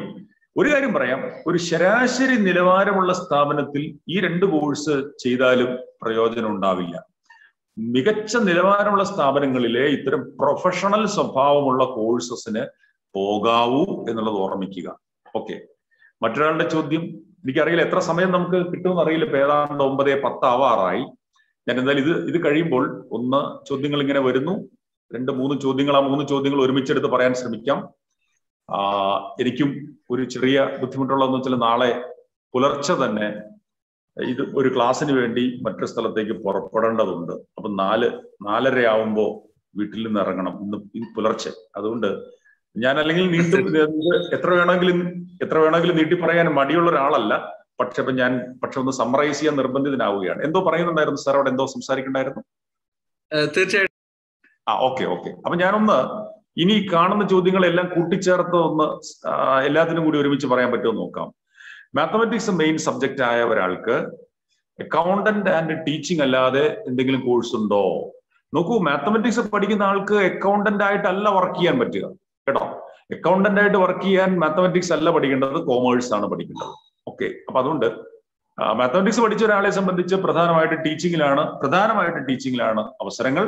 പിന്നെ അല്ലെങ്കിൽ നിങ്ങൾക്ക് സാധാരണ മാത്തമാറ്റിക്സ് കഴിഞ്ഞവരെ സംബന്ധിച്ച് മറ്റുള്ള പരീക്ഷകൾ, ഈ തൊഴിൽ പരീക്ഷകൾ ഉണ്ടല്ലോ, PSC പരീക്ഷ, സ്റ്റാഫ് സെലക്ഷൻ കമ്മീഷന്റെ പരീക്ഷ, ബാങ്ക് പരീക്ഷ, ഇതൊക്കെ അവർ പെട്ടെന്ന് ക്ലിയർ ചെയ്യും മാത്സ് പഠിച്ചവരെ സംബന്ധിച്ച്. വേണമെങ്കിൽ BSc മാത്തമാറ്റിക്സിന് ശേഷം MSc മാത്തമാറ്റിക്സ് അല്ലെങ്കിൽ MSc മാത്സിനോ MSc സ്റ്റാറ്റിസ്റ്റിക്സിനോ MSc ഡാറ്റ സയൻസിനോ MSc കമ്പ്യൂട്ടർ സയൻസിനോ MCAക്കോ MSc ഓപ്പറേഷൻസ് റിസർച്ചിനോ MSc industrial and scientific computing പോലുള്ള കോഴ്സസിനൊക്കെ പോകാം. ഇതിൽ പല കോഴ്സസും ഇൻഡസ്ട്രി ആക്സെപ്റ്റ് ചെയ്യുന്ന കോഴ്സസാണ്. IT രംഗത്തോ അല്ലെങ്കിൽ ബിസിനസ് രംഗത്തോ ഒക്കെ അവസരങ്ങൾ ഉണ്ടാകാം. അപ്പൊ അങ്ങനെയുള്ള കോഴ്സസിലേക്ക് വേണമെങ്കിലും വഴിമാറാം. എന്തായാലും അക്കൗണ്ടിങ്ങിലല്ല മാത്തമാറ്റിക്സ് കഴിഞ്ഞവർക്കുള്ള അവസരം. CA മികച്ച അവസരങ്ങൾ നൽകുന്ന ഒരു കോഴ്സാണ് ചാർട്ടേഡ് അക്കൗണ്ടൻസി എന്ന കാര്യത്തിൽ സംശയമില്ല. പക്ഷെ പ്രധാനമായിട്ടെന്നേ പറയുന്നുള്ളൂ കേട്ടോ, നിങ്ങളുടെ കരിയർ എന്ന് പറയുന്ന ഒരു ലോക്കലൈസ്ഡ് കരിയർ ആവും ചാർട്ടേഡ് അക്കൗണ്ടൻസി കഴിഞ്ഞാൽ. പക്ഷെ നമ്മുടെ നാട്ടിൽ ഒരു മികച്ച തൊഴിൽ കിട്ടാൻ സഹായിക്കുന്ന ഒരു കോഴ്സാണ് CA. ഞാൻ മെഡിസിനെ കുറിച്ച് പറഞ്ഞത് CAയെ കുറിച്ചും ആവർത്തിക്കുകയാണ്. MBBSന് പഠിക്കുന്നത് വളരെ ശ്രമകരമാണ്.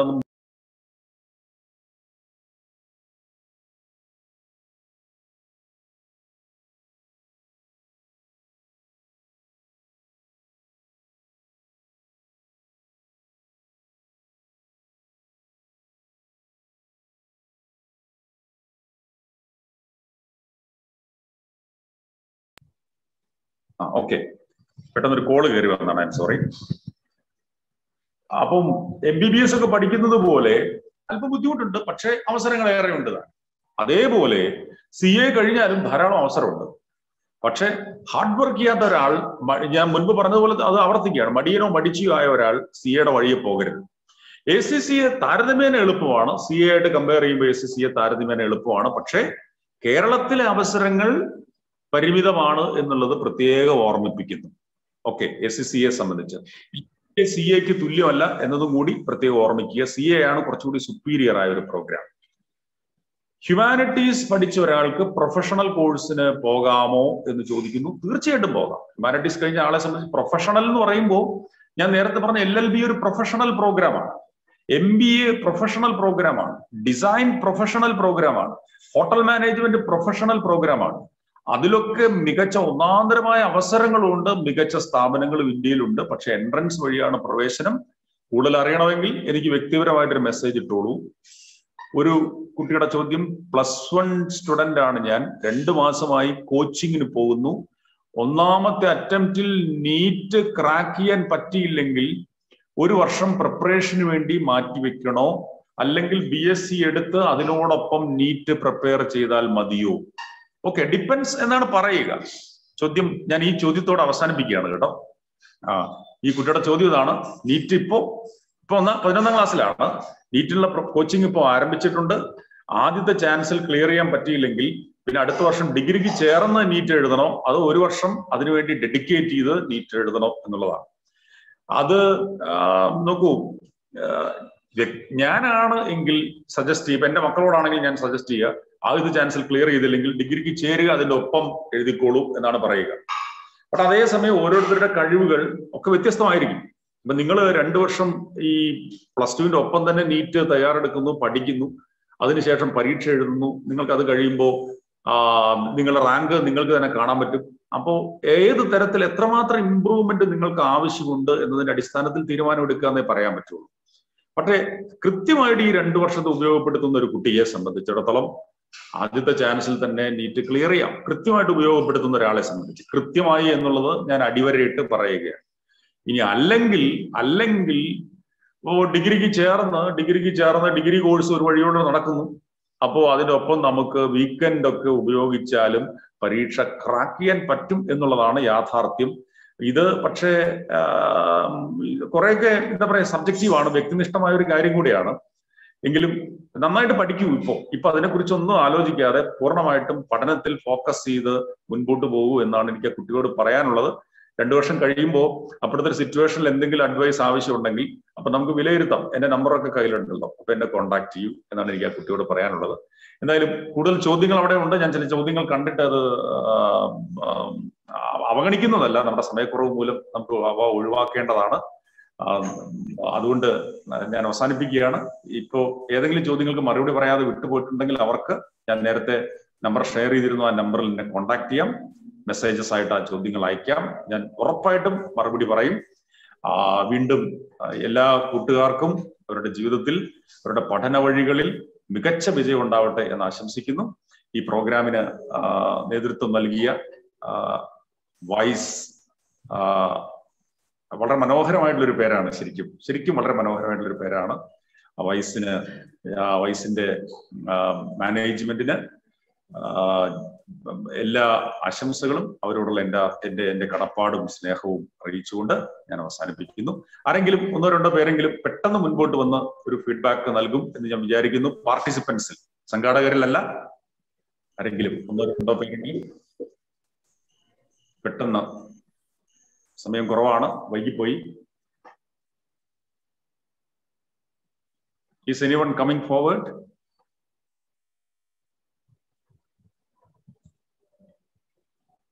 ആരുമില്ല.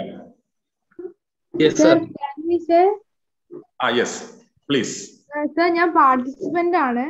ഞാൻ കുറച്ച് ലേറ്റ് ആയാണ് കയറിയത്. പക്ഷെ എനിക്ക് ക്ലാസ് ഇഷ്ടപ്പെട്ടു. ക്ലാസ് മിസ്സാക്കിയതിൽ എനിക്ക് സങ്കടമുണ്ട്. ഞാൻ ഷെഹസയാണ്. ഞാൻ ക്യാബിൻ ക്രൂവിനെ പറ്റി ചോദിച്ചിരുന്നു. ക്യാബിൻ ക്രൂവിനെ പറ്റി ചോദിച്ചിരുന്നു. ഞാൻ മറുപടി പറയും കേട്ടോ, വിശദമായിട്ട് തന്നെ മറുപടി പറയാം. Don't worry. എനിക്ക് പേഴ്സണൽ മെസ്സേജ് ഇട്ടാൽ മതി കേട്ടോ. നല്ല രീതിയിൽ ക്ലാസ് എടുക്കുന്നുണ്ട്, ക്ലാസ് ഒക്കെ മനസ്സിലാവുന്നുണ്ട്, പെട്ടെന്ന് ക്യാച്ച് ചെയ്യാൻ പറ്റുന്നുണ്ട്. പക്ഷെ എനിക്ക് ക്ലാസ് മിസ്സാക്കിയതിൽ സങ്കടമുണ്ട്. എനിക്ക് തോന്നുന്നു ക്ലാസിന്റെ റെക്കോർഡഡ് വേർഷൻസ് ഉണ്ടാവും. അത് നമ്മുടെ താഴെ കാണുന്ന നമ്പറിൽ, നമ്മുടെ പോസ്റ്ററിൽ കാണുന്ന നമ്പറിൽ ഒരു മെസ്സേജ് അയച്ചാൽ നമ്മൾ അതിന്റെ ലിങ്ക് അയച്ചു തരാം. അപ്പൊ ക്ലാസ് നഷ്ടപ്പെട്ടതിൽ വിഷമിക്കണ്ട. ആ നമ്പറിൽ കോൺടാക്ട് ചെയ്താൽ അതിന്റെ റെക്കോർഡ് അയച്ചു തരും. ഓക്കെ. എന്റെ നമ്പറിലല്ല വൈസിന്റെ നമ്പർ ഉണ്ട്. Okay fine. Very good. Okay. മറ്റാരെങ്കിലും ഒരാൾ കൂടി മുൻപോട്ട് വന്ന് പറഞ്ഞാൽ സന്തോഷമായിരിക്കും. സാർ, സാറിന്റെ ക്ലാസ് വളരെ നല്ലതായിരുന്നു. സാറ് എല്ലാ ആസ്പെക്റ്റിലും ഇതിനെക്കുറിച്ച് സംസാരിച്ചു. ഇന്ത്യൻ നല്ല ഗ്ലോബൽ ലെവലിൽ വരെ സാറ് ഇങ്ങനൊരു പ്രോഗ്രാം, സാർ ഇപ്പൊ പറഞ്ഞ സാറ്റ് എന്ന് പറഞ്ഞ ഒരു പ്രോഗ്രാമിനെ കുറിച്ച് കൂടി ഇപ്പോഴാണ് അറിയുന്നത്. വളരെ നന്ദി. ഞാനൊരു ടീച്ചറാണ്. എന്റെ സ്റ്റുഡൻസിന് ഞാൻ തീർച്ചയായിട്ടും ഇത് പറഞ്ഞു കൊടുക്കും. സാറിന്റെ എല്ലാവിധ അനുഗ്രഹങ്ങളും ദൈവാനുഗ്രഹം ഉണ്ടാവട്ടെ. Thank you sir. സന്തോഷം, വളരെ സന്തോഷം, വളരെ സന്തോഷം. Okay sir, thank you so much. ഇത്രയ്ക്കും സ്കോപ്പ് ഇന്ത്യയിൽ ഉണ്ടായിരുന്നു എന്ന് പോലും അറിയില്ലായിരുന്നു. വേൾഡിൽ തന്നെ എത്ര സ്കോപ്പ് ഉണ്ടായിരുന്നു എന്നൊന്നും അറിയില്ലായിരുന്നു. സാറ് പറഞ്ഞത് പെട്ടെന്ന് തന്നെ ക്യാച്ച് ചെയ്യാനും ഇത്രത്തോളം സ്കോപ്പുള്ള കാര്യങ്ങളെല്ലാം അറിയാനും പറ്റി. ഒരുപാട് ഡൗട്ട് ഉള്ളത് സാറിനോട് ചോദിക്കാനും അതിനുള്ള ആൻസേഴ്സ് ഒക്കെ തന്നതിനും താങ്ക് യു. അപ്പം സന്തോഷം, വളരെ സന്തോഷം. ഇത് പ്രയോജനപ്രദമായി എന്നറിയുന്നതിൽ. ഞാൻ സാധാരണഗതിയിൽ മനോരമ പത്രത്തിൽ എല്ലാ ചൊവ്വാഴ്ചകളിലും ഒരു കോളം ചെയ്യുന്നുണ്ട്. ആസ്ക് ഗുരു എന്ന പേരിൽ ഒരു കോളം മനോരമയിലുണ്ട്. മനോരമ പത്രത്തിൽ ചൊവ്വാഴ്ചകളിൽ സാധാരണഗതിയിൽ കാണും. സ്പേസിന്റെ എന്തെങ്കിലും പ്രശ്നം ഉണ്ടെങ്കിൽ മാത്രമേ അത് മാറ്റി വയ്ക്കാറുള്ളൂ. അപ്പൊ അത് വായിക്കുക. ഇനി അത് കിട്ടാത്ത ആളുകൾ എന്നെ ബന്ധപ്പെട്ടാൽ ഞാൻ അതിന്റെ ലിങ്കുകൾ തരും. പിന്നെ ആരോ ഒരാൾ കാണാറുണ്ട് എന്ന് എഴുതിയിരിക്കുന്നു, സന്തോഷം. ഷെയർസ് എഴുതിയിരിക്കുന്നു. പിന്നെ മനോരമ ഓൺലൈനിലും എഴുതാറുണ്ട്. ആ എഴുതുന്ന ആർട്ടിക്കിൾസ് ഷെയർ ചെയ്യാൻ വിരോധമില്ല. അപ്പൊ അതൊക്കെ ആവശ്യമുള്ള ആളുകൾ ഉണ്ടെങ്കിൽ എനിക്ക് മെസ്സേജസ് ഇട്ടാൽ ഞാനത് ഷെയർ ചെയ്യാം. അത് വളരെ പ്രയോജനപ്രദമാവും. നിങ്ങൾ നിങ്ങളുടെ സുഹൃത്തുക്കൾക്ക് അയച്ചു കൊടുക്കുക. അപ്പോ കൂടുതൽ ആളുകൾ കൂടുതൽ കോഴ്സസിനെ കുറിച്ചും ഇൻസ്റ്റിറ്റ്യൂട്ടുകളെ കുറിച്ചും ഒക്കെ മനസ്സിലാക്കട്ടെ. അപ്പൊ അത് ഉപയോഗപ്പെടുത്തിക്കൊള്ളൂ. Okay, anyway thank you for the feedback. Over to you sir. Thank you so much, sir. It's been a very, very great session. In fact, thank you so much for taking out your time out of your busy schedule. നമ്മൾ പാഷനെ കുറിച്ച് സംസാരിച്ചു, പഠനരംഗത്ത് വിവിധ കോഴ്സുകളും അതിന്റെ സാധ്യതകളും കുറിച്ച് സംസാരിച്ചു. തീർച്ചയായിട്ടും പാർട്ടിസിപ്പൻസ് മനസ്സിലാക്കേണ്ടത് നമ്മൾ ഈ പ്രൊഫഷണൽ കോഴ്സുകളുടെ ഒക്കെ ഒരു തുടക്കം, അല്ലെങ്കിൽ അതൊക്കെ തിരഞ്ഞെടുക്കേണ്ടത് വളരെ ഒരു കുറഞ്ഞത് ഒരു 10ാം ക്ലാസ് മുതലെങ്കിലും അതിൻ്റെതായിട്ടുള്ള ഒരു പ്രിപ്പറേഷന് വേണ്ടിയിട്ട് നമ്മൾ ഒരുങ്ങണം എന്നുള്ളതാണ് സാറിന്റെ സംസാരത്തിലുടനീളം നമ്മൾ കേൾക്കാനും മനസ്സിലാക്കാനായിട്ട് പറ്റിയത്. തീർച്ചയായിട്ടും അത് തിരിച്ചറിയുകയും അതിനോട് യോജിച്ച് മുന്നോട്ട് പോവുകയും ചെയ്യുക. അതേപോലെ തന്നെ വൈസ് എന്നുള്ള ഈ സ്ഥാപനം അത്തരത്തിലുള്ള കുട്ടികളെ വാർത്തെടുക്കുക എന്നുള്ള ലക്ഷ്യത്തിൽ പ്രവർത്തിക്കുന്ന ഒരു സ്ഥാപനമാണ്. അതുമായിട്ട് ബന്ധപ്പെട്ട് എന്തെങ്കിലും കൂടുതൽ ഇൻഫർമേഷൻ വേണമെന്നുണ്ടെങ്കിൽ നമ്മൾ വെബ്സൈറ്റ് വിസിറ്റ് ചെയ്യാം. അതേപോലെ തന്നെ നേരത്തെ ഷെയർ ചെയ്ത നമ്പറോ എല്ലാം അതിൽ ബന്ധപ്പെടാം. Anyhow, it's been a very, very informative session, sir. Thank you so much again. You have a very good night. Thank you all for joining us. Goodbye. Thank you. Assalamu alaikum. Okay. Thank you. Sir. Pleasure, sir. Hope we'll be able to connect again. Thank you. Oh, of course. Thank you. All right. So thank you so much. Pleasure. Okay. Yeah. Great pleasure.